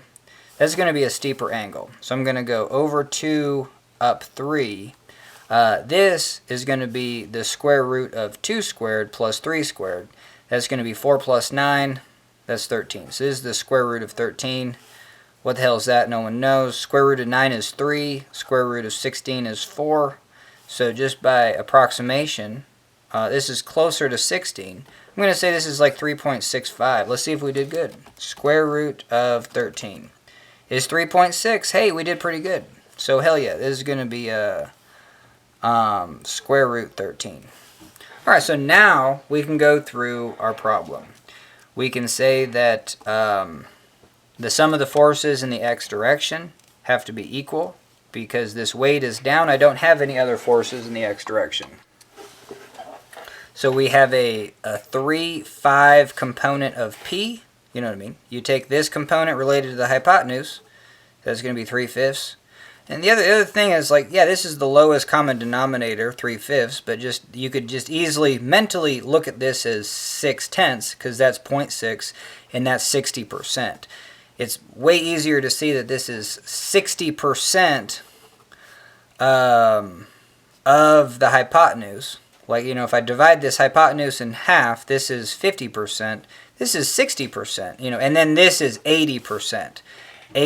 This is, instead of thinking of it as a 3, 4, 5 triangle, think of it as a 6, 8, 10 triangle. 60% of the hypotenuse, 80% of the hypotenuse. Alright, hell yeah. So we have that x component. In that direction, the negative direction, has to equal the c component, which is 2 square root 13. Cool. So now let's solve for p. P is going to be 10, 3 square root 13. So what are we going to have? 10 times 3 times 1.6? No, we said this was 3.6. But anyway, so we're going to have, I'm just going to do this with my calculator. So we have 10 divided by 3 square root 13. Well, and we should rationalize this, go through that whole process. So 13 multiplied by a square root 13 top and bottom. We're going to have 10 divided by 3 times 13 square root 13. This is going to be 3 times 9. This is going to be 39. So we're going to have 10 39s. Okay, now we're getting somewhere, which is about 1/4. And then we have square root 13. So we have 10 39 square root 13. I don't know. It's just like I'd just rather go for a decimal. But this is going to be 0.25 of 3.6. Which 3.6 halved is going to be 1.5 plus 1.3 is 1.8. And then halved again is going to be 18 is going to be 0.9. So sweet, this is going to be like 0.9 C. Let's do it the other way. So, well, and if that's the case, then C is going to be probably 1.1. 1.1 of P. Because 1 divided by 0.9 is about 1.1. There you go. So in that case, this person is still having to do more work. It didn't seem like that was going to be the case. Holy Toledo. And it's not the case. Hey, this, because we did what I said, I get kind of a little bit of dyslexia. I came down here and I wanted this to be a 1-3 triangle, but up here I just said this was 2. But that means that the angle here is going to be less than, we said if both of these were a 3-4, they'd be equal. But if we made this one steeper, then, you know what I mean? We were wanting to figure out what happened. And I thought that was the case, but no. What we did was a shallower angle. And so, yes, so P is going to do more work because just by the nature of it. If I have a plank that has a weight in the middle, and this person's like, well, hell yeah, I'm just going to be pulling, well, let's say this person is pulling more vertical, but just a little bit this way. And this person's just like, nah, I'm just going to actually pull this way. Then, you know what I mean, who does more work? So that's the problem that we're doing. Who has, so if this is P and this is C, which one's bigger? And it's not intuitively easy for me to see. But it comes down to the fact that this component in the x, yeah, it's fascinating. It comes down to that x component, or that there's three ways to look at it. X components, y components, and moments. But since the weight is only in the y component, and we have a big component this way, but it's just like, you're killing me, Smalls, over here. I'm trying to lift this thing, and then you're just really reefing it this way, but I don't want this thing to move. So I actually have to have such a huge upward P just to get this component equal to, you know, you just pulling this thing sideways. Like, we're trying to lift it, just lift it off the ground. That's all we're doing. And like, what the hell? You know what I mean? Even though you're not doing a whole lot over here, but I have to, you know, really, I don't know why I'm this person. I could be this person, you know what I mean? But hell yeah, this person has to do way more to balance out the horizontal component. These horizontal components have to be equal. That was the take-home point of this whole video. Just because it's, like we already showed that was like the first place where I was just like, well, maybe the laws of physics don't exist and the horizontal components can be different, and hell no. Alright, so we did it. We just chose this to be 2/3, which was a shallower angle, because if we go over 2, up 1, 2, 3, then we're going to be just a little bit shallower. You know what I mean? So 1, 2, 3, 1, 2, 3, 4, and we go 2, 3. This component is just shallower. What we were trying to do was a 1, 3 triangle to be steeper. Might as well do that. You know what I mean? So if this is a 1, 3 triangle, we're going to have the square root of 10. And the square root of 10 is really close to pi. It's not 3.14, it's 3.16. It's 3.16 something, but close enough, you know what I mean? Well, actually 3.162. So yeah, square root 10, that's pretty sweet. Anyway, so let's try this. What are we going to do? Sum of the forces in the y direction. So we have this 3/5 P has to balance with 1 square root 10 C. So therefore, we want to know how big P is. P is 5, 3 square root 10 C, which is 5 square root 10 divided by 30. You know, just rationalizing that. I just square root 10 top bottom. You know, this just becomes 10. You can kind of just do that in your head. 3 times 10 is 30. 5 square root 10. Okay, 5/30 is 1/6. So we got square root 10 divided by 6. We got 3, basically 3.16 divided by 6. It's, well, it's pretty close to a half. Is that right? So did we choose something where P and C, P is going to be 1/2 C? I feel like we did that one wrong too. All right, again, let's look. It's so easy to make mistakes on this. So I do really like going back to the fundamentals. If I'm pulling with a 3/4, you know, I'm 60%.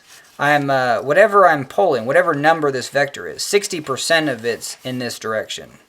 Now over here, whatever I'm pulling, I only have 1/3. You know what I mean? This vector is basically about 3 square root 10. This is 1, this is 3. So this component is about 1/3 in this direction. And so whatever...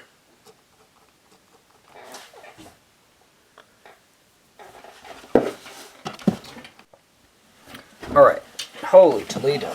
So let's just do that. So let's say we have point 3 C has to be balanced with 0.6 P. So that means that P is equal to 1/2 C, and C is equal to 2 times P. So in that scenario,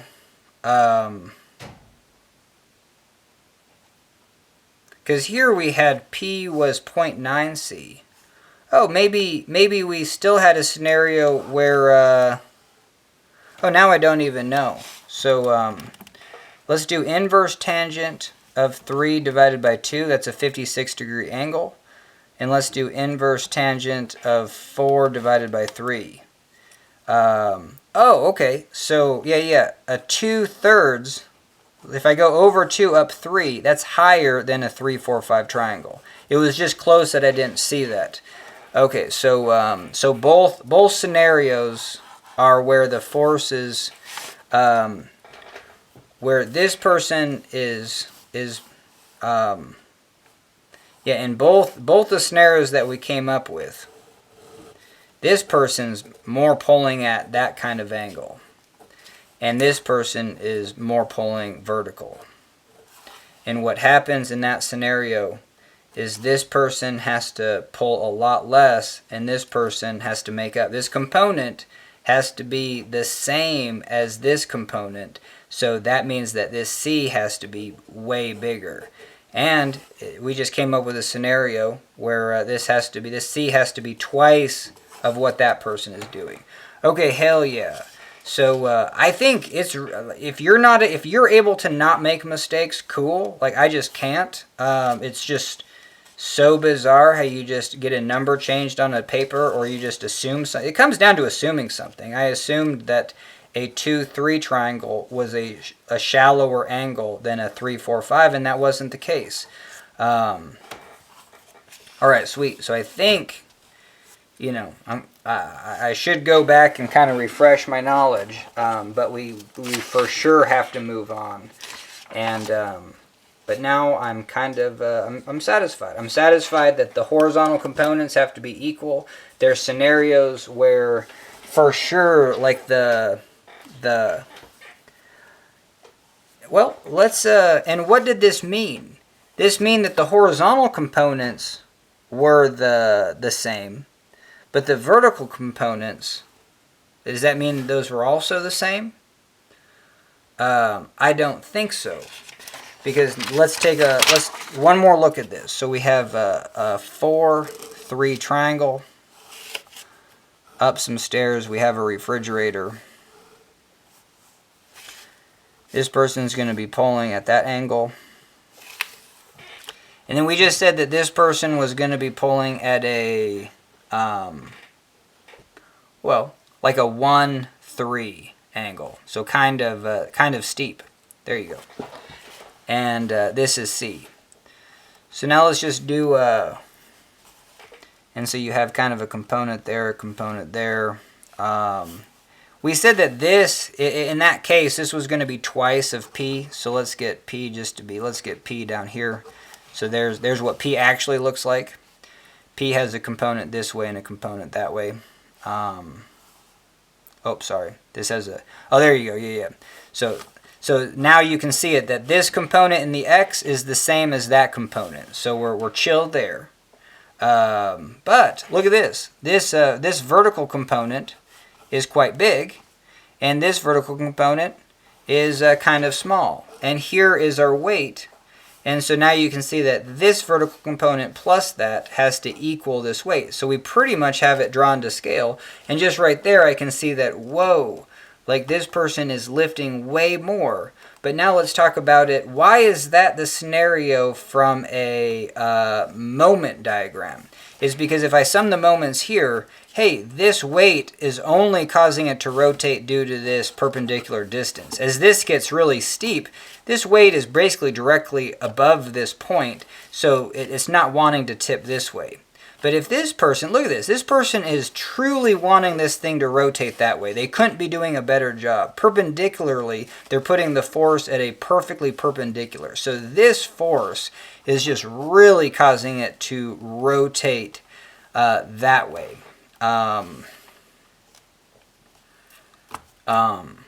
So that means that this force P can only be so large. It has to be kind of small. So P actually has to be kind of a small number because its leverage is just so massive. Because if we want this refrigerator not to move, P can only be as much as this leverage wanting it to rotate this way. So this weight times that distance wanting this thing to rotate that way can be balanced by a force P perpendicular, but it can only be kind of small.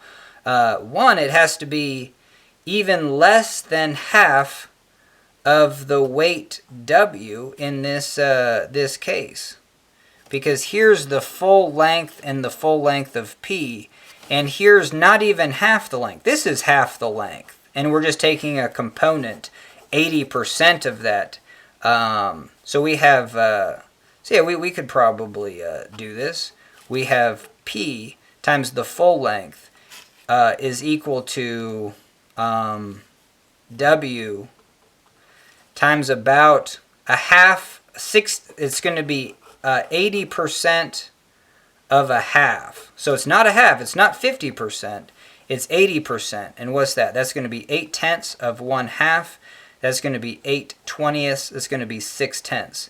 Yeah, I probably could have mentally done that, but hell yeah. So we're going to have 6/10 or 60%. So that's what of the weight. So that's going to be the ratio and then the length. So 6/10 LW. L's are both sides, so P can be 6/10 of W. But that means that C, its vertical component. Well, no. That's just P. That's just what P is, and it's angled that way. That was just due to the torque. Sometimes I get so confused, especially with summing the forces in the Y, in the X. But here we're just looking at the moments from this point. We can use the total magnitude of P because we have this perpendicular distance. So cool, we have P times L. That's going to be that number for the torque. That has to be balanced by this weight. And we're just saying P can only be so large because this weight is reasonable and this distance is small. It's less than half. So I don't know why I have a bigger than half number here. Where did we go wrong right there? If we sum the moments about here, we have a 4, 3, 5 triangle. Let's do this. So we're going to have 1/2 L. That's going to be that distance. But we're only going to have 4/5 of it. And we're going to have W. So we're going to have 4/10 LW. So sorry about that. So I did mess up. So this is going to be LP. This torque in the positive direction has to balance this torque in the negative, and that's 4/10 LW. L's cancel, and P is 4/10 W. So P can only be this number. And that's the number for P. Now, and P is in that direction. Its vertical component, because we're saying it has a 4, 3, so its vertical component is only the magnitude of P, which is 4/10 W, but the vertical component, which is a 4/5 ratio. 80% of that is in the vertical component. That added to the vertical component of C, and I'm just going to say that's CY, is equal to W. You know what I mean? So right here we have 16/50ths. So I'm going to do this. 16/50ths. And I'm going to do 8/25. So we have 8/25 W plus CY is equal to 25/25 W. So bring this to over here. We got 25 minus 8. Don't know it. 25 minus 10 is 15. But minus 8 is 17. So we have 17. I'm just bad at subtraction. Got to come up with better ways. But yeah, we're going to have CY is 17/25 W. Hell yeah. So this is ringing a bell. We've done this problem before. That's the vertical component. Alright, hell yeah. I feel like I'm stuck in hell. Okay, but no, this is good.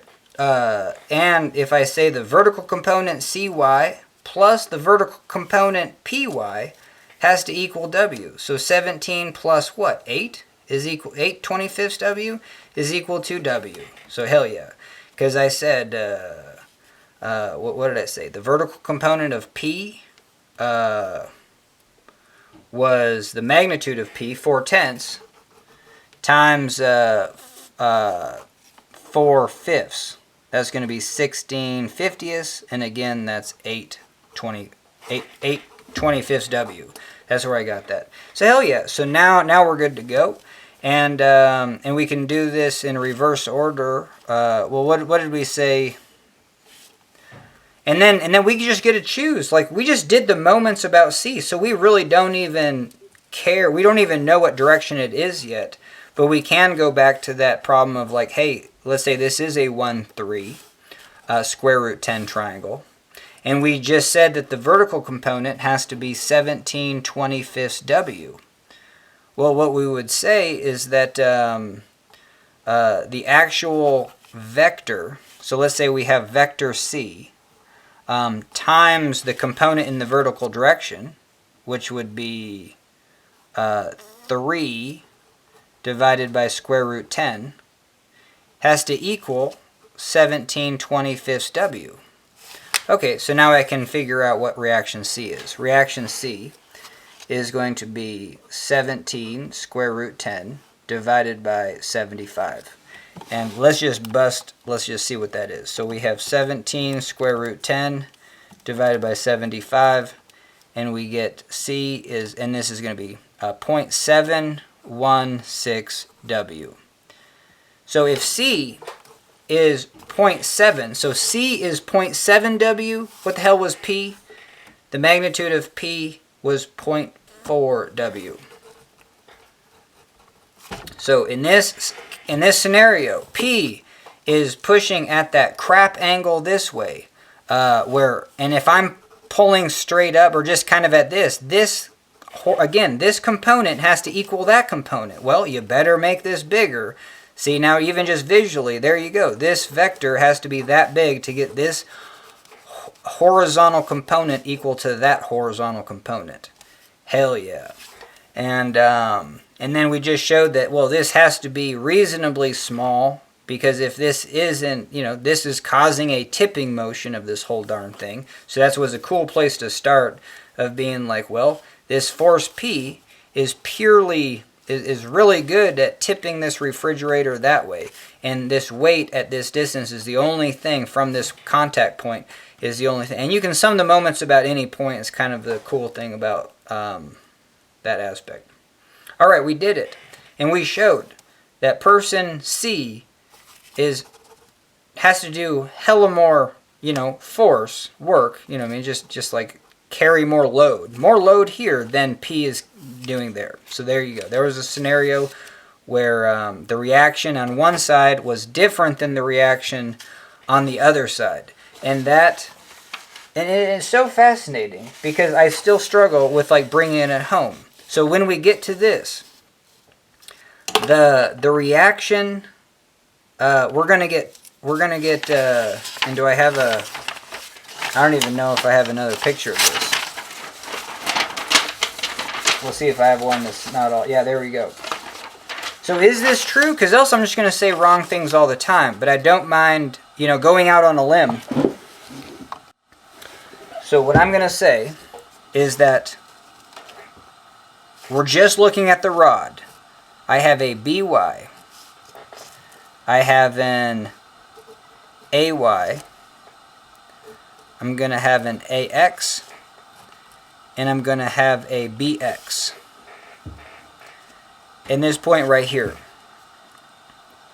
If my AX is a number, it has to equal this number.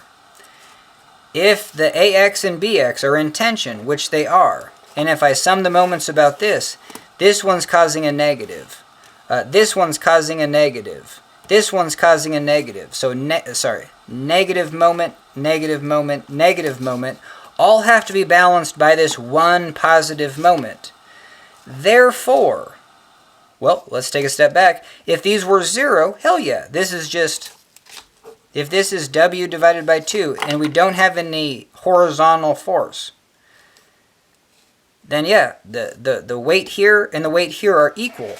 And this is tripping me up because it's fascinating that, like I was even telling my folks, you know, I set up the skateboard on a stair. So let's do this. I set up the skateboard on a stair, actually a really steep table because I have a longboard.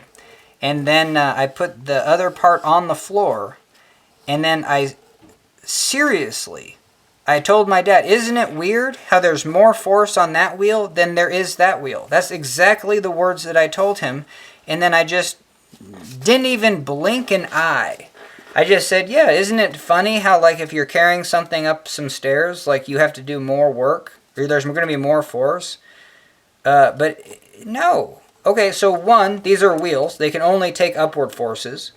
You know what I mean? And they're going to be the same. If this is the weight W, this is W divided by 2. And this video, I think, is very satisfying now. Like, if you get to this part of it, because statics is absolute hell, because you're using equations to come up with logical aspects of reality. But there's such a disconnect between the equation and then, like, I think it's what you think is happening. Because I just had the assumption that this wheel had more weight. Like, all the weight of the board is going into this wheel. But that is absolutely not the case. If that is the case, actually, where you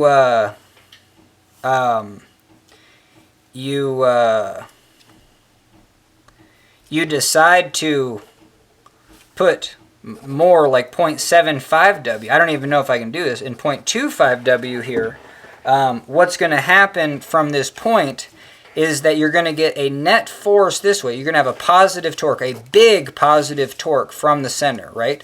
This same distance, but hella 3/4, and then this one's going to be a negative torque, but only a quarter of the distance. So this is going to be a negative torque, but it's going to be small. This is a positive torque. So you're going to get a net movement that way. The only way to prevent that movement due to this torque or moment, however you call it, is to maybe apply, and we're able to because we have our joint is a a pivot, and a pivot can have a vertical and a horizontal component. And so what we need to know is that those horizontal components, they have to be equal, because we see the external forces, we only have one. And so if I do say that I'm going to actually put a force this way and a force this way, I won't even label them, but you even see what that does. From this center, hey, that provides this negative. We said we had a big positive. Not very much negative over here. But now these two forces in tension are providing a big negative force. So hell yeah. So this negative plus this negative equals that. And now we're back to no rotation. Holy hell, that took a while. And the reason was because when I put this skateboard on the stair, all morning I was just like, yeah, there's more weight on that wheel. Well, there's not. And that's the cool thing about statics is like, well, whatever you're pondering, like set up the equations and then see if that's the case. And if the equations say that's not the case, you know, then go back and investigate more. But man, that is so wild. So yes, for our problem, the horizontal component, like of this rod, these two components have to be equal. Cool. And then the vertical components can be different. So here's this case where I'm just like lifting up more on this one. But if I just lifted it up on that wheel and put an unbalanced force, the wheel would just lift off the ground. You know what I mean? But to come up with a scenario where I actually put an upward force, and the way that I think of upward forces, let's say I took a string and then went around a pulley. This might be a hella and then just hung a weight. sometimes upward forces are harder because like downward force, you can just hang a weight from something and make a downward force. But this is kind of a cool way to do an upward force. If I have a mass on a pulley, you can just see that's going to be lifting straight up. So how, for this problem, can I get this wheel to still be in contact? Well, let's put a force this way. Same thing. I could take a string over here and then also drag a pulley, and there you go. And then guess what? This mass is going to be different than this mass. You know what I mean? Maybe this mass is big, maybe it's small. I don't even know. You know what I mean? That's where it's just like you run into places where you got to figure that out. You know what I mean? Intuitively, I don't know. But that'd be a good question. That'd be a good question where like, why don't intuitively I know that if I put an upward force of, let's say, I don't know, like let's say these wheels are 1 kilogram each, and I'm going to put a free fall force. Well, I'm just going to put a 5 Newton force on it, which would be another 1 kilogram here. If I put a 1 kilogram block hanging, that's going to be here. The driving force is 10 newtons, but it's acting on 2 kilograms. 10 newtons acting on 2 kilograms is the equivalent of a 5 Newton force on 1 kilogram. I think that's kind of how it works out. Yeah, no different between just putting a 5 Newton force on this 1 kilogram, then hanging 1 kilogram here, lifting a kilogram off a table when this one's hanging in free fall. You know, that's going to be 10 newtons acting on 2 kilograms. Why don't I get that? F equals ma. Newtons is equal to kilogram units, meters per second squared. I have, maybe I'm just thinking of the acceleration. Like, yeah, maybe I'm not thinking straight. But yeah, what would be the, nah, I'm totally not thinking straight. The tension in the cord is going to be way different. So anyway, scratch that, but you could get this mass to put a tension. If you want a 5 Newton tension upward, then you'll just have to run through this, and it's going to be like a factor of 1/3 probably. You know what I mean?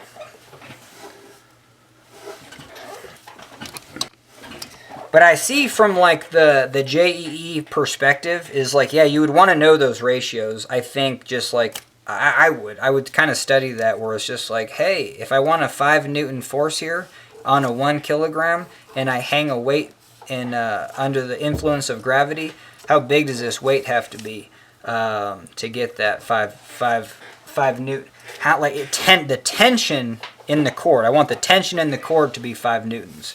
Yeah, I would basically have to go through that equation. Which, why not? You know what I mean? If I'm not able to do that in 5 minutes, then, and I'm already down a black hole anyway with this problem. We'll get back to it though. But hell yeah. So this, what I do with pulleys is also just make it linear and put it on a table. But now I have these two masses. One is 1 kilogram. This is a mystery kilograms, and then I have a force on it due to the force on this is going to be mystery kilograms times 10 meters per second squared. And so we have, and what am I saying? I'm saying that I want the, am I also saying I want the most tension where this thing is balanced too, where it actually doesn't lift off the table? Just enough tension where it just barely lifts off the table?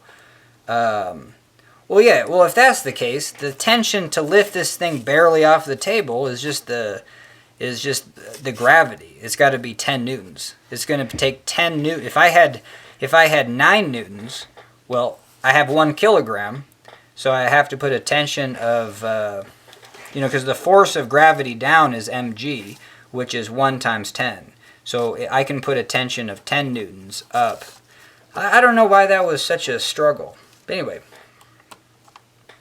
But then if I did have this mass, what does this mass have to be? And so that was the question. So I need a tension in this string of 10 newtons. And, oh yeah, it's kind of fascinating.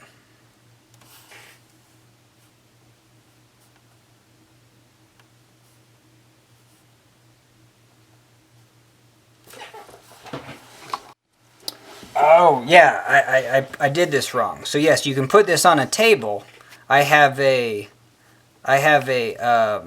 don't know what the weight is. I do know what gravity is. I don't know the force of gravity of this one. But I do know that this, yeah, I just forgot this. I can put a mass and pulleys. I can put everything in a linear line, but then I have to go back and add the forces. This one has a downward force due to its gravity of 10 newtons. And this I do not know, and I do not know the mass. So and then I can clump the mass together. I can say, well, this is just 1 plus a number, and then I have 10 newtons. And then this is a mystery. Whoa. No. This force is that mass times 10. There we go. So some of the forces is that I have 10 newtons has to equal 10 times something, which has to be 1. Was it that easy? And is that true? Yeah, that was bizarre. If I have two 1 kilogram blocks, yes, they'll be totally neutral. I don't know why I just went through like a hell of a complicated way to show that. But that is a really good thing. Take something extraordinarily, even the simplest things, like having a pulley with two 1 kilogram blocks. You know what I mean? Hey, there is no force. There's no force on that table. And this thing, but both are not moving. But I do like this style of taking a pulley problem, putting it in a line, going back and putting the forces on them, you know what I mean? Whatever this mass was, so the force on this is the mass times 10, and then this has 10 newtons because we know its mass. These two things you can combine together, and so you can kind of just get rid of this string and make a blob of mass. That's going to be 1 plus that number. And now some of the forces have to be equal. And we have, and this is the part of the equation where that mass has to be 1. If that mass was 2, well then you would have a net force this way. You know what I mean? If this mass was 2 kilograms, this thing would be moving that way. It wouldn't be a statics problem. Alright, hell yeah. So we're back at it. And now we're going to try to use what we know and see if we can get some equations on this. And I think we should do pretty well. Just because now we know, especially looking at the, what you'd call a free body diagram of the rod. If we have the rod here, we're going to have 2 vertical components, 2 horizontal components, and we know that the horizontal components have to be the same, but because this rod is at an angle, that means that these components are going to put a torque, and they're going to be in the tension direction just based on what we assume, and so we're going to have 2 of those forces up here, and that's going to put a torque on that has to be balanced by the weight being uneven. So if we have 2 tensions going this way, it's going to put a positive torque, and then so the weights have to put a negative torque. So this weight has to be way more. So we have way more weight on this side than we do over here. The other aspect of this problem that I did not see until actually getting a solution was like, hey, is this angle actually this direction? You know what I mean? And I think this I could have come up with, let's say this is real shallow, and this is basically a 90 degree. And yeah, this is 2W, and this is, and then we got a down here. No, I'm sorry. So we're going to have this 2W, we're going to go up to this, and but we're gonna say, hey, this is this steep, but this is just kind of hella steep. I guess just like it's drawn, but just kind of overemphasizing how steep this is. there is nothing that's holding this from falling this direction. I guess the normal force? Is that true? I don't know. Maybe I shouldn't go there. But all right. Yeah, that's hard for me to intuit. It's just like, hey, this might need to be the other direction. But anyway, so let's I'm gonna go over kind of how I solve this problem, and it comes down to, I'm gonna take the moments about, I'm gonna say this is point B and this is point A, because if we think that this thing's gonna roll down the hill this way, you know what I mean? It might.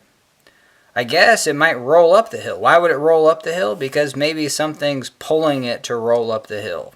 So cool, it might do that as well. But just a wheel on a hill has a tendency to roll down, and why?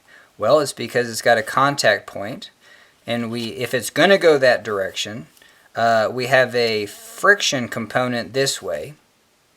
We said that we had a gravity. The weight of this wheel is going to be in two directions. One's going to be down the ramp, and the other is going to be, into the ramp, perpendicular. So those are going to be the components. This component straight down is going to go through B. So if we sum the moments at B, one, we don't even need to know what the friction force is.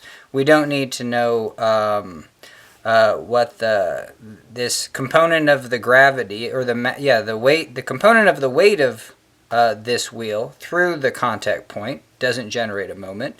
So we just have the weight component, and so if this is 30 degrees, how should we set this up?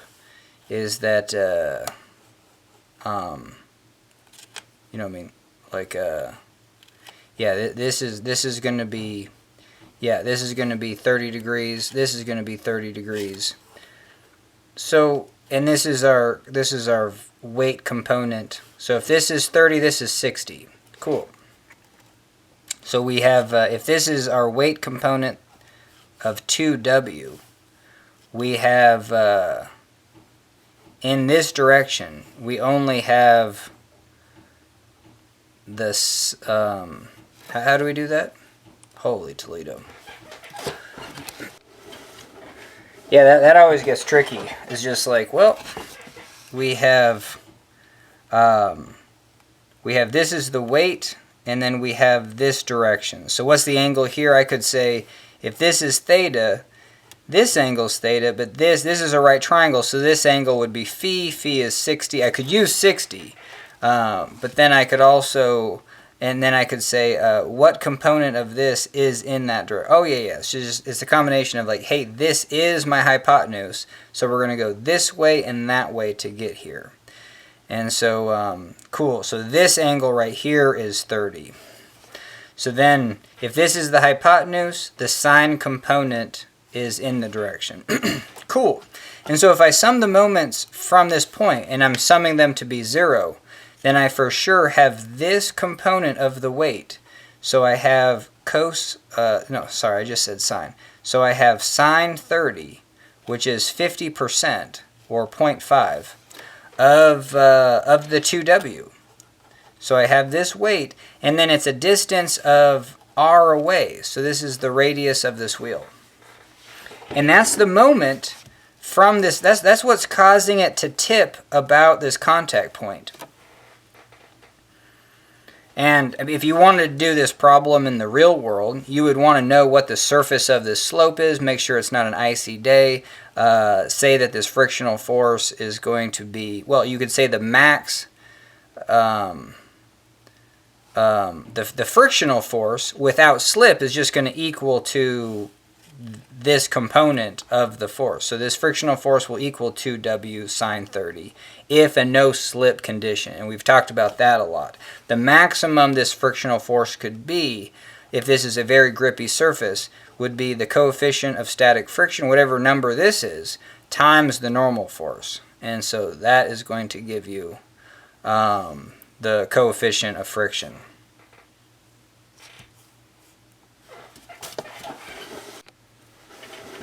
All right, So, but if we sum the moments about this, hey, that frictional force goes through this point, and we're just going to assume, and I don't even think it, well, does it matter?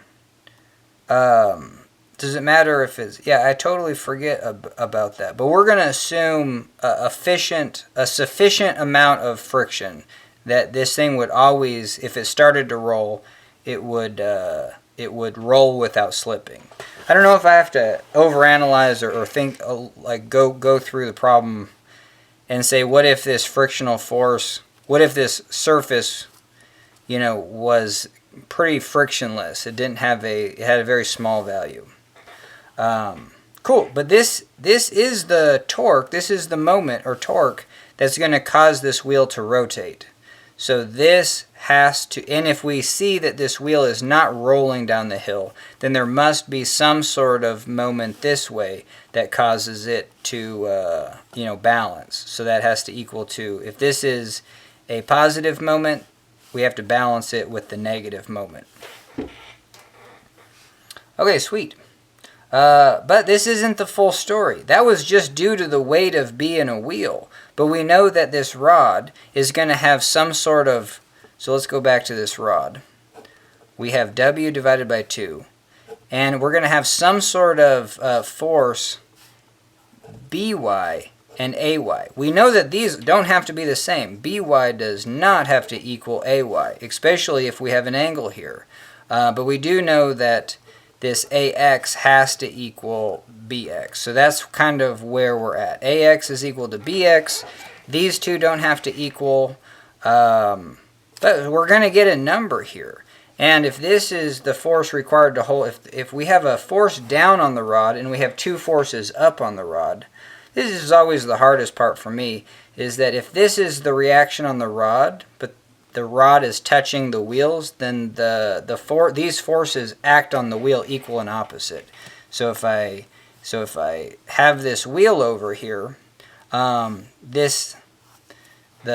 force that's tensioning this rod is actually, in this direction, is pushing. So I have this component. So on the wheel, I have no. Did I even just draw it wrong? That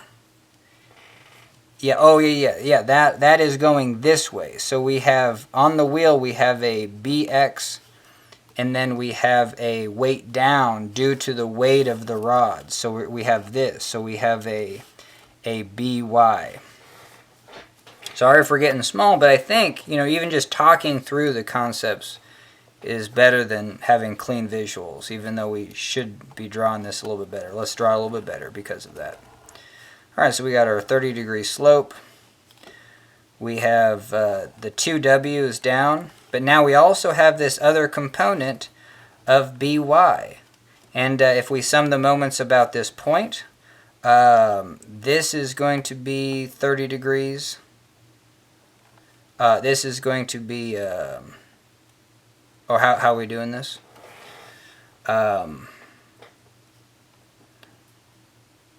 This is the hypotenuse R, and then so this is 30, this is going to be 1/2 R. So this weight and this reaction BY is going to be a distance of 1/2 R. And I even munched it here. I even said wrong things. So this is 1/2 R.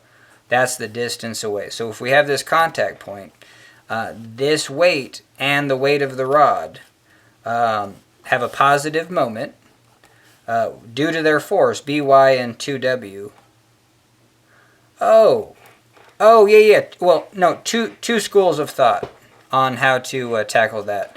I think that the easiest thing to do to take, and this is what I did in the actual problem, is to sum the moments about B. I'm just going to take this perpendicular distance. So that is for sure going to be 1/2 R, and then I can just take these full magnitudes. So this positive moment is going to be 2W times R halves plus BY R halves. Cool. So that's going to be the positive moments due to both of those. Okay, but we did say that we're going to have a BX component, And cool. And so that is going to be, if this is the radius, this hypotenuse, I should even draw that again. But you know, we have a contact point, we have a 30-degree triangle. So this is the hypotenuse. This is 30 degrees, so this is r over 2. This is going to be 0.866 r, or square root 3 divided by 2r. How do you get that? 0.866, what's double that? Well, that's going to be like, what is that, like 1.6? You know, 0.8, double is 1.6. But, you know, double the other 0.6, well, now you're going to get 1.7 something. You know what I mean? And so, hell yeah, you're going to get 1.73. So it's just nice to know, how does this 0.866 relate to 1.73? Well, 1.732, is that what that is? Square root 3? That is square root 3. 1.732. That's a good one, because there's a 0 after it. So remember square root 3 to 3 decimal places. And then you can just easily see that if I divide this by 2, I'm going to get for sure a 0.8. And then, you know, maybe, you know, a little harder to see. But anyway, just... it's good to know decimally that double this is square root 3. So then square root 3 divided by 2 is that. And that's one where, for sure, it's a good one to know very quickly. Cool. So that is that distance. And then this is going to be the bx. And it's not the axial component of the rod. It's just that we said the rod has 2 vertical components and 2 horizontal components. So it's the horizontal component over here. And just not to forget, it's the same as the horizontal component over there. The vertical component from this rod on there, it can be different. So, and we explained that. All right, so this is going to create a negative moment, because we have a perpendicular distance of square root 3 divided by 2r, and then the magnitude of that is bx. So here is our first equation. We sum the moments at B. We're going to do the same thing at A. You know what I mean? And I wish I had bigger pictures, but I guess I can. Now we'll just see if we can do this. So this is going to be a W. It's going to be an AY. We're going to have this component AX. Because we have a tension in the rod, that is, the tension in the rod is like, hey, if you had this rod and it was a spring and it was fully stretched but wanted to come back together, that's what tension is. And that's going to pull this wheel that way. So sometimes talking your way through that is a good thing as well. Okay, we have this contact point here. Here's our radius. And then so how do we get these perpendicular distances? There's one. And we see that this, so we see that, hey, this distance is 60. And then so if we have 60 degrees here, it's the cosine. This is the cosine component is r divided by 2. The sine component of 60 is square root 3 divided by 2. Okay, so our picture is really tiny here, but same thing. The weight is going to be a distance from this point of square root 3 divided by 2, and we have that W. So that's the moment. That's a positive. No, this is a negative moment. So cool. So now but I'm just saying, hey, the negative. This one we did the positive moments are equal to the negative moments. Same thing here, but we're going to do the negative moments are equal to the positive moments. So this AY is also same thing. We have AY, and it's a distance of square root 3 divided by 2r. Sorry, I forgot about the r right there. All right, hell yeah. And then, okay, so these are what's causing this wheel to roll down the hill that way. The torque or the moment, you label it however you want. So because it's not, by observation, because this wheel is not rolling that way, we must have a torque or a moment to balance that. And that's created by this AX. It's a distance away, horizontal distance. So you can see that that's going to be r divided by 2. So we have this r divided by 2, and then we have AX. So hell yeah. So there you go. And you know what I mean? Are we there? Because the other equation that we have is sum of the forces in the horizontal direction. We beat that to death. AX is equal to BX. And so now, at this point in the game, I've done enough theory, then I can be like, okay, I got some equations that I trust. Here's, excuse me, here's 1, here's 2, here's 3. How did we get these? Well, we have two systems. One, we took a moment about B. That's this equation. The other one, I took a moment about the contact point there, A. Then I'm summing the forces. And then I chose to look at the free body diagram of the actual, rod. And so from that perspective, I knew that AX and BY were the same. So from here, is there anything that I don't know? I have these two equations. I have AX, BX, AY, BY. I got 4 unknowns. Okay. I have a new equation, but I still have 4 unknowns. So I have 3 equations, still 4 unknowns. And so I guess I could just take the rod and then sum the forces in the y direction, which is going to be AY plus, so we have the weight down has to equal AY and AX up. And yeah, I was just wondering if there's a chance that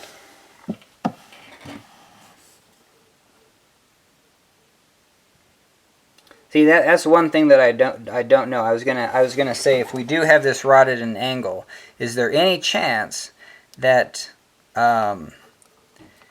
these reactions are both not just up? Could one be up and the other be down? If one's down, then the other has to be like hella up. But yeah, that's I bet you I could come up with a scenario where, as long as that, if this one is also down over here, and this one is hella up, then the summing the moments right here, this one is going to be way positive. So I definitely need these get bigger, but they're still these are still the same number. Yeah, so there's still a scenario where maybe yeah, these reactions of AY and AY and BY, those are the two fascinating ones to me. Okay, but we have this equation that we have the W divided by 2, or I guess I should just say AY plus BY is equal to W divided by 2. All right, so there's the fourth equation. We got 4 equations, 4 unknowns. So, and I think I made it way more complicated for myself because I use sines and cosines. I think using ratios of slope, this is still a slope. You know what I mean? Like if I say that square root 3, let's talk about this, because this is really fascinating. Because we have 30-degree and 60-degree triangles. So if I have, this is the radius and this is 30 degrees, what do I know? This is r divided by 2, and for whatever reason I know this is square root 3 divided by 2r. But, get rid of the r. Hell, this is 1 and this is 1/2 and this is square root 3 divided by 2. Always good to do decimal form as well. This is 1, this is 0.5, this is 0.866. Okay, so what we can do with this is, like, what we're interested in is like, hey, we have this vector, but I just want to know its components this way and that way. And so they're just these are just percentages or fractions of the whole. And so if instead of needing to use a table of cosine 30 is 0.866 and put that in my calculator, if I know the slope of a 30-degree triangle based on these fractions, and there's only a few that, triangles that actually have nice fractions like this. I guess that's not technically true. It's like, couldn't you be able to do that with, I don't know, I'll have to research that. Anyway, so what was I getting at? Well, it's just something that I don't do. It's just like, hey, I know what this, I know that, like, it's the, what were we trying to say? Like this is our weight. This is our weight 2W, but we want to know its component in the direction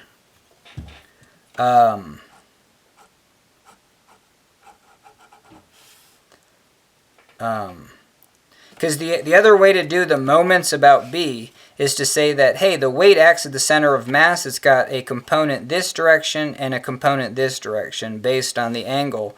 And so I could say that the torque, the moment about B, is just this component of the weight of this 2W.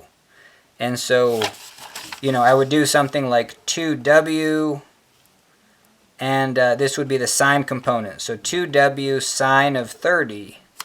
That's the component in that direction, and it's a distance of r away. So here's the perpendicular distance. This 2W has a component 2W sine 30. But if I, let's redraw that. We have this 30-degree triangle.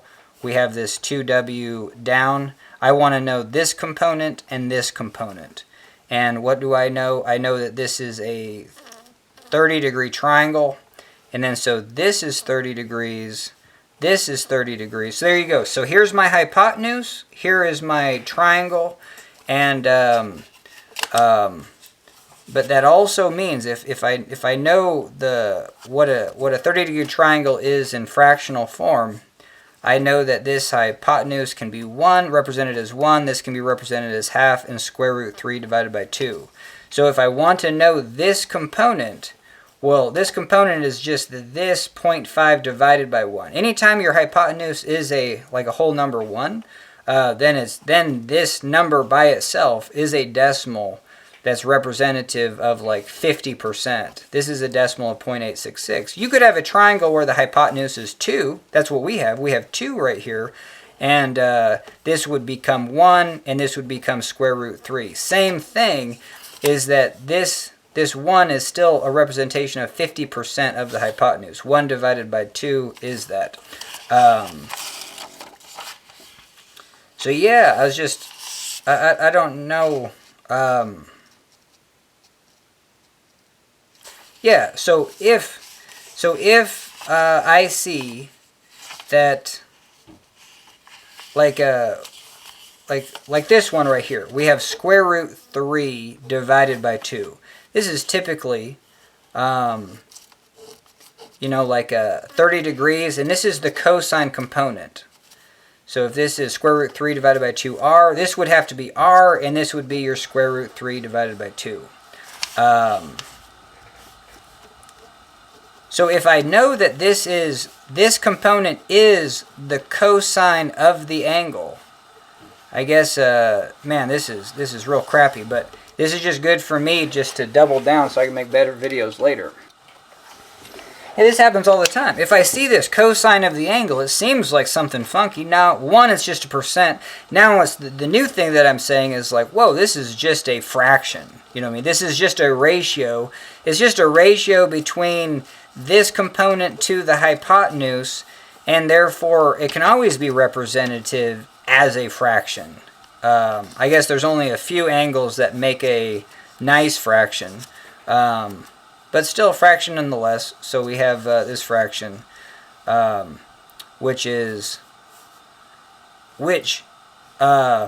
there's a couple of things, because even it already is in fractional form. So if I'm looking at this, well, maybe this fraction is square root 3 and then 2. What does this mean? That means that we have a cosine, means we have the adjacent component of square root 3, and then we have a hypotenuse of 2. And then so, and so what that means is that the hypotenuse is 2, the horizontal component is 3, and then the one thing that I always forget and say that, hey, you should never forget, well, you never forget Pythagorean's theorem. Because if I have this, I know the other part. You know what I mean? That's just 2 squared minus square root 3 squared square root. I would do it the faster way. You could say it's square root 3 squared plus something squared, square root that is equal to 2 squared. But, you know what I mean? You can get it into this form. I'm sorry. It would be this. This 2 is the square root of, side squared plus the other side squared. So I could square 2 and then subtract the square root 3.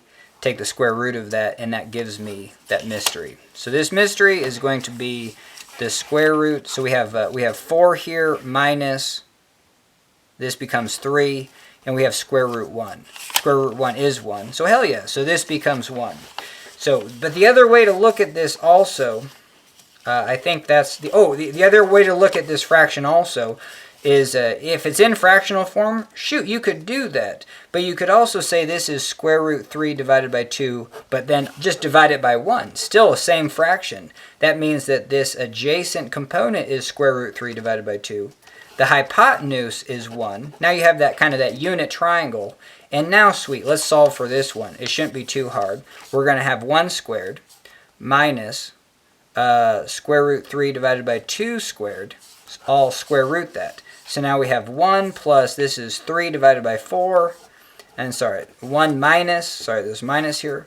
1 minus 3 divided by 4, that's going to be 1/4. Square root that. That becomes the square root of 1, square root 4. That becomes 1 divided by 2. So hell yeah. So then this becomes half. So that's just kind of showing you, because I want to get better at doing problems where I'm not relying just on the cosine, you know, just even this symbol, and just use fractions when able. That's why problems are typically done like this. One student was just like, well, what if you get a 40-degree triangle? You know what I mean? Is there any way to efficiently represent that as a fraction? And I'm going to go explore that. I don't know. I don't mind approximating. Like, hey, this is the closest approximation, just like sometimes 22 divided by 7. Hey, it's pretty close to pi. You know what I mean? Close enough and get on with life. But yeah, equating something as a fraction is more meaningful because now I can see that if this represents cosine, it says that, hey, this is either the magnitude of the cosine component with a hypotenuse of 1, or it's also representing like, hey, if I had an adjacent component of square root 3, the hypotenuse is 2. You know what I mean? So there you go. And just a double check on reality. If these are sine or cosine components, they have to be. Cosine and sine components are percentages between 0 and 100%. So if this is the ratio, I mean, that's never something that I run into of like messing up this ratio or anything like that. But for sure has to be a number that's less than 1. 0 to 1. All right. So I think we're ready to pump. All right, hell yeah. Yeah, I'm ready to pump, and I haven't done, I've gotten the answer, but I have not done it in fractional form, so I thought this was pretty sweet. Okay, so what I'm going to do is anytime that I have like an equation like this, ax is equal to bx, well, hell yeah. Well, let's solve this equation for bx. That's just reciprocating this and then factoring out an r. You know what I mean? Hell yeah. And then ax is just factoring out an r and then multiplying everything and just getting rid of that 2.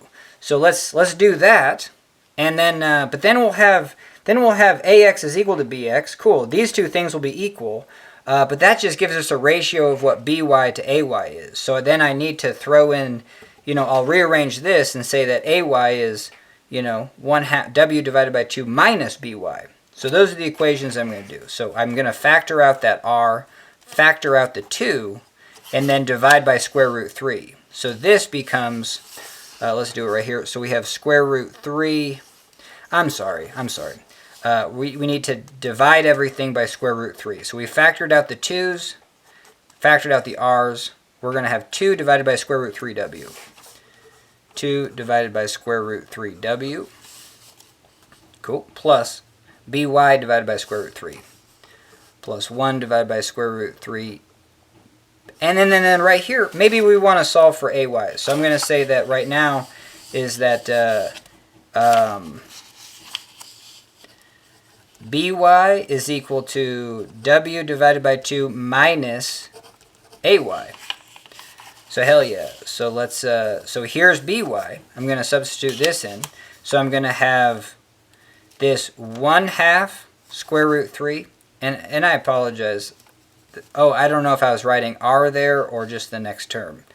No, I was going to write by, but this by is going to be this. So I'm going to bummer. All right, math is so logical that you get into a state of dyslexia, like you look at a number and then say it wrong or something like that. And then you get into this. It's just like, man, I just want to do it just kind of like super simple. So I'm just going to, and then I want to erase that. But we're going to do this. We're going to go W divided by 2 minus 1 divided by square root 3 AY. So that's what I did. I substituted my equation for BY right into there. We divided by square root 3. So we have W divided by 2 divided by square root 3 minus AY, and a multiplication of 1 divided by square root 3. All right, hell yeah. And that's going to equal BX. Cool. And then BX is equal to AX.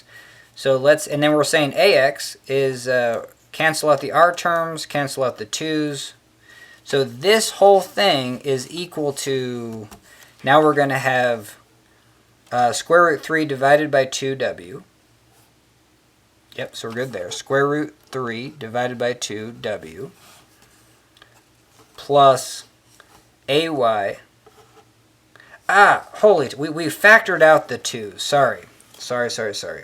So I just have square root 3W. I'm going to rewrite this.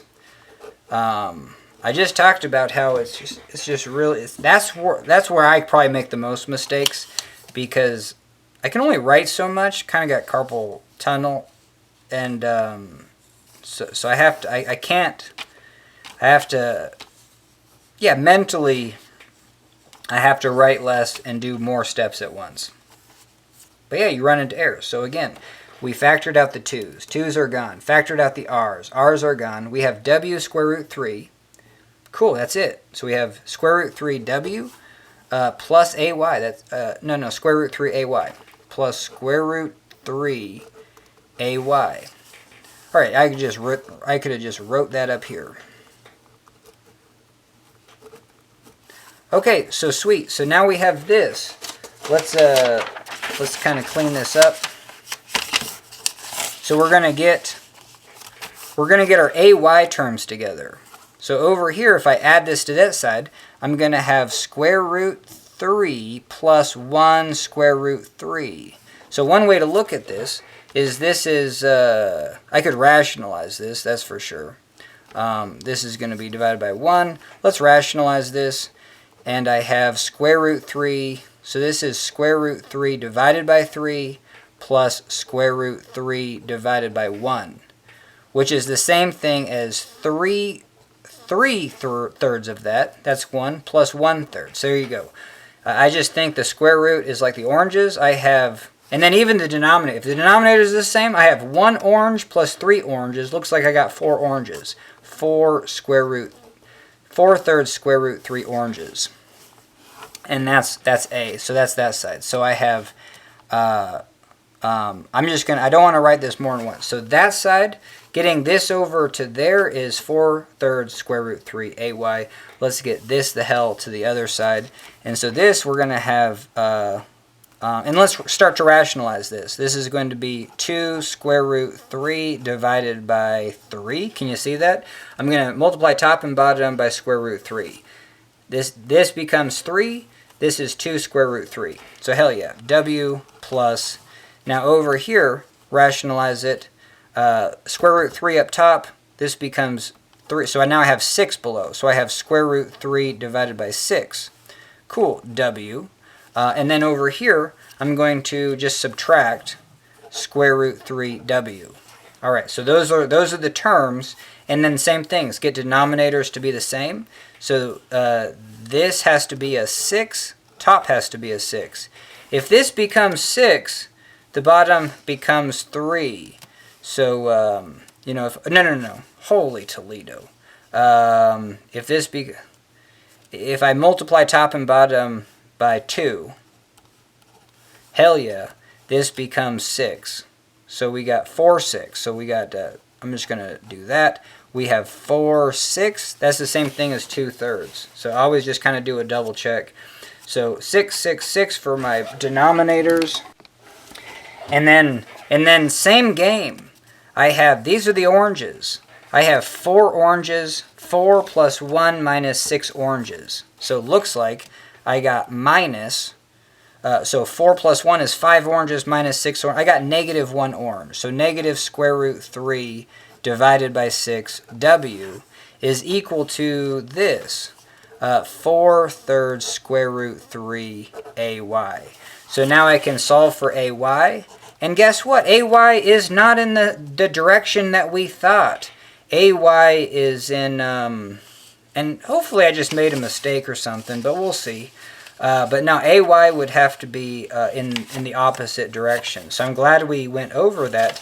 I knew when I solved it just with the calculator last night that this angle was the other direction. But would that make sense on this ay being... I don't know. I mean, if this thing's intention, I have no idea. It's really hard for me. That's why I try to do so much theory and then go for the equations. But then, like, it trips you up because, like, I have no guarantee that this is right. I don't know if I made errors, but we can double check. You know what I mean? All right, hell yeah. So let's at least get this. So is there anything we can factor out? Hell yeah, we can factor out the square root 3. I would have just divided that. I'm going to take so if I get this ay, I'm going to bring the 3 to the top. That's going to be 3 divided by 6. Take the 4 downstairs. So I have that. So this 3 divided by 6 would have been 1/2. Divided by 4 is 1/4 of 1/2. That's going to be 1/8. So ay is negative 1/8 w. Okay. Now, is there any way to double check our answer? Like, obviously there is, because right here I would say that if this is ay, so we have, and if I'm turning this into eighths, this would be 4/8 w has to equal negative 1/8. Well, I got to add 9/8, 9/8 w. And then so we have by is 9/8 w.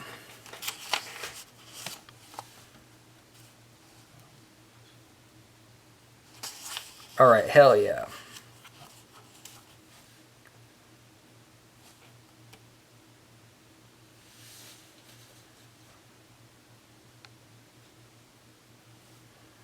Okay, and then what? Now we can solve for ax. So ax, we factored out the 2's and the r's. So let's just rewrite this. Ax is square root 3w plus ay square root 3. So that's going to, and then ay is minus square root 3 divided by 8w. So I have 8/8 minus 1/8, and so I'm going to have 7/8 square root 3w. So that's going to be my ax term. This has to equal bx. So hopefully we did everything right. But mainly what I'm more curious, and all I solved for last night was just, I threw this in just as equations. And what we just solved for was this angle. And this angle was like negative 11 or negative 12 degrees. So the angle was the opposite. But now I'm just trying to solve it from like a non-sine cosine method. And I don't mind struggling through this because it's very useful. But I can tell you is that doing this process of struggling, it's useful, but only up to a point, I think. Like, I mean, I don't think I'm wasting my time because I can catch my errors and move on. But, yeah, it's like if you get stumped with the problem, for sure make easier problems, do easier problems, find your mistakes. You're always going to make them. I like graphing and decimals, but now I'm trying to understand this one from a sine cosine perspective. And so, but still, I have... The take-home point is this rod. Let's say that we have a bx, we have an ax, a center with a w divided by 2. We have some sort of length that's not even given. Probably not necessary. And then we have some sort of angle here. But yeah, this is where I think I'm just going to solve it from a sine cosine perspective.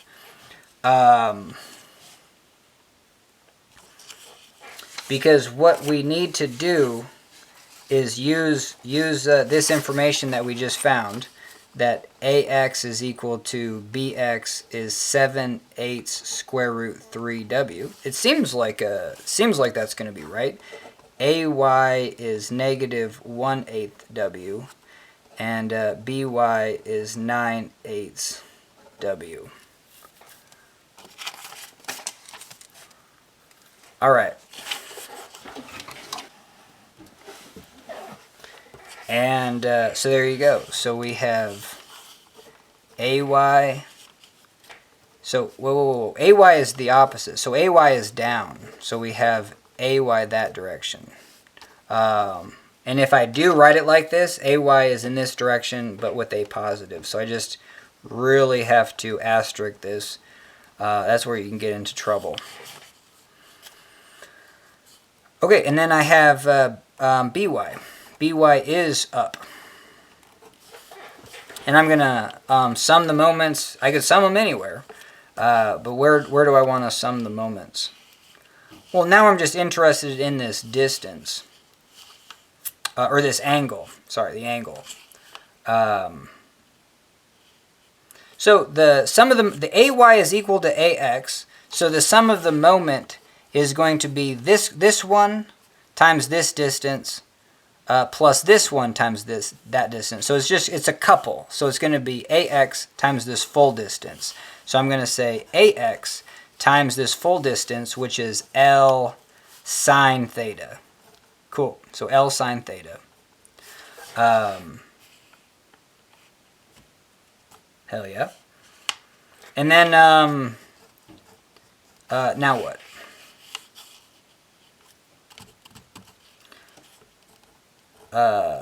Oh, and that's going to be, those are negative moments. That's a negative moment. So we have that force, that distance, negative moment. Then we have, is any of these moments positive? Yeah, both of these are positive, actually. Ay and by are both positive, so we have plus. We're going to have L, so it's going to be this distance, which is 1/2 L, cosine theta, and we're going to have that plus that. These distances are the same, so we can just add those forces, ay plus by. Okay, sweet. So now we can set this equal to 0, or we're going to set this equal to 0, and then in our calculator solve for theta. I'm just going to do it that way until I know how to solve it another way besides non-calculator. I don't know how to do it without calculator methods, but saying that, I'm going to ponder it. Okay, cool. So let's at least write this one more time. We have negative 7/8, because I still don't even know if I messed up. We're still in the process. This is W. This is L sine theta plus L over 2 cosine theta. Now, the angle will be our variable x in our calculator. We have ay plus by.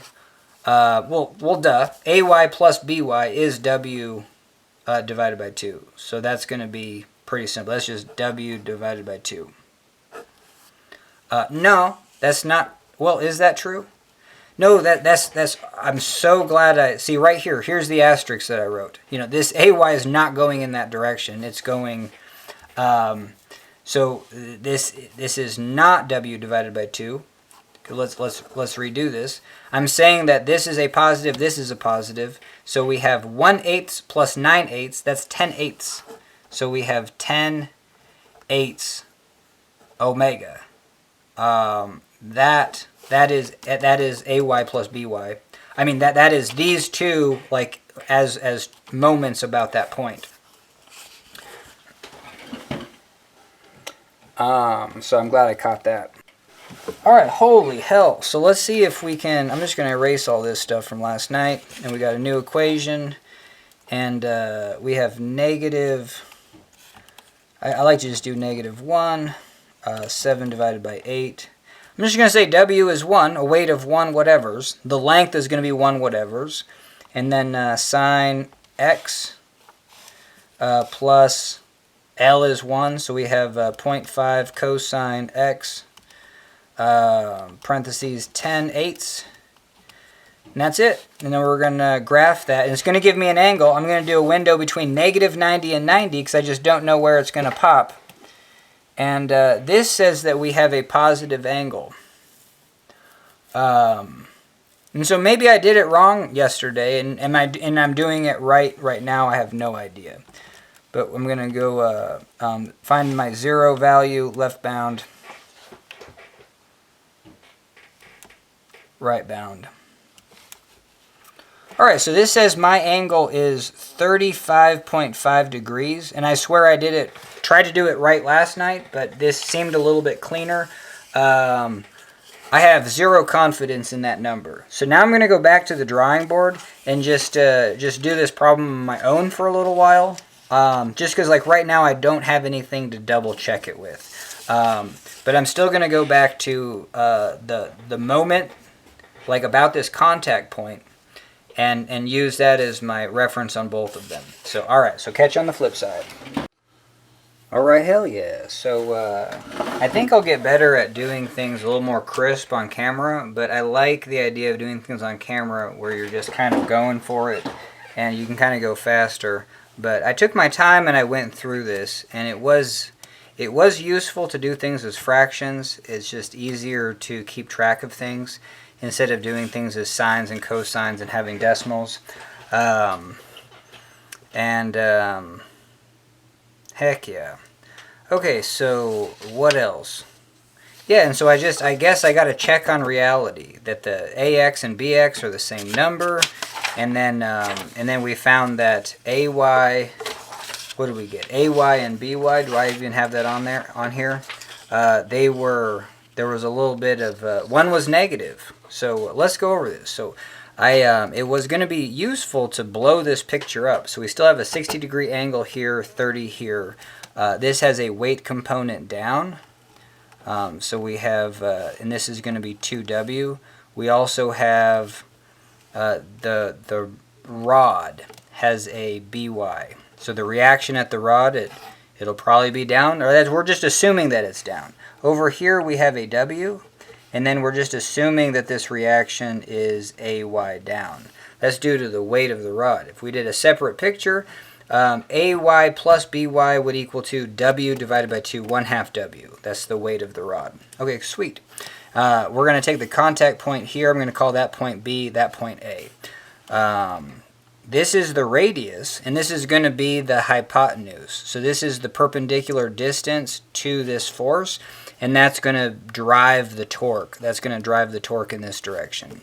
We're going to have a reaction here. This is going to be BX. So BX and BY are the pin connections. There's going to be the same on the wheel. It's going to be equal and opposite. So I'm going to say it acts on the wheel this way because it has to resist that torque. And that distance away, this perpendicular distance is that. So if this is my hypotenuse R, and this is a 30-degree triangle, well, hell yeah, this is going to be R divided by 2, and this is going to be square root 3 divided by 2R. Alright, same thing over here. We just have a 60-degree triangle here. So the perpendicular distance is going to be square root 3 divided by 2R, and then we have a reaction AX, and this is going to be a distance R divided by 2. So just even blowing up the picture just makes it look so much better. I'm going to sum the moments, call this B, call this A. Sum the moments about B is 0. So I have this positive is going to be equal to this negative. So I'm just going to do it. So we have 2W. That's the force. It's a distance of R divided by 2 away. Cool. And then I have this one, plus BY. Times the distance of R divided by 2 away. That's going to equal this BX times the distance of square root 3 divided by 2R away. See, even just like right now we're doing it. You know what I mean? And we have a lot to cancel. I can just cancel out the 2's, I can cancel out the R's, and I can even divide by square root 3 to solve for BX. So let's just do that. BX is going to be 2 divided by the square root 3w plus by divided by the square root 3. All right, hell yes, that's an equation for bx. Okay, now this was summing the moments. I guess I should write it. Sum the moments about b is equal to 0. We did it. Now we're going to do sum of the moments about a is equal to 0. And it's right over here. All right, so we have this w. It's a distance of square root 3 divided by 2r. We have this force ay. That's a same distance. Cool. That's a negative torque. It's gonna equal the positive torques. You know what I mean? So that's why this equal sign is nice. I can keep everything on the positive. So hell yeah, and that's gonna be ax times the distance of r divided by 2. Same thing here. I want to solve for ax. I can factor out the divide by 2. I can factor out the r's, and it's just going to be what you see on that left side. So I have ax is square root 3w plus square root 3ay. All right, and from that original equation of just the rod, so we have just the rod, and we have a by component, ay component, and then this weight w2. So this plus this has to equal that, so that's the equation there. So this is the other equation. We have ay plus by is equal to w over 2. Sweet. All right, so here's my two equations. But we have, and then we also have, from this, we also have, hey, we have ax is equal to bx. We beat that to death. It's the only two forces in the horizontal direction. These have to be equal to each other. Ax is equal to bx. Therefore, this is equal to that. And when we put these equal, well, we just have one equation, two unknowns, so we need to use this to sub in. So I'm going to rearrange this. What's going to be the best thing to do? I'm going to, I don't know, what do you want to solve? It doesn't really matter. But let's make these two equal and see what we're going to sub. So we get 2 square root 3w plus, now we could sub by. We could say that by is equal to w divided by 2 minus ay. And so, and if we have by divided by square root 3, we could even write that right here. By divided by the square root 3 is w divided by 2 square root 3 minus ay divided by the square root of 3. Okay, hell yeah. So we're gonna write that in right here. So we have 2 square root 3 w minus 1 square root 3 ay. This is going to equal square root 3w plus square root 3 ay. Now, we can either rationalize or we can make the denominators look, we can derationalize. Might as well do that. Let's multiply each side by the square root, top and bottom by the square root of 3. And hell yeah, now I got one of these in the denominator. Sweet. This becomes 3, and this still becomes square root 3. I want to get the denominators all the same, so I'm going to turn this into a 4, this goes to a 2. This goes to a 2, this goes to a 2. This goes to a 2, this goes to a 6, this goes to a 2, this goes to a 2. Alright, so it's a little bit messy, but now the denominators are the same. And so now we're just adding like terms. This is a w, that's a w, that's a w. So we have 4 plus 1, we're going to have 5 of those. We have 6 over here. Okay. So let's take the 6 minus 6. So we have minus 1, 2 square root 3 w's right there. Cool. So now I have a negative. Now let's look at the a components. Denominators are all the same. So I have a negative 2 and then a positive 2. Let's add this to this side. So adding over here, we're going to have a 2 plus 2 square root 3. Okay, so I need a... Holy hell. But don't forget about the denominators. So we have 2 square root 3's plus... I apologize, but yeah. And then 2, we have this. And then we have AY. So, yeah, damn it. Hopefully I didn't make a mistake. Oh. No. Did I make a mistake? Wasn't this just square root 3 over here? Nah, but then didn't we multiply it by something? Maybe we didn't at all. Yeah, maybe I totally messed up. Yeah, I messed up. So, bx is equal to ax. So sorry about that. Square root 3w, that's what we had, plus square root 3ay. But I needed to multiply top and bottom. I needed to get it a square root 3 down below. So that was the first thing. So multiply top and bottom by square root 3. These two add up to 3. You know what I mean? And then I need a 2 down here, so I need a 2 up here. So now we have 6. Sorry about that. That got real messy. So we have, and then the denominators are all the same. And then we have 6 square root 3's. Oh, man. No, we don't have the square root 3 anymore. Because we multiplied top and bottom by the square root 3. This went away. So we have 6, and we have this 2. So sorry about that. Man, so this -2 adds to this 6, that's 8. The denominators are the same, so that's why I just say they're like they're oranges. Once you get the denominators the same, then you're just adding oranges. Two oranges add over here to the 6 oranges, you get 8 oranges. Whoa. Okay, so hell yeah, you're just getting 8 of these oranges, and the oranges are 2 square root 3's in the denominator, AY. Damn. Yeah, it's like, on my own, you can keep it crispy, but it's just really weird when you run into little hiccups like that. Alright, hell yeah. So let's continuing on. I guess I'm going to get a half a sheet of paper. And so we're close. So we have AY, and we have it in terms of W. We need to get this to the other side. Or you can just, we can just factor out. Hey, look at that. So even just doing that, it's weird how something can look like, man, this doesn't look very clean at all.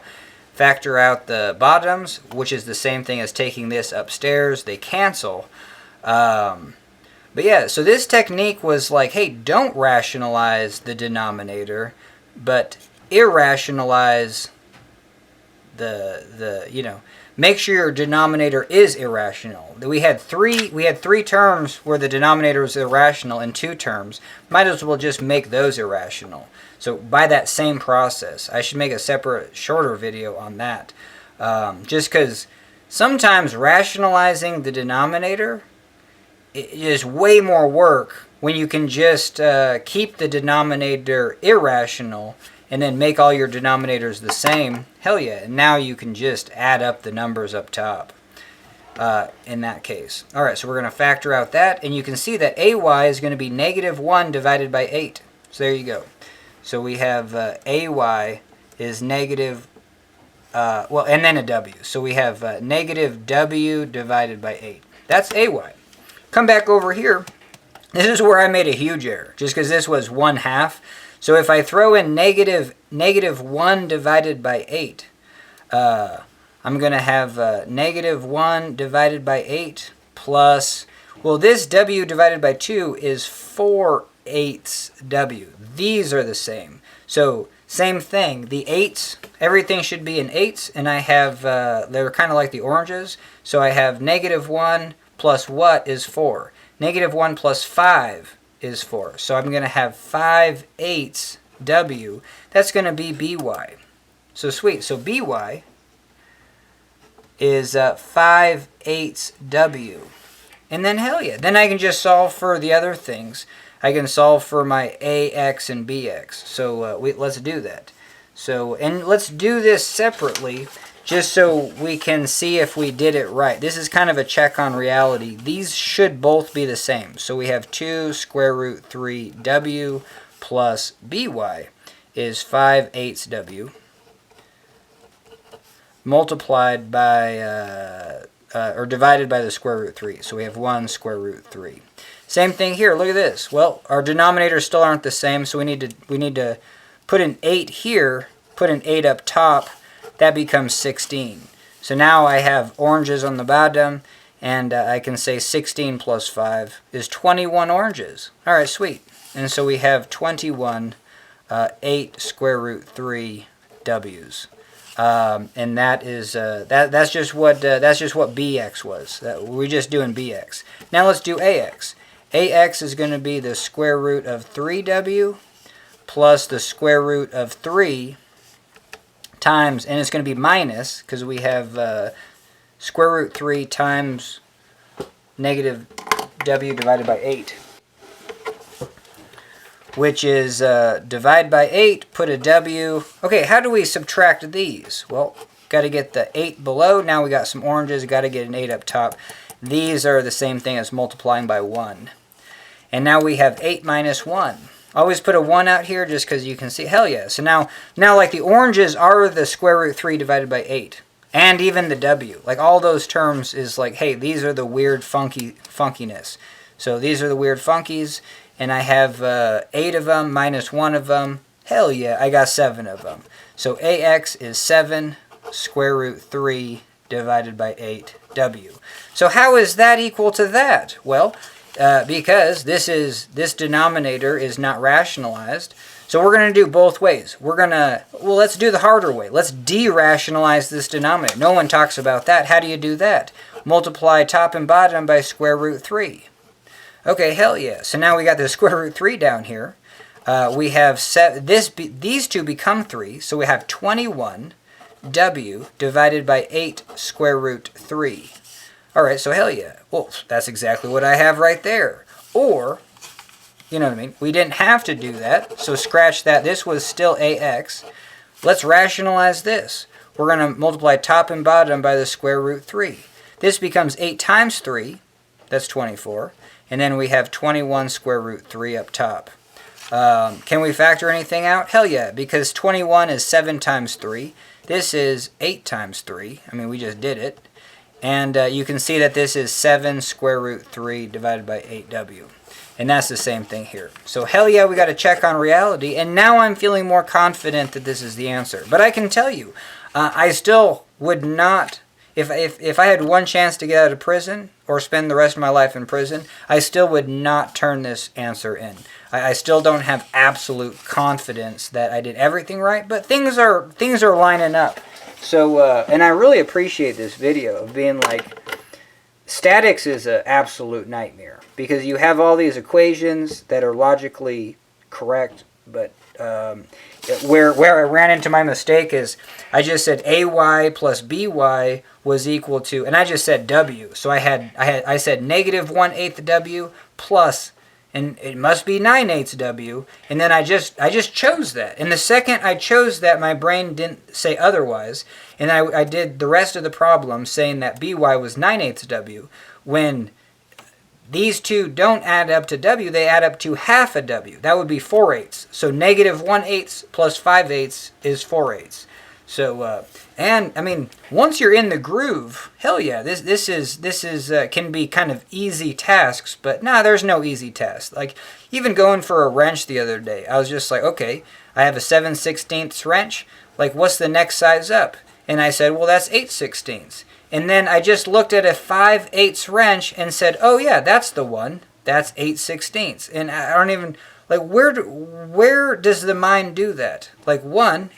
If I said the words 8/16, that's nowhere close to the numbers 5/8. But I just maybe saw an 8 in my mind, and then saw an 8 here and said, that's right. So I swear, like the mind is tricky. Like it's really hard to stay patient, but also you don't want to be too patient. There's an aspect of life where you just have to kind of go for it and find methods that, like I love doing things by video because I do make mistakes, but I'll know that I can find them, so I get good at that. I do like spending an hour and actually doing it like just nice. I don't even Yeah, like this, you know what I mean? Taking my time, watching some TV, just kind of going through this process, making sure everything looks good. That is also a good process. But same thing, I could just easily, you know, mess up a number, and that's just going to carry through, and I might not. So there's points in a problem that I always like throw asterisks on the board as just like, hey, something's weird. And when it was 9/8, it didn't get weird until I actually started solving for bx and ax, and I didn't get the same answer. And I guess that's when it was just like, ah, crap. And I didn't know where to go back to. I didn't realize that that was my mistake. So what I did is I just threw in the towel. Got a fresh sheet of paper, kind of drew things a little bit crisp. And then I was able to finally get ax is equal to bx, and I was pretty satisfied. So this paper turned into this paper, and then we were just like, hell yeah, getting these to match up. That was a satisfying, you know what I mean? That was pretty satisfying. All right, so now that doesn't give us the full answer. I mean, the actual question says, hey, what's this slope? You know what I mean? So now I think we can go back.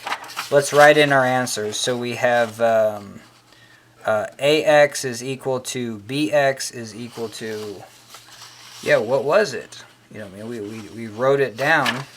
I don't even know. I don't even see it on here. That's weird. It must have been, yeah, I don't see it.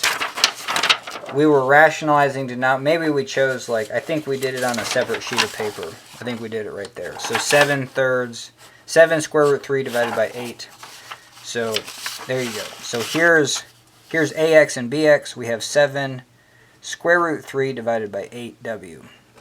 Even half the battle is just saying that without not wanting to say 7/3 8w, or just something random. That's what my mind wants to do. It's very technical to say 7 square root 3 divided by 8.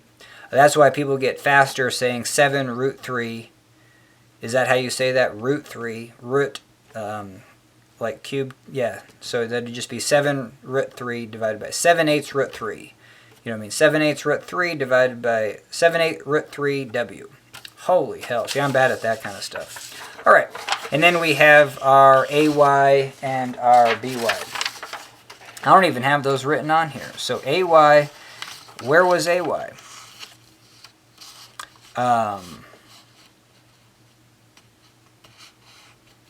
Oh, did I not go back through and solve for those? I got to double check.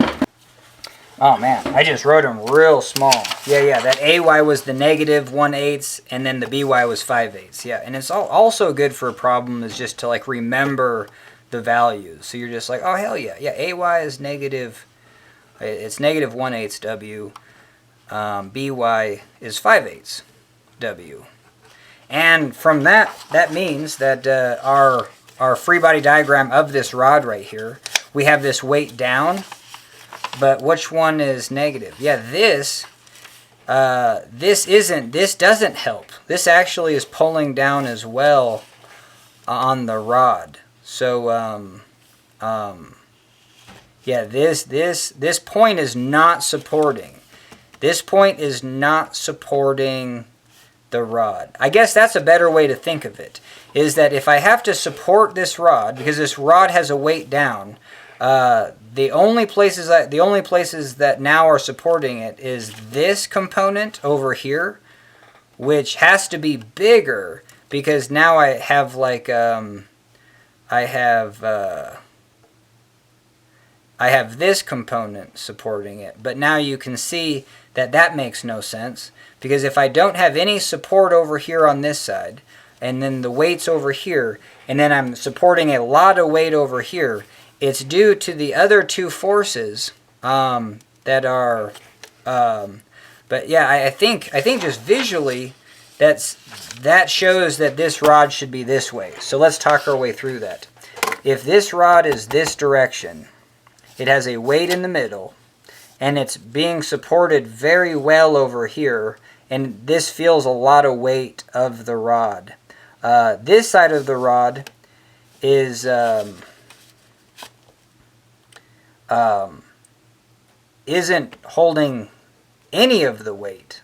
like it's actually, and it's less than holding not any of the weight. What is it? It's actually pushing down on the rod. Oh yeah. So that's fascinating. Okay, so let's come up with just a scenario where that would make sense. So I'm just going to say I have a pinned connection on a rod. Okay, it's hanging out over a precipice. It has a weight or a force right in the middle, W divided by 2. And then I'm going to actually put it up at an angle. Yeah, we're going to do this one, and that'll explain why the angle should be opposite. Yeah, this is cool. I can finally do this now. So in this problem, it shows the angle's up, but that's wrong. And here's why. So here is the weight down, W2. I'm going to say, hell yeah, we can put a ton of force here. That's going to be more than half. 60%. Oh, no. Yeah, no, it's more than 100%. So this weight right here is like 120%. Call it 200%. Call it whatever. So why would that be so much? I guess maybe I'm striking out on this one, but anyway, so there's a lot of force there, but let's see. Oh, and in this problem it gets worse. We're actually putting a downward force. Oh, there you go. So cool. We're putting a downward force of 1/8 W. Okay, sweet. So this force has to add up to both those. It has to add up to 4/8 W plus that 1/8 W. And I should just now, for the rest of the problem, call this 4/8 W, since this is a 1/8 representation. So there you go. So there's our problem. We have the weight of it, but then something over here is actually just pulling down. And so yeah, this side has to support that weight. But because this is just a pin connection, this thing would easily fall. But because it's a statics problem, we don't see it fall. So what has to happen? If we have a horizontal component up here, we can either, well, it just should be easy to visualize that we just tug on this side. We have to keep, whatever, this bridge or this plank from falling. If we tugged on that side, holy hell, you're just going to even help it. You know what I mean?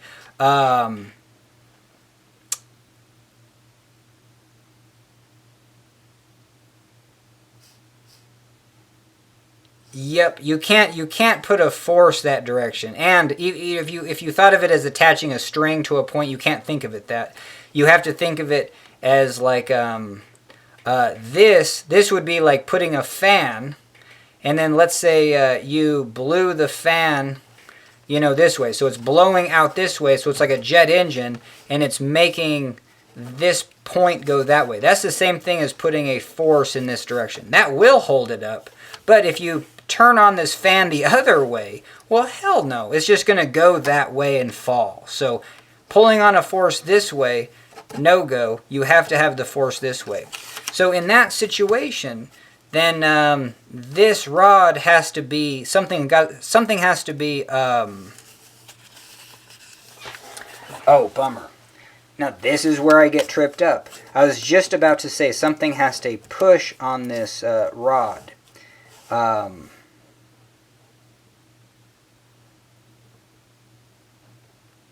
No, that's true. Something has to push on this rod. And this rod has to be in... yeah, something has to push on this rod. That's where I get tripped up. The fact of the equal and opposite. And I don't know if any commenters can help me, but I just have to spend more time on that. But yeah, we're talking about external forces. Hey, this thing just has a weight. It's the same thing as being a massless rod and then just dangling a string with a big old mass, and you have Earth underneath us. That's one way to get a force right there. Just on a massless rod, if that's how you want to think of it. And then over here, it's like applying a force that way. Using jet engines, that might be useful. But anyway, you're applying that force externally, and that's holding this, in this position. And it's because we have if this is our pivot, our moments about this point have to be 0. We have the weight of this, a distance, if it's up at an angle, it's just the cosine component, but that's pretty substantial if this angle isn't very much. And then that has to be balanced with this distance and this force. So this force has to be hella to actually hold this thing up. And that's what's happening. Like nothing, there is no force over here that's holding up. It's even worse. And I'm sorry, if we sum the moments, hey, we have this mass, the mass of the rod times that distance, and then we even have a smaller component, but double the distance. You know what I mean? So holy Toledo, that's like increasing the mass to right here. This 1/8 times 2d. So the moment of this is going to be 4/8 times this distance, where this is going to create a moment of 1/8 times 2d. So that's going to be 1/4, and this is going to be 1/2. So you're actually, it's the same as increasing the weight of this thing by 50%, going from whatever its weight is to 50% more. So if its weight is 100 pounds, it's like something put an extra. It's like this rod got to be 150 pounds. That's what's happening over here at that point. All right, hell yeah. But I would just imagine that the only way to get this force is that this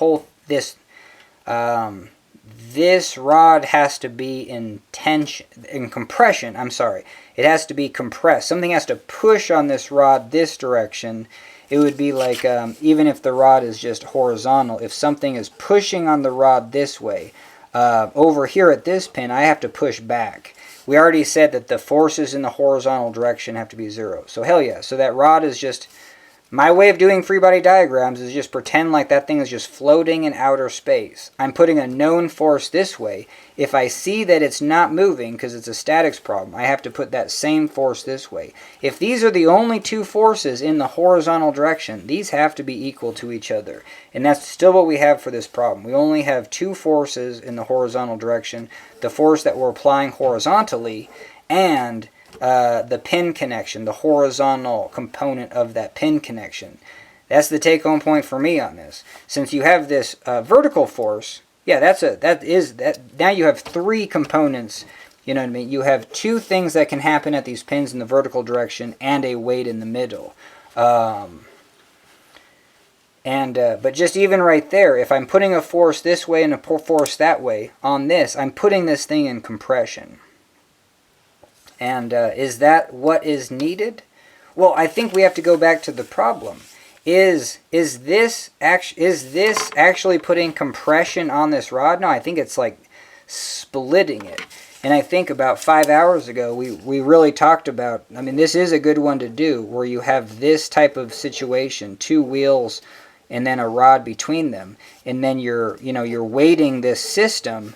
Well, there's just going to be an extreme amount of tension in this system, especially if these angles are really close to vertical, but just slightly wedged, because you can just easily pull that thing and then just get it to be like from a material mechanics perspective. Let's say this rod is 1 meter. I can only move it about 0.002. That 0.002 is like it's the fraction of the whole. Think of it as move the decimal 0.2%. That might be easier. But if I have 1,000 millimeters, I'm moving it 2 thousandths. I can move it 2 millimeters. So if I have a 1 meter steel bar and then I'm wedging it, I can only increase the length by 2 millimeters before this bar is permanently deformed. And it's at its max, and it has 50,000 psi of pressure in it, which is incredible. And so if you have these wedges, it wouldn't take much force, because it's only the normal force, just the little bit in the vertical direction, that has to support this entire heavy load that maybe you're putting on it. And so this vector has to get way the hell big to make this vertical component the same as the weight component. Now those two are the same, but the actual pressure on the, whether it's the pressure on the walls, and that's equal and opposite. The pressure, And this would be intention. You're ripping this apart. So that's what this is. You're ripping this bar apart. You could do the problem in a canal like this, and in this situation you would be compressing it. So then the problem would have an upward angle because you need that compressive force to be that direction. So now we will show that this angle has to be the other direction. Alright, hell yeah. So, alright, so let's do it. So, what do we have? I thought I was going to write those forces down again. Oh yeah, let's see if we can just memorize them. So we have this rod, we have the reactions, and we have the weight is 4/8 W. We have a weight over here of 1/8 W. That's the reaction over here. That's the AY. So that's AY. And then over here we have finally the support. So 4 plus 1, this has to be 5/8 W. And why did I just draw it like that again? I apologize. We have to draw it the opposite way. We have to draw it like this. Okay, so we have a weight 4/8 W. This side is being pulled down by 1/8 W. This side is supporting both, so the sum of the forces in the y direction. This is 5/8 W. The y direction means that this rod is not traveling this way and this way across the universe. But it is spinning, because if we sum the moments about here, this force is hella huge, same distance, this force is small, and it's even in the same direction. This thing is hella wanting to spin. So the only way to keep this from not spinning is, let's come up here. What can we do up here? Well, if it's wanting to spin in this negative moment direction, we have to put a positive moment. So we got to come up here and hella put a force right there. So this is going to be Bx. And kind of same thing. Like, let's say this is a positive force, but hey, let's say we're going to come back some of the moments here. So this is a negative moment. This is a negative moment. They're really wanting this thing to spin this way. Over here, we can put a positive moment. But let's say over here, I actually put another negative,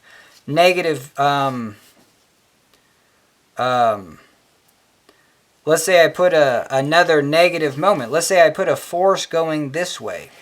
I could do that, but we've beat to death that if you have two forces going in the same direction, this thing's going to travel that way. So I would have to have some other force, maybe in the middle, someplace else, external, to resist that.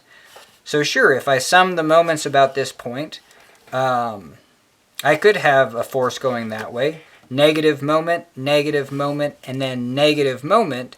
And then maybe it has to all be balanced by this positive moment, so this would be hella. But we don't have any other external force in the horizontal direction. That was, it's not a two-force member, but still, in the horizontal direction, there's only two reactions in the horizontal direction on this rod. And that's the horizontal component at A and the horizontal component at B. And I really need to drill that into my head. So whatever we get over here has to be equal over here. And so I can't put it in this direction. I have to put this AX in this direction. AX and BX have to be equal in magnitude, and then for sure pulling in opposite directions so this thing doesn't travel across the universe. Okay, sweet. All right, so, and that does it. You know what I mean? Around here, I know that AX and BX are the same. I don't know, just call them F. Just call them both F for now. Even just do that. So mentally, like, hey, now I see. It's just visually simpler. I'm gonna put my sum the moments about O. Again, I have whatever. And then another thing to do is just kind of visualize the distances too. So let's say this distance is like 10. You know what I mean? So I have, and then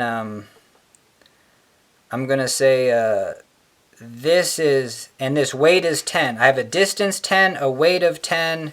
This is a weight of 50 and a distance of 10. So right there, I have 100. I have got a negative moment of 100. I've got a negative moment of 500. I'm up to a negative 600 moment. So I need to balance that with, so that's a negative moment. I need a positive moment, these that are wanting to spin it in the other direction. But even just visually, maybe this is 5. Yeah, so if this is 5, then what would this force have to be? So 600 divided by 5, don't know it. 600 divided by 10 is 60, divided by 5 is 120. So yeah, if this force was 120, if this was 10, this was 50, this would have to be 120, had this angle been about 30 degrees.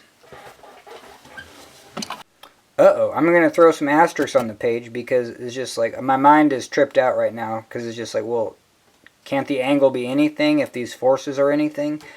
But yeah, these forces would need to be anything if I chose an angle. But now, okay, I'm glad I said that.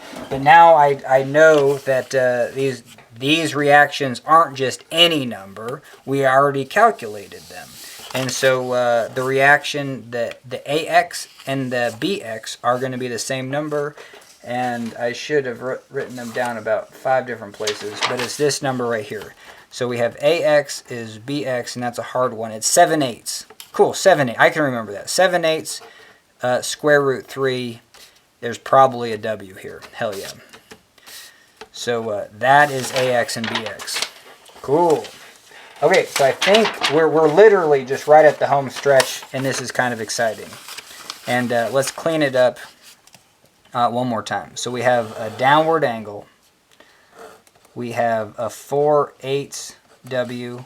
We have another one pulling down at 1/8 W.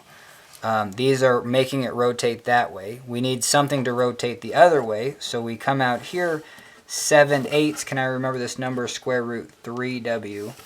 Same thing here. That has to be equal and opposite. 7/8 square root 3W, because it's the only forces in the horizontal direction.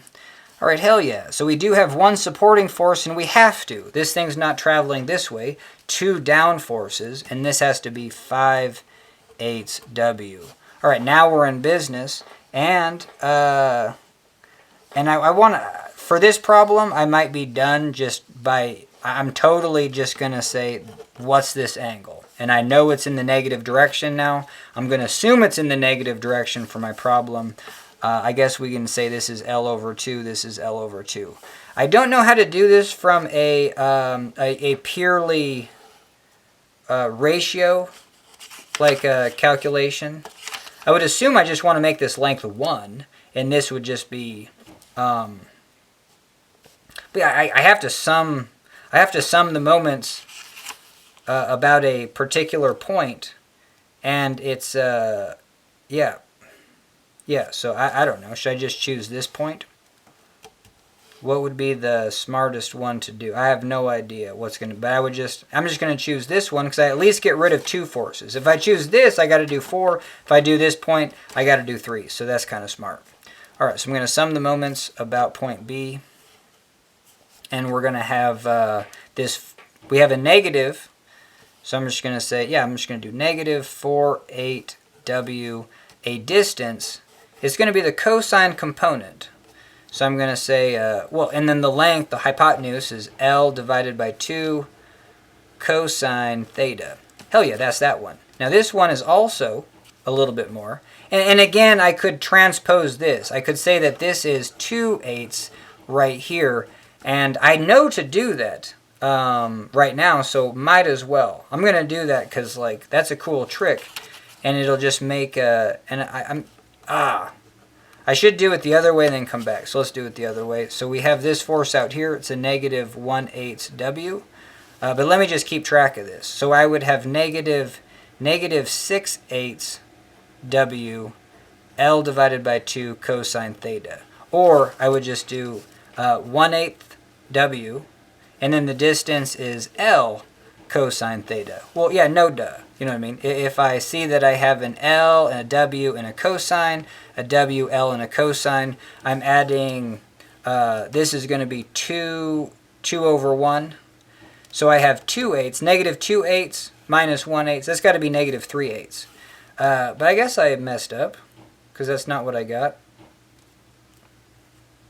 Oh, well, I wouldn't have, what? I would have said, yeah, this is the same as 6/8. This would be 6/8 WL divided by 2. That's going to be 3/8. Negative 3/8. Oh, I just read it wrong. Yeah, this is negative 3/8 WL cosine theta. So there's the WL cosine theta. We would have negative 3/8 WL cosine theta. That's what we get here. We have negative 2/8, and then we have minus an 8. So that's going to be negative 3/8 cosine. I'm just going to write that negative 3/8 WL cosine theta. Booyah.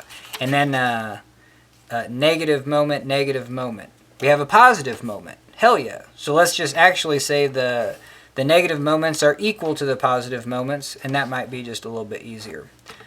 No, I shouldn't have done that. But whatever, I guess I did it. All right, so we did the 2 negative moments. We're going to do the positive moment. That's going to be 7/8 square root 3 W. That's the force, and the distance is the total hypotenuse length, L. And then we have the sine component. If this is the angle, the sun is shining on the sine component. Multiply that by the hypotenuse, that's the percent. So we have sine of the angle. That's the percentage in this vertical direction. It's taking that length of the hypotenuse and taking the percentage, fraction of a whole, but the percentage of that. So even just right here, it's always good to be like, hey, visualize your hypotenuse, divide it in 2. This looks like about 60%. You know what I mean? Looks like we basically drew a 3, 4, 5 triangle. Close, a little bit less. All right. All right, hell yeah. So more time on the clock. And yeah, we have this equation that this side has to equal that side. Oh, and I can do this from a fractional perspective. Oh, I think so. Hopefully I can. I don't know. You know what I mean? I would just actually throw this into my calculator, but I don't think I need to. Oh, this is going to be cool. It's always good just to be able to add to your knowledge just little by little. Do things that you've never done before. Try to do things in a different way. But yeah, if these two things have to be equal, and here's my variable that I change, I'm just going to consider the length 1, the weight 1 Newton or whatever, and so we can just start factoring things. We can factor out an 8, and we can factor out the WL. So I'm going to have, over here I'm going to have 3, all this gets factored out, 3 cosine theta has to equal 7 square root 3 sine theta. Now check this out. I'm going to get sine divided by cosine. That's going to be tangent. So for sure. So this is going to be 3 divided by 7 square root 3. And then sine, if I divide by cosine over here, that's tangent.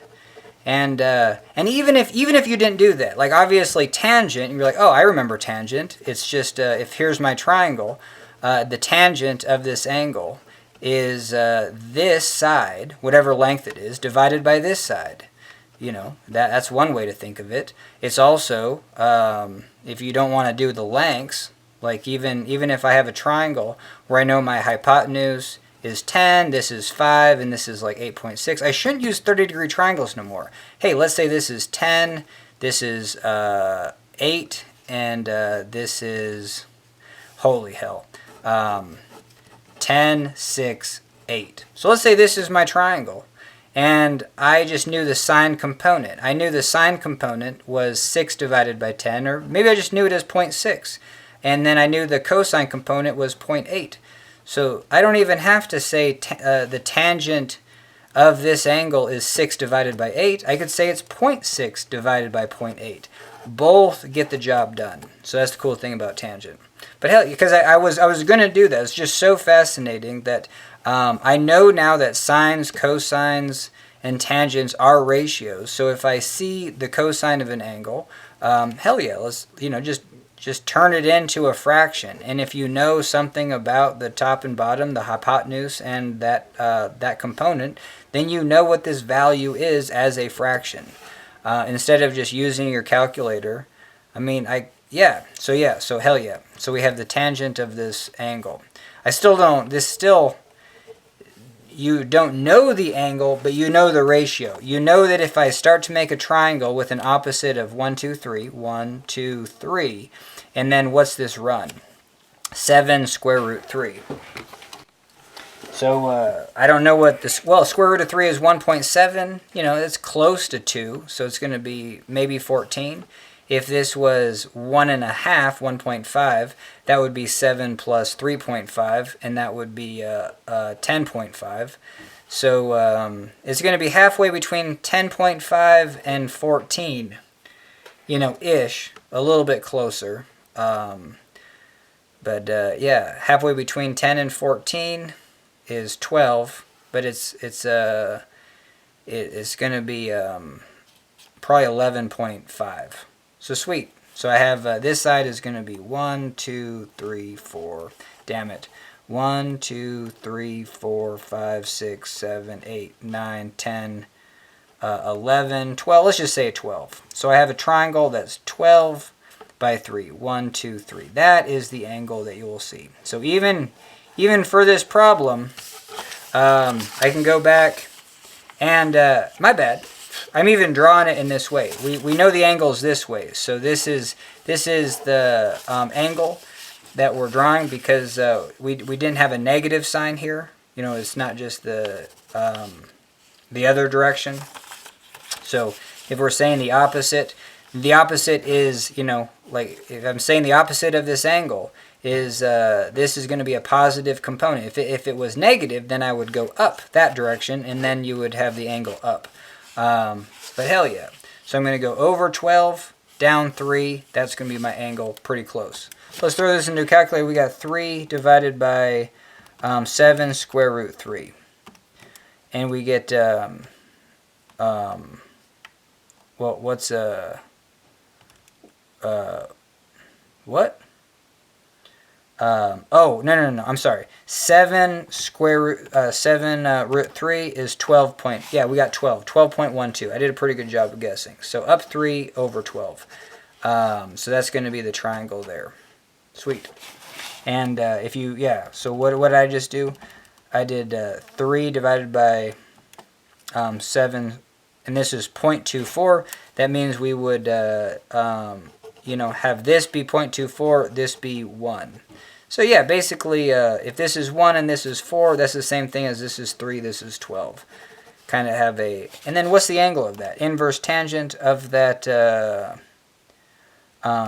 inverse tangent of that ratio is an angle of 13.89 degrees. 13.9 degrees. Okay, so we have this angle at 13.9 degrees.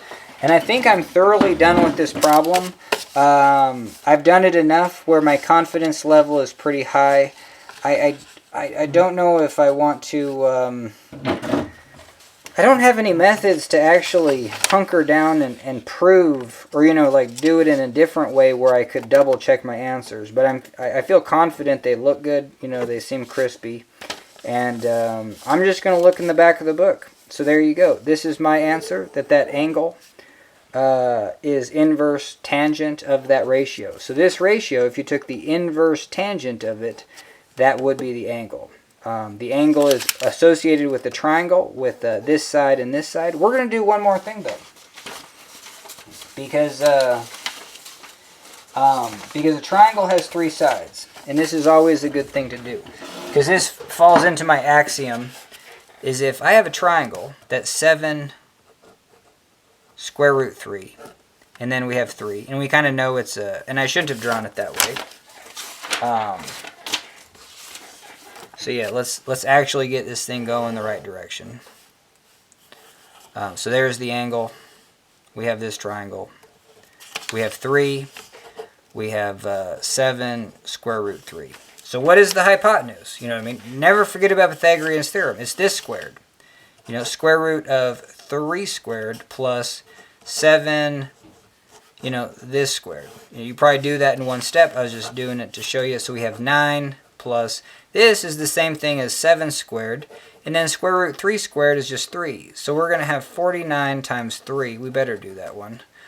Hell yeah, that's 49. This is 3, 27, 12, 13, 14. So 147 plus 9, that's going to be a 6, right? And then we get an extra 1. 156. Square root of 156, don't know it. But now we just play the game. You know what I mean? Let's divide this by 2. What's 150 divided by 2? That's 75. What's 6 divided by 2? That's 3. So we get 78. Okay, we play the game again. We just did a divide by 2. Let's divide by 2 again. What's 70 divided by 2? That's 35. What's 8 divided by 2? That's 4. So that's going to be 39.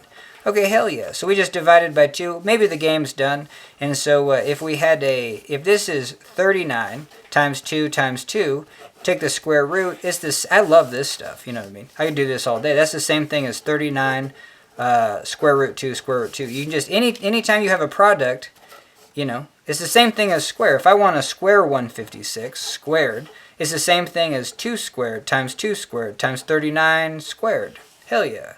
And, and so the same thing with the square root sign, which is the same thing as 39 to the 1/2, 2 to the 1/2, 2 to the 1/2. And I would get used to doing this 1,000 different ways of being like 39 to the 0.5, 2 to the 0.5, 2 to the 0.5. Sometimes I like decimals because they're easier to add.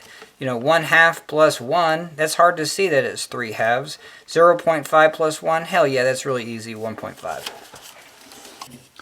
Okay, booyah. So we have, and then once you get this, then I have the square root 2 square root 2. What the hell is that? That's just 2. So that's how you get that outside of the square root sign. So sweet. So this hypotenuse is 239. And I don't know if 39 can be divided by anything. Well, it definitely can't be divided by 7. Can't be divided by 2. Can't be divided by 5. So it would have to be 39 divided by... well, I don't know if I said 7 and meant 3. It can't be divided by 3. 6. Can it be divided by 7? No. Can it be divided by 11? No. It can be divided by 13, but still, that doesn't really help us, because if you divide it by 13, you get 3 times 13, and then you still get this. So cool. So let's draw this triangle one more time. So we have a triangle with 2 square root 39 is the hypotenuse, 7 square root 3, and then we have 3. But hell yeah, that is sufficient. This is probably better than knowing that angle. You know what I mean? Every angle is representative of a slope. This slope has a rise, a rise of -3. It's a down slope. -3, a run of 7. So the slope right here is -3 divided by 7, which is the tangent. You know what I mean? Basically. If we're saying that this is the x-axis, y-axis, we're going to say this is the positive angle direction. We have a negative angle associated with this inverse tangent of this ratio, -3, 7, square root 3. So put that in your calculator, inverse tangent, -3 divided by 7 divided by the square root 3. We get an answer of -13.9 degrees. Okay, hell yeah. So now I'm going to go look for the solution. And it'll be cool, just because I don't want to spend any time. I don't know. I don't know how to go look at this again and double check. If I think of a way to double check this answer. I mean, I should be going back and looking more at the circles and establishing what forces that we used and just kind of visually checking that the torques are the torques about this point. I guess I could even, what I wanted to do was double check, because if I do now know that we have a BX in that direction, we have an AX in that direction, we have a weight downward, what I was really curious about is what's the frictional component. Like you have to have a frictional component. Maybe you don't. No, you don't have to have a frictional component, because even if the friction was 0, you can still sum the moment about that point, and it's irrelevant of what this friction component is. This friction component isn't holding back this force. So this system as a whole is, forces are tugging it in whatever directions. But yeah, I don't know. Maybe I'm just being esoteric about that. But I don't. I'm going to. But yeah, isn't that weird? How like I don't have absolute confidence that that this friction force. You could do this on the slipperiest slope possible, but it'll still be in that position. I guess what I wanted to do was. Oh, and if this system can only be in that one place anyway, then, if you move this location just a little bit, it'll start to roll off. So it doesn't matter whether it slides or rolls. That is irrelevant. So this system, it does not matter if it slides or rolls. It might matter of like the speed, just because you got rolling mass.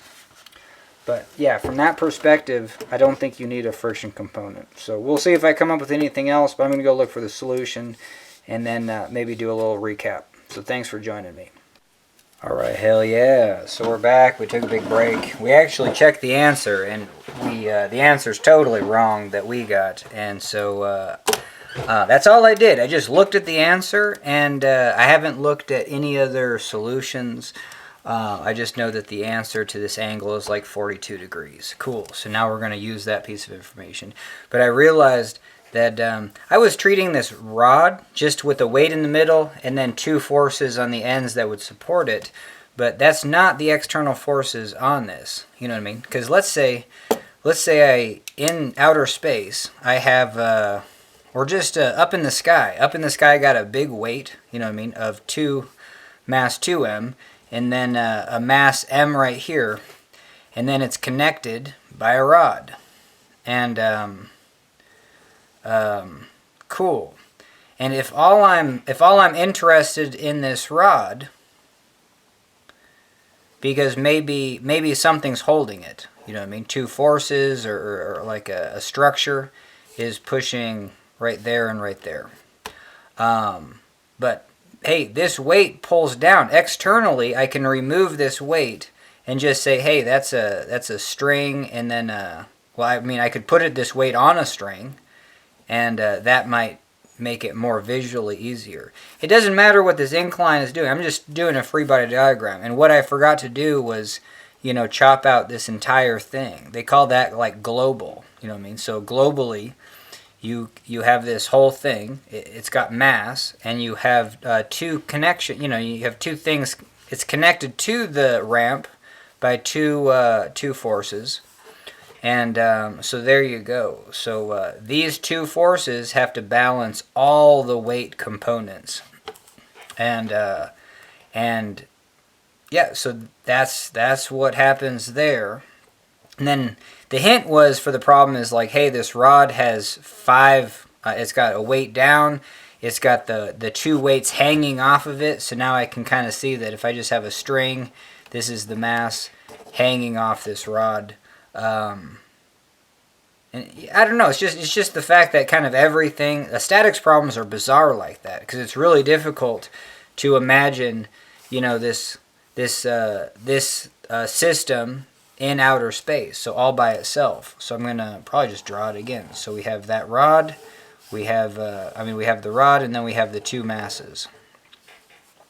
And if we draw this and put it in outer space, we know that on Earth there's an Earth underneath us. These have mass, so we're going to have a force at all 3 of these points, in the center of mass of the rod and in the centers of all the weight. So that is the only thing I didn't do. I didn't do a free body diagram of the whole thing.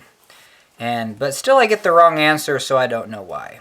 But we have we printed out some more sheets, so we'll try to do our best. Okay, So we have this. And then these are the forces down, and there must be upward forces. Yeah, that's the contact point right there and right there. And with the wheel, with friction, we know that we have a normal force, and we might have a friction force at B, kind of maybe in that direction. So friction force at B. But we should draw another free body diagram of the wheel itself. So I'm going to draw this wheel, and we're going to put that 2W weight right there. We're going to put this normal force kind of at this 60-degree angle. This is 60 degrees if this is 30, because this is a hypotenuse, this is a right triangle. There you go. A lot of ways to figure out what the angles are. Okay, hell yeah. So, and this normal force at B goes through the center of the wheel. So if I sum the moments about the center of the wheel, this normal force goes through the center, the weight goes through the center. This frictional force is out here, friction of B. So this frictional force wants to make the wheel spin, but it's not a driving force. This frictional force causes a wheel to not slip if there is some sort of force down the slope, or if there's some sort of moment about the center. But we don't have a driving moment. So about the center of mass, well, just we're saying so because this thing's in equilibrium. We have some sort of reactions at the pin. The reactions at the pin have a component up and down. And if the components of the rod would be this way and this way, is that right? I think I mistake those two, but hell yeah. So you're gonna have on the wheel. Let's say you just have a well, yeah. If this is in tension, we're gonna have a BX that direction, and I don't know. Are you gonna have a downward component? I think so. I think the weight of this is going to push down on the wheel. So I'm going to say this is a BY component down. But if we sum the moments about this point, we're just going to have this force of friction and times the radius. That's going to be the sum of the moment. That's the only force that's causing a moment. And because this is an axle, we can't generate a moment about this axle. There's no place to generate a moment. So that just means that this sum of the moments have to be 0. So this has to be 0. So the force of friction, this force has to be 0. That's where I got, and I think that's right. Same thing over here. This force of friction has to be 0. Okay, hell yeah. So that's where I got, and then I guess then I just all I did was just sum the moments in the, like this has a y component and an x component. This normal force has a y component and an x component. So and again we have a vertical. These are our y components, and these have y components. But we only have 2 forces with x components. So this whole system globally, due to the normal force acting right here. So the normal forces act kind of right there. They have 2 components. You know, one this way, and I guess this one acts this way. So and this has a normal component this way, and an up. So these are the 2 components. So we have the normal at B in the x direction and the normal at B in the y direction. Same thing, normal at A, y, normal at AX. And so these are the only 2 horizontal forces on this bar. So we're kind of looking at the bar. We have a weight down, the 2W over here, and then we have a normal component in the x, and we also have a normal component in the y. But if we just have these, so that we know that the normal component of this one in the x has to equal the normal component of that one in the x. Cool.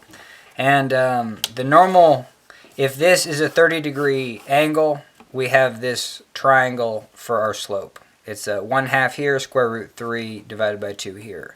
And so that's for a 30-degree triangle. if we go tangent to that for this normal force, this is going to be the steep side square root 3 divided by 2, and this is going to be the 1/2. Same thing here. If this is going to be the steep side, this is the half side. So right here, this is the steep side, square root 3 divided by 2. That decimal is 0.866. That's 86.6%. And then this is a half. So how much time do we have? I guess we only have like 3 minutes, but we'll try to bust it out. So we have, before I have to get a new SD card or something. Alright, so this normal force is going to be NB divided by 2. That's going to be that 1/2, and it's going to be that way. It's going to equal to the normal component over here, which is square root 3 divided by 2 NA. Factor out the 2, and then we basically have NB is the square root of 3 NA. Cool.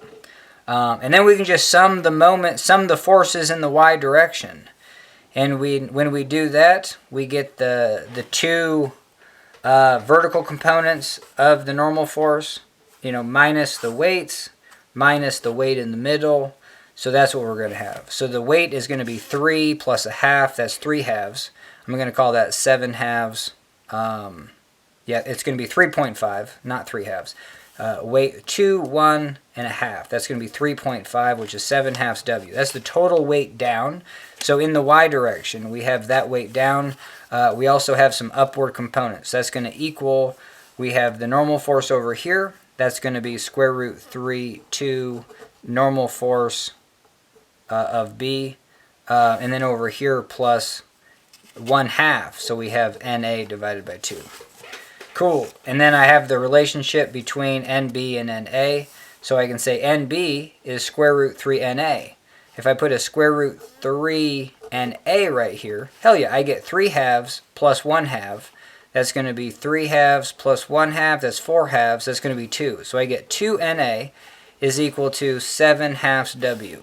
And booyah. And then so I get NA is equal to 7 force W. And then come over here, and then NA is 7 force W. What's NB? NB is going to be square root 3 that. So we have 7 square root 3 4W. All right, hell yeah. And then what we do, I don't know if I have enough time to, I need to get a new SD card. We got 48 seconds, so I'm going to get a new SD card. And then what we're going to do is sum the moments about this point. So this is going to be a negative moment. This weight is going to be a negative moment. And the distance, we're going to call this L divided by 2, and then we'll have an angle here, theta. So we're going to have the cosine component to these, and they're going to add up. This would be like having 2W right here. So we're going to have 5. We're going to have 5 halves. If this is 1/2 plus 4 halves, that's 5 halves W add a half. So it's going to be 5 fourths W L cosine theta. Alright, hell yeah. So I bought myself a few minutes, and now we're going to sum those moments. So I guess we can kind of slow it down. If we sum the moments here, and we're just doing the free body diagram of the rod. And so we established what forces are going to be global, and then those forces are going to act on the rod. And hopefully we did that right, you know what I mean? Yep. I think we did it. Yeah, if the rod is stationary, because it's a stationary thing, these weights are going to hang off the rod. I think that makes sense. Like visually it doesn't feel like it makes sense, because it seems like the rod could just be like resting on top of the weights. So why would the weights be hanging off the rod? That part seemed trippy to me. But yes, if we have 2 weights and a rod, and the rod is not moving, and we have an earth underneath us, then yes, those weights, unless there's another, well, here's the deal. If there's another force that's also lifting up those weights, well, sure. So you still have to take into consideration that if those weights are connected to the rod and the earth is underneath them, and the rod is stationary, yeah, these weights don't want to be next to this rod. They want to be at the center of the earth. So they could have the potential to pull down. But we do have normal forces lifting up. So yeah, so we have, that's why everything's in play. So you have the rod, the weight down, the weight of the wheels, and then the normal force, the vertical components up. And okay, oh, here's where I messed up. Oh, no, duh. Okay, no, I'll get the right answer. Oh, okay, throw in the towel. So I'm so glad I talked my way through this. Statics is a beast, because you have to do all this and then not forget about everything else. So we have established that we know what NA and NB is, and what we were going to do is, no, I think, well, and then we, did we figure out what, oh yeah, and then we have this ratio for NBX is equal to NAX, and we have this. So we have, and we already wrote that down. So hopefully I didn't mess this up. But yeah, this rod's going to be in tension, so we're going to have, wow, I apologize. So let's draw this rod one more time. So here's the rod. We're going to have a weight of 2W down. We're going to have a weight of W down. We're going to have a weight of W2 down right over here. We're going to have a normal force up. This is NB. And it's going to be, so it's just going to be NB, what is that? Square root 3 divided by 2. So we have NB square root 3 divided by 2. This one is going to be NA, and it's going to be NA 1/2 NA. Then we have the horizontal components. We have one that's pulling this rod this way in tension, one that's pulling the rod that way in tension. This must be the square root 3 divided by 2 NA. Now I'm feeling more confident, but I'll probably still get the wrong answer. But I don't know, it's just fascinating where you might mess up. And, okay, so, yeah, the vertical component was square root 3 divided by 2. The horizontal component right here is just 1/2 NB. Sweet. And if we look at the moments here, hell yeah, this is going to be a negative. This one's going to spin it this way. This one is going to spin it the opposite way even more. So keep that in mind. This normal force is going to spin it that way. This force is going to spin it the opposite way. These forces are going to spin it this way. So this one is big. This one is spinning it this way, but these two are spinning it that way. This spins it that way.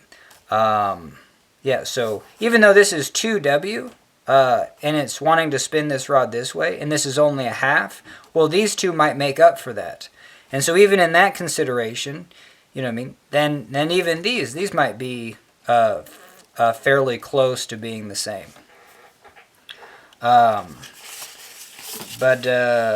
But are they? I mean, I could just do a quick check. If this is square root 3 divided by 2, I'm going to throw in what's NB. NB is square root 3 NA. So this is going to be 3/2 NA. And this is 1/2 NA. No, so this one is 1.5 NA. So let me just write that in. This is 3/2 NA. And this is 1/2 NA. Cool. So now we're actually talking through, and I still don't know if I'm doing this right at all. But I think we're doing pretty good. So let's take about the center. This one is going to be a driving force of twice. This is only going to be a driving force of 1/2. So it's going to want to spin this way. Now this is going to counteract that, but maybe it doesn't do that much. Maybe there's not much juice there. But before we even look at that, this force is going to be way bigger than this one. So this normal force is bigger than that. So this is going to cause it to spin that way more than this one is going to cause it to spin this way. So that will drive it this way. This one's bigger than that one, so this will drive it that way. Don't know what the net, whether these ones want to make it spin this way or that way, don't know. But this last one, for sure, well, the way we have it drawn, with an angle like this, is going to make it spin that way. So these are the ones, well, yeah, and the way we have it, these normal forces have to be in that direction. So the way we have it drawn, these normal forces have to be in that direction. I think even if we had a different angle this way or that way, these normal forces on this rod are always acting outward. Oh, yeah. But when it's angled up like this, these forces are causing it to rotate that way. If we angle it the other way, these forces are causing it to rotate that way. So it's really the imbalance of these two. So, I mean, honestly, even just right now, I could assess. Well, I don't know if I could, because I don't know what NA is in terms of W. I think that's kind of what we're trying to find out. Oh yeah, we could do that right now though, because we only, yeah. So let's figure out what NA is in terms of W, and then let's disregard these forces, just because we want to take the moments about the center of mass and see out of these two up and these two down, which way would it spin? And whatever way it's wanting to spin, if it wants to spin this way, then this has to be angled this way too, because this is going to be in tension. I don't know, like, this is what I like about statics, because I would rather talk my way through it than just rely on equations telling me what I know. All right, booyah. So I'm going to do that process. We're going to sum the forces in the y. So sum forces in y is equal to 0. I have a 2, 1, and a half. That's going to be 7 halves. 7 halves W. That's going to be in the down direction. That has to be equal to the up direction forces. And so I have 2. This is 1.5 NA. This is half NA. So I have 2 NA. 2 NA. And maybe I already solved for NA. Yeah, NA is 7 force W. Sweet. And yeah, I just move this downstairs and we get NA is 7 force W. 7 force W. Whoops. Cool. That was pretty sloppy. Man, do I have a new pencil? Yeah, time to upgrade. Booyah. Yeah, look at all that juice. All right. Man. Brutal. Okay, sweet. So we're doing it. We're going to sum the moments about this, but just the vertical forces, we're going to sum them. So let's do, and we're just going to do it in batches of 2. Well, what are we doing? Yeah. So this, and we're just going to say this is horizontal for now. So if we say it's horizontal, this is just L divided by 2. This is just L divided by 2. And L is just 1. So this is literally a distance of a half. This is a distance of a half. Cool. So this force is going to be a positive moment of 2W at a distance of 1/2. So I have that. Cool. I'm just going to keep track of positive W. This one is negative. Negative W distance 1/2. So we have negative minus W divided by 2. So we have 2 halves, like we have 2 halves. Yeah. 1 is 2 halves. 2 halves minus 1/2 is, so we have 1/2 W. That's the moment, and we're basically saying this is just L halves. I should write the L in, holy Toledo. So we have a force of 2W, distance of L halves. Then we have this one is a force of W at a distance of L halves. Hell yeah, this is going to be a total of WL halves. That's going to be the moment, and it's going to be a positive moment. So these two are going to spin it positively, right-hand rule. These are going to, this is going to be 3 halves NA, which is 3 halves 7 force W. That's going to be a negative moment, L divided by 2. So we got a lot going on, but we got 4 times 2 is 8, times 2 is 16. So I have negative 21/16 WL. Just keep that in mind. Over here I have a positive moment of NA, which is 7 force W, and half that. And so this is going to be 7/8, or this is going to be 14/16. So I have negative 21 plus, this is where I struggle, negative 21 plus 14. I think I just do 21 minus 14. 7. Yeah, that's just 7. No, duh. 14. But anyway, it's going to be a negative 7. So that's what we have. So we have a negative 7/16 WL. So these are creating... All right, hell yeah, we're back. New battery. And let's simplify this. This is about negative 1/2 WL. You know what I mean? And this is 7 force. Well, no, we need to... So this would be... whoa. What did we say the moment was up here? We said the moment was WL. Yeah, this was just going to create a net moment because we have a 2W there, a W there. That's identical just to having a 1W just over here. So we're going to have a W at a distance L divided by 2. So we're going to have WL divided by 2.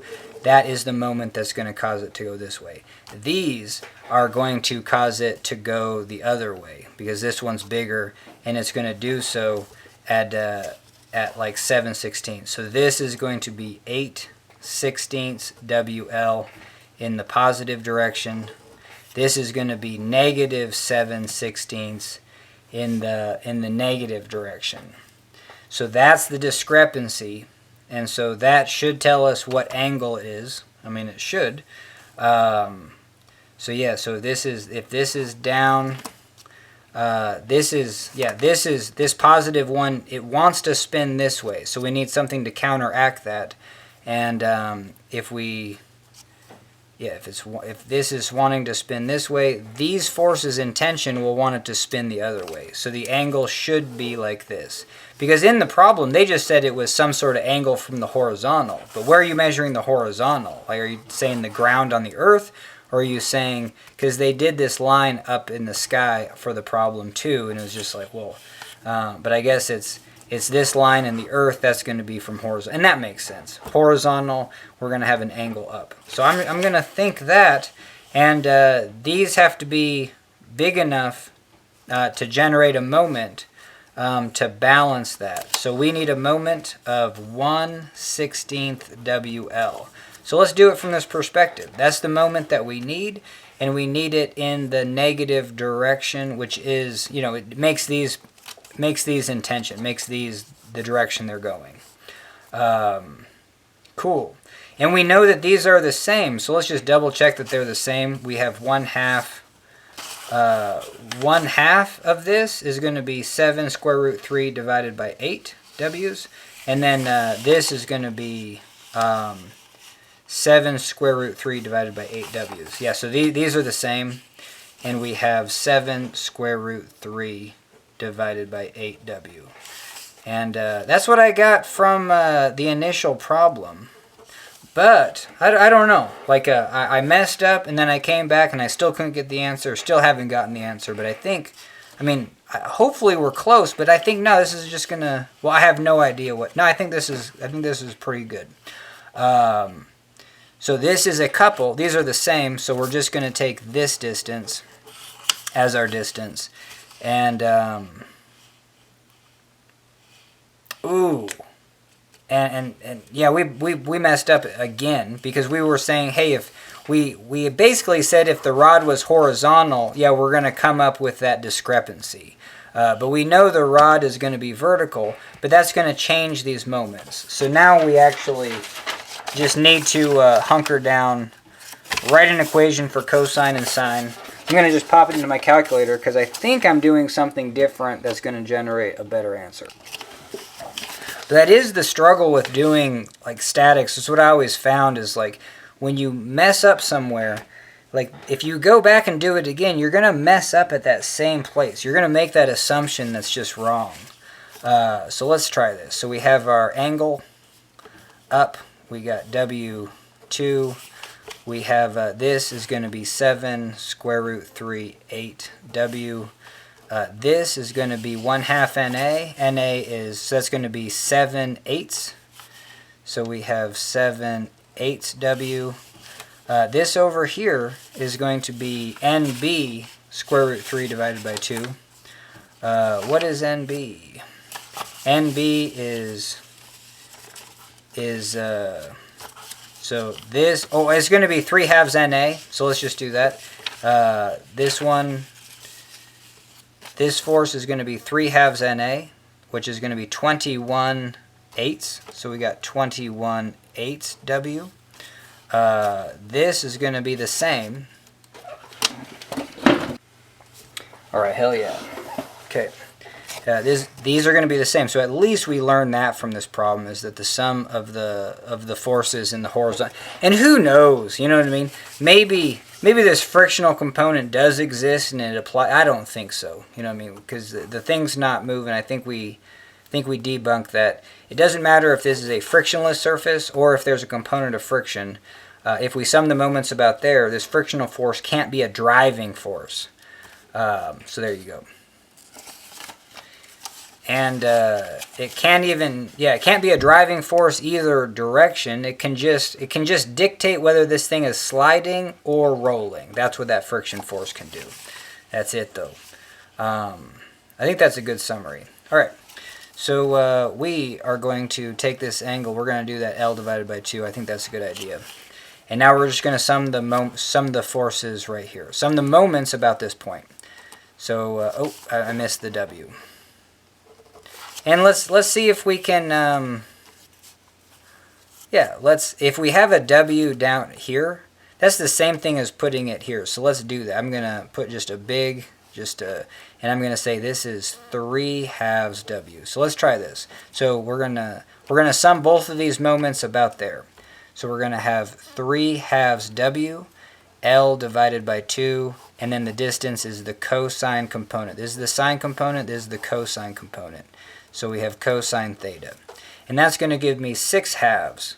And if we just did it separate, I would have W, 1/2 W, 1/2 L. That's going to be 1/4 LW. This is going to be W times L. So I'm going to have 4/4. So maybe I did mess up. What? Okay, so what? W. Oh, no. If I bring it here, that's like putting 2W here. My bad. So this becomes 1/2 plus 4/2, which is 5/2. So this becomes 5/2 W. It's good to trick yourself like that, or just do different things, because, it's just like so easy to be like, hey, if I move this here, it doubles. 2 plus 1/2 is 2.5. 2.5 is 5/2. Sweet. Now we have 5/2 times 1/2. That's going to be 5/4. And that's what we would have if we had 1/2, 1/2. That's 1/4. And then we would have 1 times 1. That's 4/4. 4/4 plus 1/4 is 5/4. So let me rewrite this. We have 5/4 omega L cosine theta due to those two. Now we have this one in the up direction. So we're going to have minus 7/8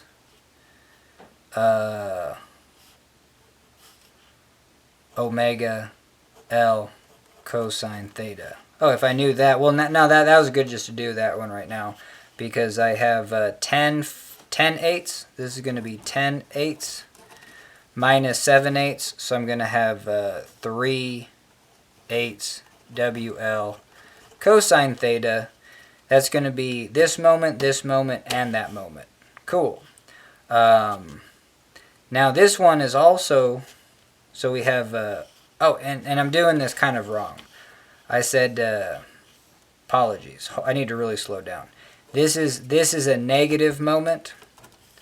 And then this is a positive. So these two were negative moments. So we had that negative 5/4, which is negative 10/8 WL cosine theta.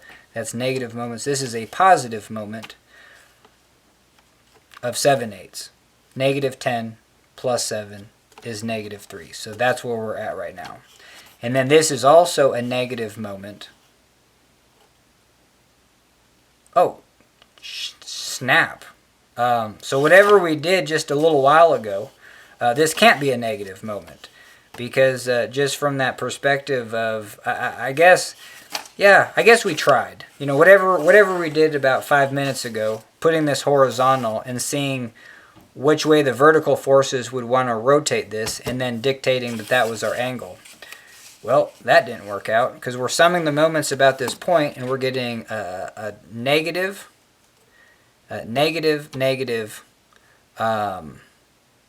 This is positive, but it's not big enough. These two are 5/4, which is 10/8. Is that right? Yep. And this is that right? 5/4 is, yeah, this is bigger than 1, and this is less than 1. Yeah, and this is a negative moment. So this thing is wanting to spin that way. It needs forces to spin it the other way. So about this point, we need this to be in that direction. We know it's not, and it cannot be in compression due to the shape of this thing. And so what we have is that this thing isn't angled like this, it's angled like this. So, you know what I mean? And that should come out with our angle. Our angle should give us a negative, and if it's negative, it just means it's down there. Okay, hell yeah. So, so now we have this. This says that we have a negative 7 square root 3, 8. That's the force. The distance of way is a distance L, but it's just the vertical component. It's just that distance. So it's the sine of the angle. And all this has to be equal to 0. So that just means that this angle has to be negative. So now I'm just going to plug it into my calculator. It's the safest thing to do. So we have negative 10 divided by 8. I'm just saying W is 1, length is 1. Just so cosine x plus 7 divided by 8 cosine x minus 7 square root 3 divided by 8 sine x. And then that's just going to equal 0, so we're going to graph that. I got negative 90 to 90. And yeah, we definitely don't get the answer in the back of the book. That's such a bummer.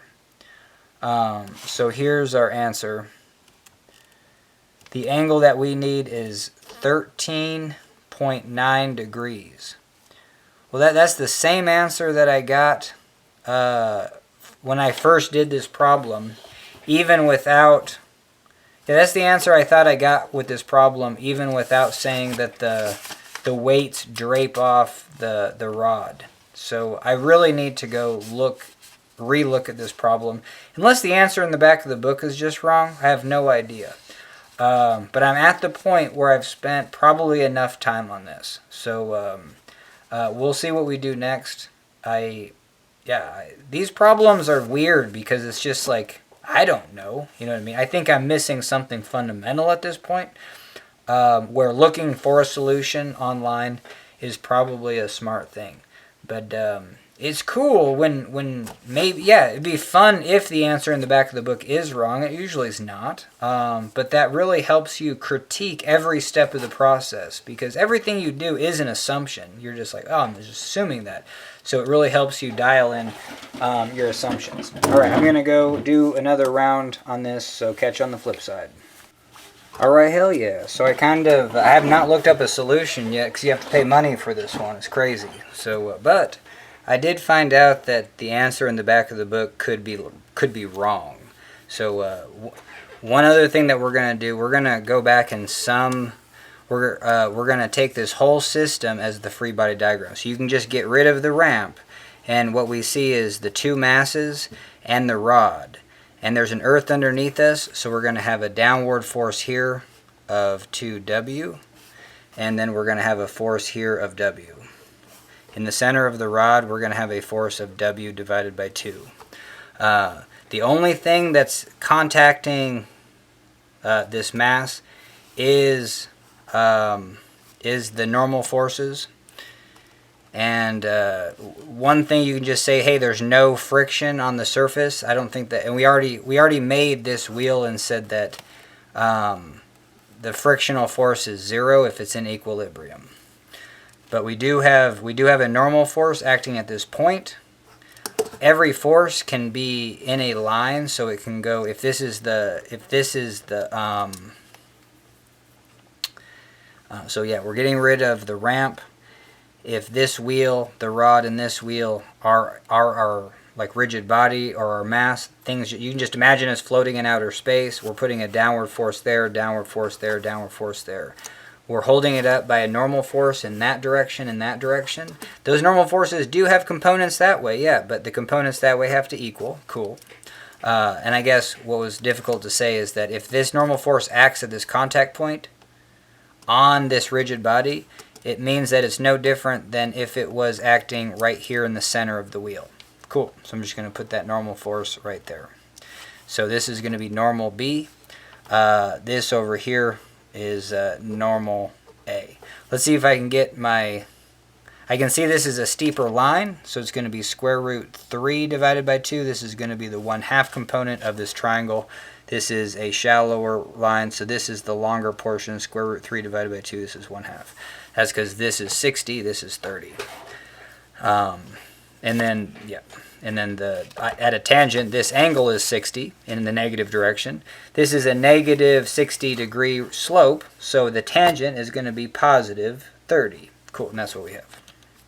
All right, so now we're cooking because we have this. So now we have 1, 2, 3, 4. We got the 5 forces acting on the rod. We sum the forces in the x direction. Cool. That was, well, we'll do it. That was just NB. 1/2 is equal to square root 3 divided by 2 NA. So I'm getting faster that I can just say that's NB is equal square root 3 NA. Because both have a divide by 2 component. So just factor that out. So there's NB is equal to NA. We can sum the forces in the vertical direction. That's going to be that 7/2. That's going to be 3.5 W. Downward. And then it has to be supported by an upward component. So that's going to equal the vertical component, square root 3. So if I have square root 3 halves NB, but NB is equal to square root 3 NA, then I'm going to have 3 halves. So I'm going to have 3 halves NA. Cool.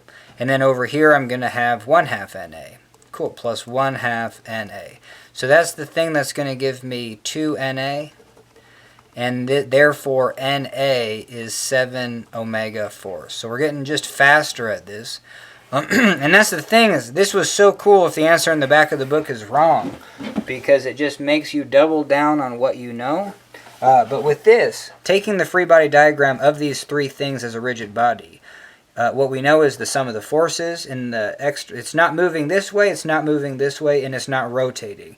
Therefore, at any point, like summing the moments, like the forces times the distance, they all have to sum up to 0. There's no rotation at any point. The place to do that is just take the moments about one of these circles, because then that gives us what, well, we already know what NA is, but we don't know this angle. So there's the angle theta. Probably put an L over 2 again. Cool. So now what's next? Yeah, we know what NA is, so for sure we know what NB is. So NB is 7 square root 3 divided by 4. I don't know if I'm calling this omega, it's just W. Cool. That's NB. Alright, so we know what our normal forces are in terms of W. We just don't know what this angle is to make the whole thing in equilibrium. So now we're going to come over here and sum the forces. So we're going to say, and we're going to do this hopefully kind of slow again. So this is a negative. We got negative W2 at a distance L2 cosine theta. It's this hypotenuse, but just the cosine component. Then we have this over here, minus WL cosine theta. Cool, moving on.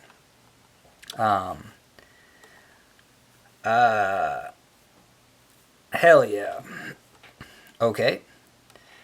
Now we have this normal force has a component this way and a component that way. So we're going to have, this one is going to be negative we have square root 3 divided by 2 NA, which is 7 force W, and that's going to be a distance of L sine theta. And then this vertical component is going to be 1/2, and that's going to be a positive. So we have positive. So we're going to have 1/2 NA, which is 7 force W. And, oh, yeah, I might have messed this up, but this is a distance of L cosine theta. So the vertical component is, I didn't mess it up. So L cosine theta. This all has to be equal to 0. So this is where you could just throw it into your calculator, and we will. Well, let's slow down. There's no reason to do that. Just, it's the first place that I can jump to the calculator and just get a fast answer. But let's not do that.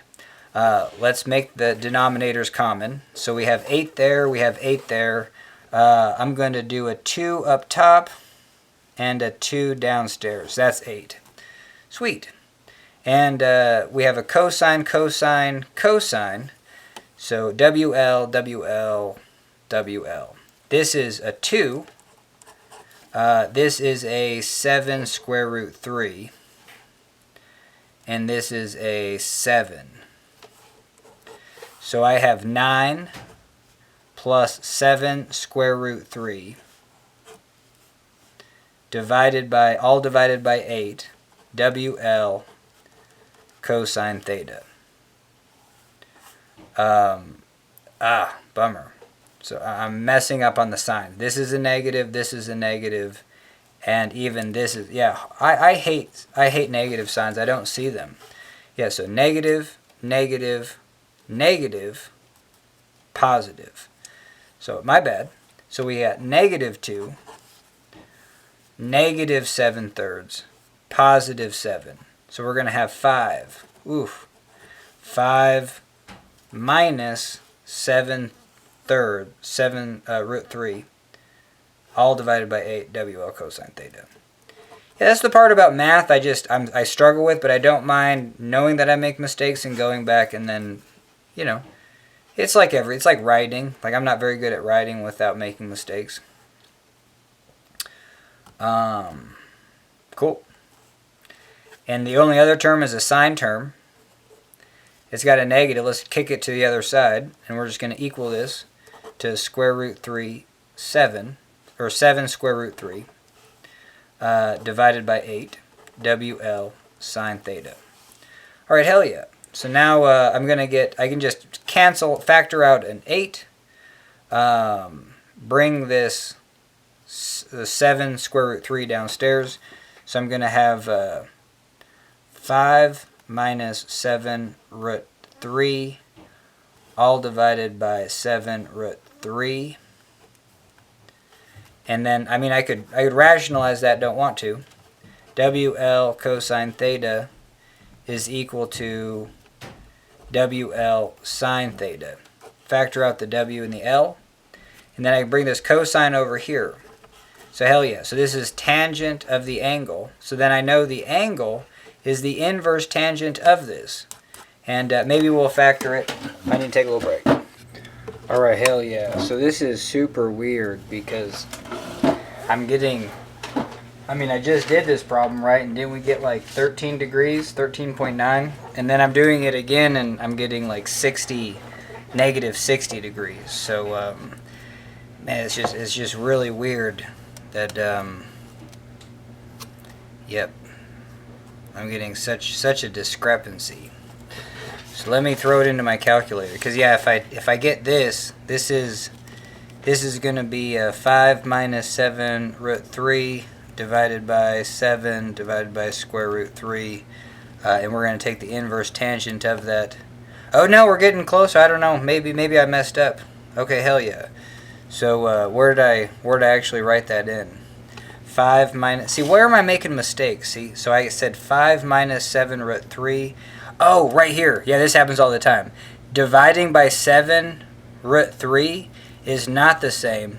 So, So yeah, do you see that? If I did 5 minus square root 7, 5 minus 7 root 3, and then I did divided by 7, and then multiplied by square root 3. That's not it. I would have to put parentheses around this. That is what this is. Or I could do this. If I get rid of this parenthesis, I need to add another division sign. So I have this term in parentheses divided by 7 and then divided by square root 3. Hell yeah. And now I'm going to take the inverse tangent of that.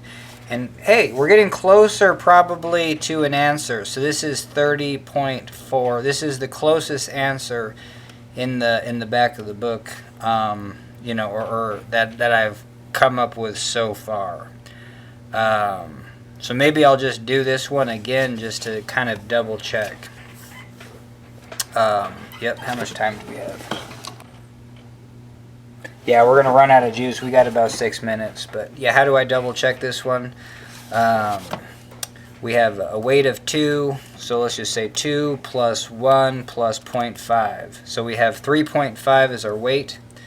And 7 halves, that's 3.5. So we're good there.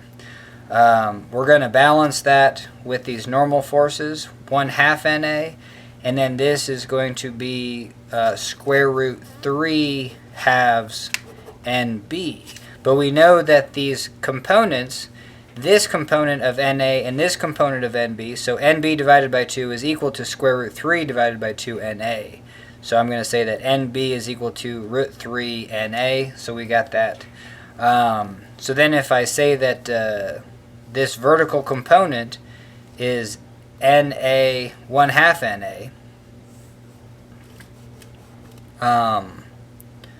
or this vertical component over here is 3 halves NB. Well, NB is square root 3 NA, so that's going to be 3 halves NA. So we have 3 halves NA up there, which we probably have done, 3 halves NA. Over here we have 1/2 NA. Cool. 1/2 NA. We know what NA is, it's 7/4. So this is going to be 21/8. So we got 21/8 W. That's what that is. I'm satisfied. And then over here we have 7/8. So I have 7/8 W. Okay. So cool. That's the components. And then in the horizontal direction, I know this is root 3 divided by 2 NA. So I'm going to have 7 root 3 divided by 8 W. And I know that's the same over here. And I've already kind of double checked that answer. And okay, so now we're going to sum the moments, but just kind of in our calculator. I'm going to say this is 1/2, so 0.5. A distance of 0.5, so times 0.5. And it's a negative moment. So we got a negative. That's this. And it's this distance 1/2, but cosine of x. This one is going to be a negative moment. It's going to be 1 times 1.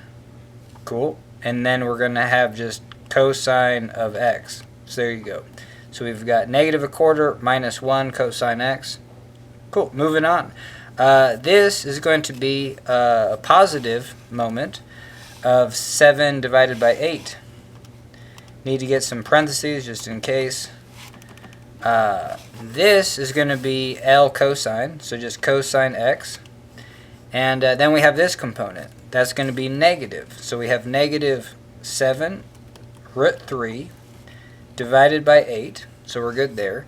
And then we're going to have multiplied that by 1 sine x. Cool. And we're in degrees, and I'm just going to graph that. And so this will give us an angle, and we get negative. And yeah, if I do that, that's weird. So where did I mess up here? I don't understand when doing a problem how you can get such wildly different answers. So 0 value here. This angle This angle is, yeah, that negative 13.9. Negative 13.9 degrees. Do I have time to double check this? I got about 3 minutes of USB. I've just been burning camera on this. So let's recheck this one. So this weight down is equal to the weight up. That's 2NA. That's going to be this. That's going to be 14 halves W. Or, no, we just solved for NA right here. So we just said that NA was 7. And does that make sense? Yeah, 7 force W. I'm satisfied. NB is going to be square root 3 that. Cool. And now I sum the forces here.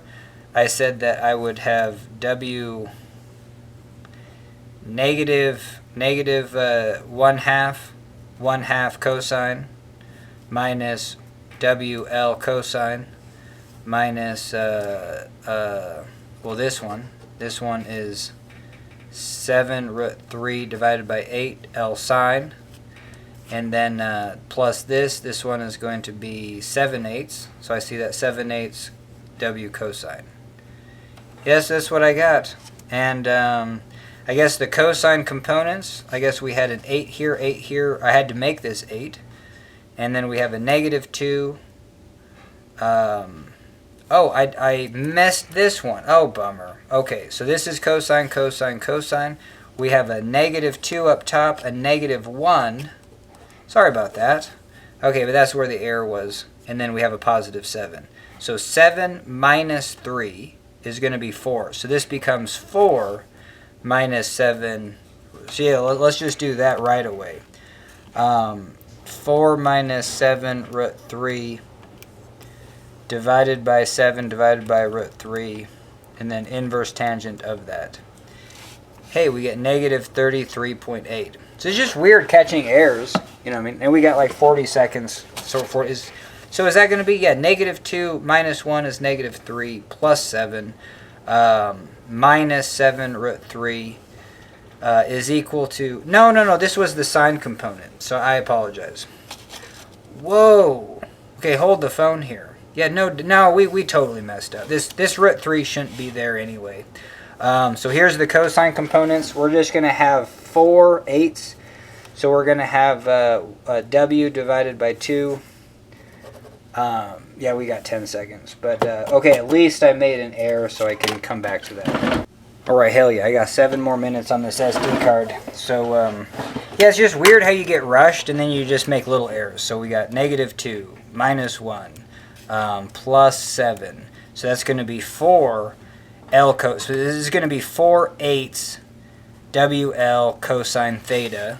And that's going to equal to this side, which is, so we have an 8. We can factor out the 8. Yeah, so we don't have 2 terms here. So we just have 4, and then we're going to get this to the other side, which is square root 3, 7. So we factored out the 8. So this is on the other side with an L sine theta, with a WL sine theta. We're going to take this 4, divide it by root 3, 7, and then this is going to equal, and then divide it by the cosine, cancel the W's and the L's. So we have this tangent of the angle over there has to equal this ratio, 4 root 3, 7. And yeah, that's the answer that I've gotten all along, but it's just weird how I can mess it up constantly. And this is that 13 degrees. And so inverse tangent, no, this is a different answer. Whoa. Holy Toledo. This is another different answer, eh? So I have 4. Oh, this is going to, well, is this negative? No, this is positive 4. So I have 4 divided by root 3 divided by 7. Inverse tangent of that, and I get 18.2 degrees. Okay, I need to really go back to the drawing board. I'm just getting answers all over the place now. It's bizarre, but whatever. Alright, catch you on the flip side. Alright, hell yeah. So we don't have any more juice left, but I found one of my errors. This is so funny. So I restarted doing this. Everything applies. 1/2 W, 2W, 1W, and then the reactions here. So so we're back to this picture, and I think this is the picture that I'm using. So and I got the axial forces, and when I went to sum the moments, I did W2, L2 away, and the cosine component. This is going, and that's negative, and this is going to be a negative, W, L, but just the cosine component of it, plus this was going to be 7/8 W, so 7/8 W, the full L, but just the cosine component of it. And then we have this is going to be a sine component, and it's going to be in the negative direction. And I would do negative this is equal to 0. Might as well just get it to the other side, because we have to divide it by the cosine components, anyway. And then when I went to get the denominators the same, see, I'm still new to doing this. I would just rather throw it in the calculator and stuff. But hell yeah, I did not do this. I got this in terms of 8, this in terms of 8, but I do not think that I got this in terms of 8. I never did that. I never put this as negative 8/8. So yes, I have a negative 2 here, and this is 8/8, and I have a negative 8. I have a 7, a positive 7, and so now I have a negative 8, negative 10 plus 7 is going to be negative 3/8. WL cosine theta is equal to 7√3/8 WL sine theta. WL's cancel. Get this to the other side is cosine. This becomes tangent, so tangent of the angle. Factor out the 8, and then negative 3 divided by 7√3. So this means that the angle is not a positive angle. It's going to be a negative, and hell yeah. So negative 3 divided by 7 divided by √3, inverse tangent of that. And I'm going to say this is probably the answer that I've chiseled out the most. This is the answer that I actually got the first night doing this. But then what a headache going back and just kind of messing up. So I think this is going to be the answer that I'm going to choose. I'm going to look at this more and maybe try to subscribe to one of those solution companies to actually get the answer to this, because this one's driving me crazy. But I think it's going to be 13.9 degrees with a slope that way, and I might be done with this video. So hell, if that's it, thanks for joining me, and hell yeah.